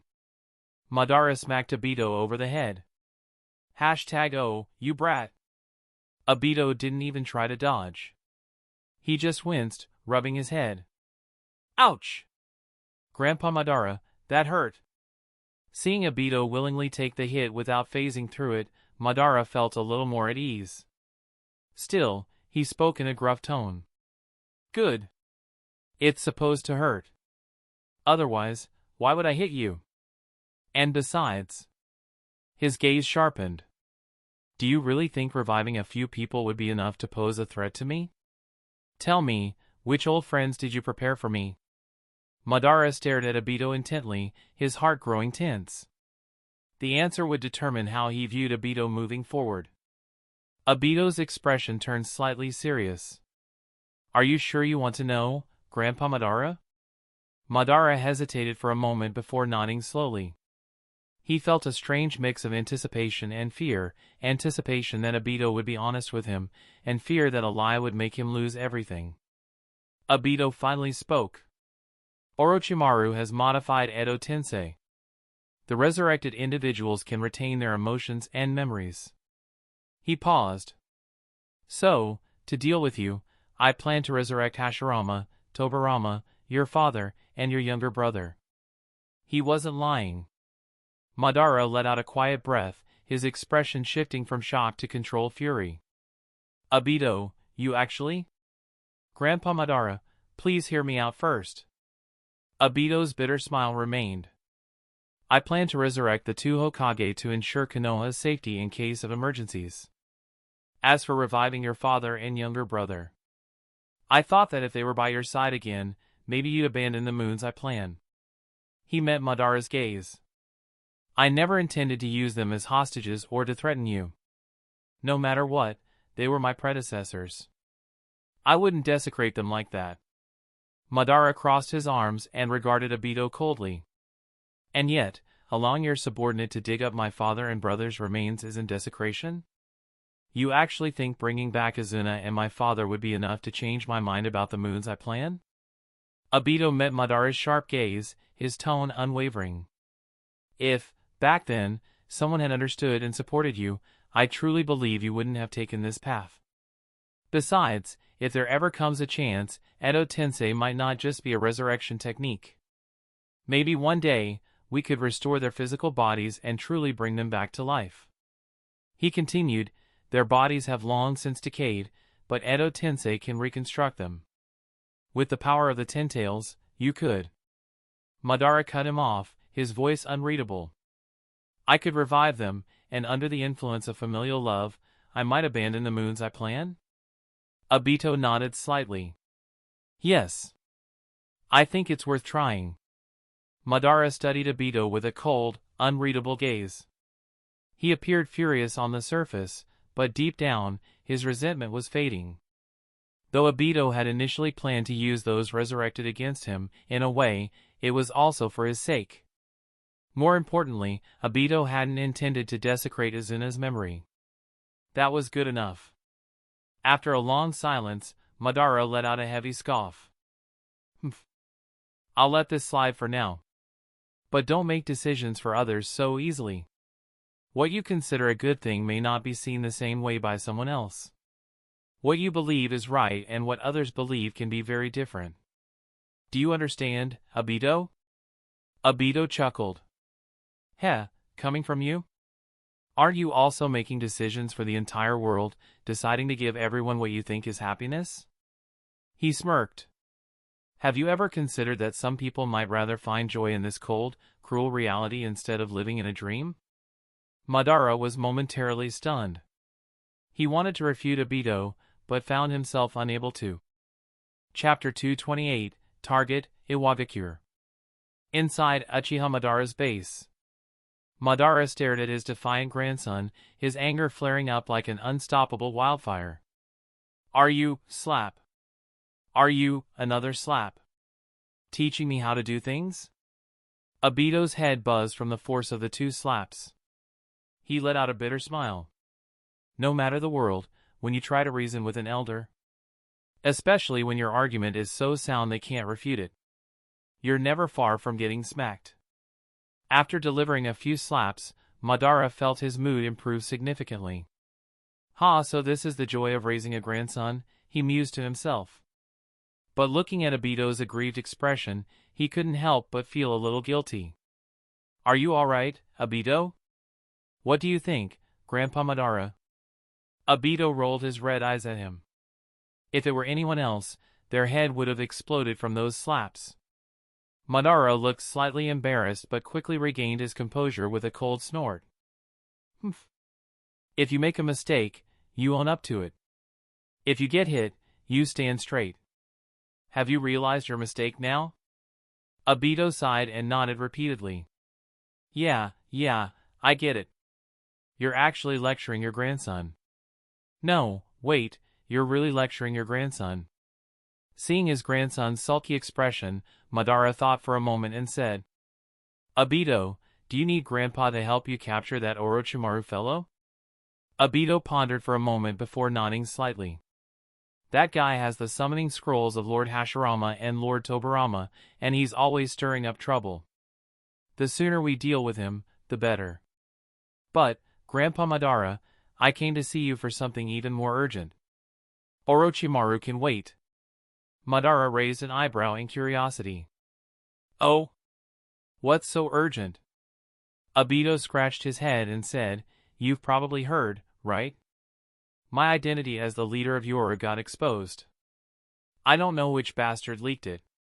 As the saying goes, speed is paramount in war. Quick action seizes the moment, while delay breeds complications. Let's go with a thunderous offensive and take down both the Five Tails and the Eight Tails in one go, Grandpa Madara. Before Madara could respond, Black Zetsu was already trembling with excitement. It almost felt like a dream. So soon? Does this mean I'll see Mother soon? Madara's eyes gleamed as he burst into laughter. Ha ha ha. That's exactly how it should be, Obito. Sensing danger, Black Zetsu immediately sank into the ground. Sure enough, just as it disappeared, Uchiha Obito also burst into wild laughter. Ha ha ha. 10 minutes later. Madara looked at his grandson and asked, Obito, do you have a plan? Obito puffed out his chest proudly. Of course. Since we're aiming to collect the tailed beasts in a single day, we can finally cut loose and have fun. Grandpa Madara, are you ready to return to the shinobi world? Madara exuded an air of absolute confidence, looking down on the world as if everything beneath him was insignificant. Of course. I will use a grand battle to announce to the entire shinobi world. I, Uchiha Madara, have returned. The spinning tomo in Obito's eyes reflected his smirk. Then let's move out. Madara laughed heartily. Ha ha ha. Good! In the next instant, their figures disappeared into the Kamui space. After making sure Black Zetsu wasn't around, Madara asked, Obito, you said we could collect all the tailed beasts in a day. But it seems you don't intend to attack Konoha. What's your plan for the Nine Tails? Obito pulled out 2 summoning scrolls. Grandpa Madara, I plan to use Edo Tensei to resurrect Kinkaku and Ginkaku from Kumogakure. Both of them possess the Nine Tails chakra, so they can serve as a substitute. Madara pondered for a moment before nodding. Alright, we'll do as you say, Obito. After all, even if the Ten Tails isn't revived in its complete form, he could still activate the infinite Tsukuyomi. There was no need to attack Konoha and plant unnecessary resentment in his grandson's heart. Obito really is just like Hashirama. Seeing the village is more important than anything else. No, wait! Damn it! My grandson is nothing like Hashirama. My grandson should be like me, Madara. But there are still some things I don't understand. Madara mused. Why does Obito know me so well? How did he see through Black Zetsu's disguise so easily? These questions remained unanswered. Should he ask Obito now? After a moment of thought, Madara dismissed the idea. Forget it. Becoming the Ten Tails Jinchuriki was his immediate priority. Everything else could wait. Obito, where's our first stop?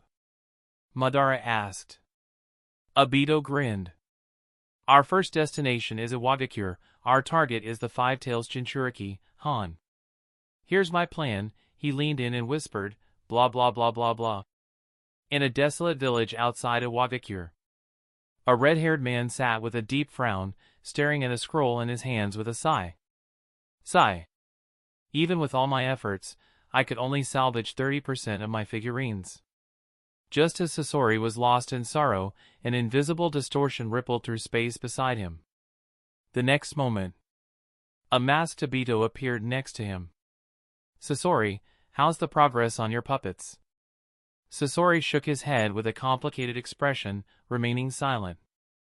Obito sighed, patted his shoulder, and said, Hey, don't be too upset, Sasori. If your puppets had spirits, they definitely wouldn't want to see you like this. Sasori gave him a deadpan look as if saying, "Are you serious? Those puppets were all people I killed.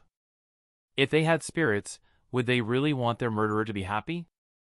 After a moment of internal grumbling, Sasori finally spoke. "So, is it time to move? Let's go." Obito shook his head. "Sasori, since your puppets are ready, you don't need to join this mission. I've hired some external help for this." Sasori raised an eyebrow in slight surprise. "But—" Obito waved him off. "In your current state, with so few puppets, your combat ability is severely limited. If we encounter—" Seeing Sasori about to argue, Obito cut him off. "And don't bring up your so-called ultimate art. That kind of attack should be saved for life-or-death situations." Sasori's mouth hung open. Obito had stolen his line, leaving him momentarily speechless. After a brief silence, Sasori finally said, "All right, then I'll leave Deidara in your hands." Obito scratched his head, looking troubled. "About Deidara. I'm actually considering leaving him in a Iwagakure." Chapter 229, Inoki's Shock. Sasori was stunned by Obito's words. "Leaving Deidara in a Iwagakure, why?"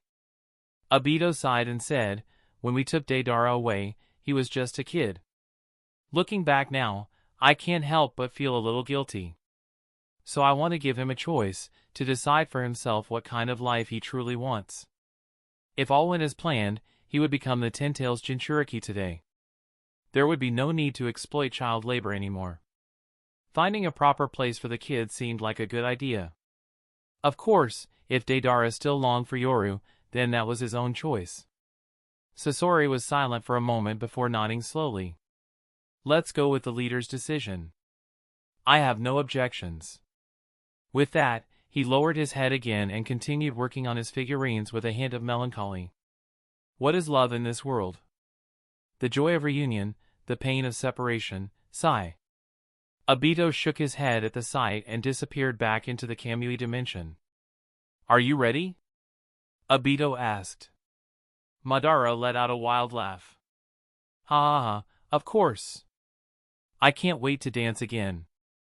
Obito nodded slightly. "All right then, let's start our mission." Above Iwagakure, a figure appeared out of thin air. After executing a flawless 720-degree spin, the figure landed elegantly atop Iwagakure's tallest building. "Ha ha ha!" Unrestrained laughter, amplified by chakra, instantly spread across the village. "Both scales brat of Iwagakure, do you still remember me?" Iwagakure was thrown into an uproar. Countless shinobi looked up, their gazes locking onto the arrogant figure above. Someone shouted angrily, "Who dares to cause a scene in Iwagakure?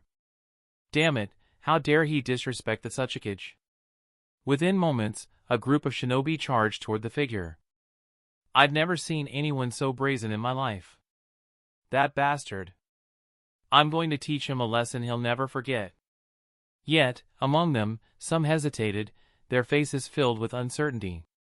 "Wait, how did he even get into Iwagakure? Something's off about this guy, everyone, be careful." Before the warning could be fully spoken, the charging shinobi were effortlessly thrown back, one by one. The commotion quickly reached Inoki, who immediately flew out of the Tsuchikage's office. The moment he saw the familiar figure, he froze in place, completely stunned. This is Uchiha. Madara? A long-buried memory resurfaced in his mind. A shadow from decades past, reaching across time, loomed over Inoki once more. Back then, he wasn't the Tsuchikage yet, just an ordinary shinobi of Iwagakure. Ordinary, if you consider being the grandson of the first Tsuchikage and the disciple of the second Tsuchikage as ordinary. During a diplomatic visit to Konohadakure, he and his master had encountered Uchiha Madara.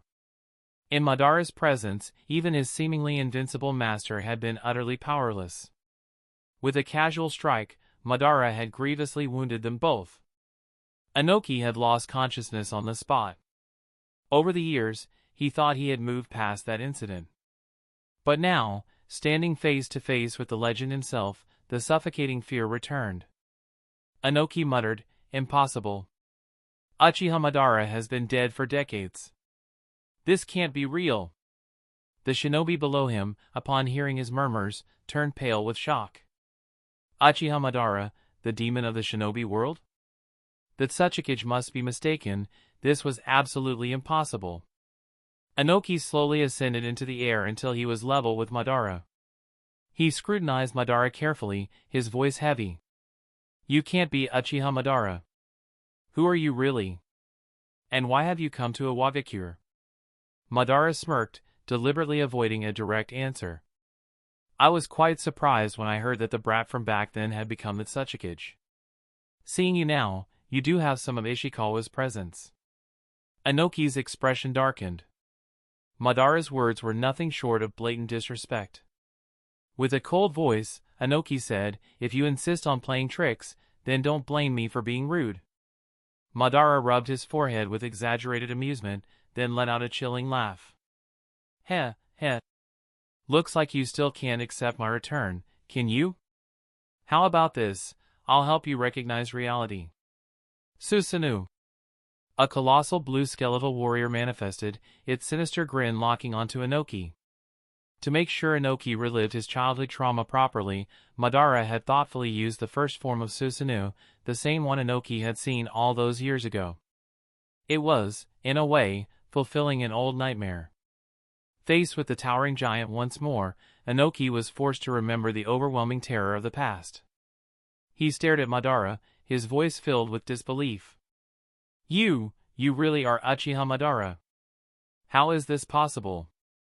Madara shrugged nonchalantly, his tone both indifferent and arrogant. I doubt anyone in the shinobi world would dare impersonate me.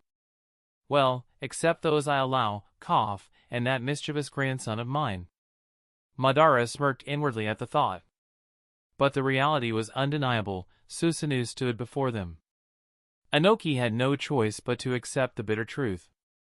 Uchiha Madara had returned. His expression shifted between shock and complexity as he asked. Uchiha Madara, why have you come to Iwabikure? Oh! So you finally have the courage to face me head-on. Madara glanced at Inoki, silently approving his resolve. Crossing his arms, he declared in an irrefutable tone, one of my subordinates from Yoru was captured by Iwabikure. You have two choices, hand him over voluntarily, or I'll level Iwabikure and take him myself. Since we've met before, I'm giving you the chance to choose. Inoki's pupils shrank violently. Madara had just said, one of my subordinates from Yoru. Could it be? Had he been mistaken all along? Was Yoru's leader actually Uchiha Madara? He quickly recalled the intelligence his disciple had gathered. Uchiha lineage. Slightly older than my disciple. Immense power. Eccentric personality. 3 of those points matched perfectly. As for the last one, if you really wanted to stretch it, it could make sense. Wait a minute, you little brat, you call this slightly older? Inoki roared internally. Madara wasn't just slightly older, he was decades older. If that logic held, then wasn't he only slightly older than his disciple too? Suddenly, Inoki felt deeply concerned about the future of Iwabikure under his successor's intelligence. Chapter 230, The Capture of the Five Tails. A dimly lit room in Iwabikure. Deidara was idly blowing at his bangs, clearly bored. Suddenly, the space around him rippled imperceptibly.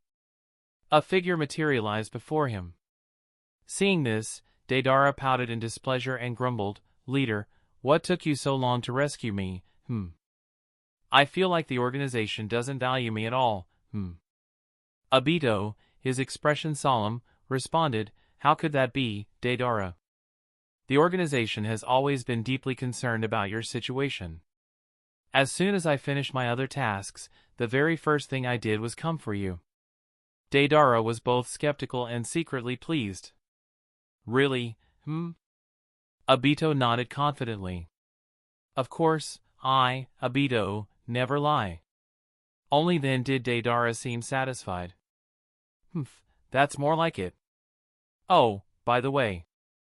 That commotion outside, Was it caused by Sasori, Obito shook his head. No, Sasori didn't come along for this mission. Deidara's face showed sheer disbelief. What? Sasori didn't come to save me, Unacceptable. If he's not here, then I'm not leaving. You guys don't care about me at all, I'm staying in Iwagakure.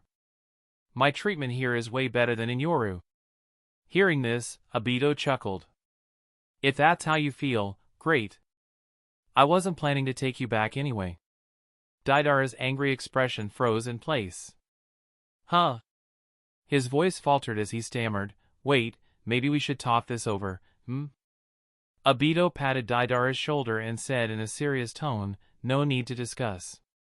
From now on, the organization has an important mission for you. You are no longer a member of Yoru. Instead, you'll be our undercover agent in Iwagakure. Your new codename is Borsellino. Deidara's expression soured. No way! I don't want to do some boring undercover job, Obito chuckled. Come on, Deidara, you have to expand your horizons. Being an undercover agent can be fun too. Take your master's dust release, for example.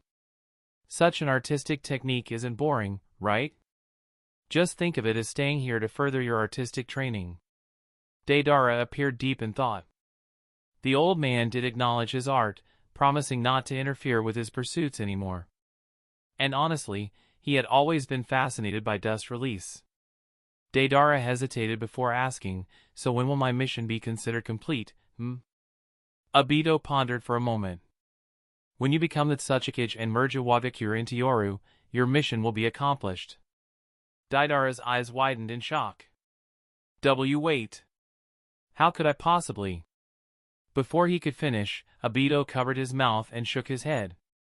This is a direct order from the boss. No room for negotiation. Focus on completing your mission and returning to the organization's embrace. Oh, and I'll miss you, Deidara.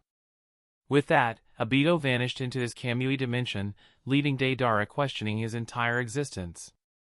Moments later, in a secluded spot, Obito reappeared. He quickly disguised himself as an Iwagakure shinobi and made his way to Madara's battlefield. Gazing up at the domineering figure standing high above and the stunned Inoki, Obito couldn't help but admire the scene. No one does theatrics quite like you, Madara. The sheer intimidation is overwhelming. Below the towering structure, a circle of Iwagakure shinobi had already gathered, their faces grim. Obito's gaze locked onto his target, the Five-Tails Jinchuriki, Han. There was no mistaking him. The man was over 7 feet tall, wearing flashy red armor and an enormous red conical hat. Honestly, it was impossible not to notice him. Casually, Obito approached Han. Excuse me, Han-sama? Are you Han-sama? Han glanced at him coldly, snorting through his nose. Who are you? Obito pointed at himself with feigned excitement. Han-sama, it's me.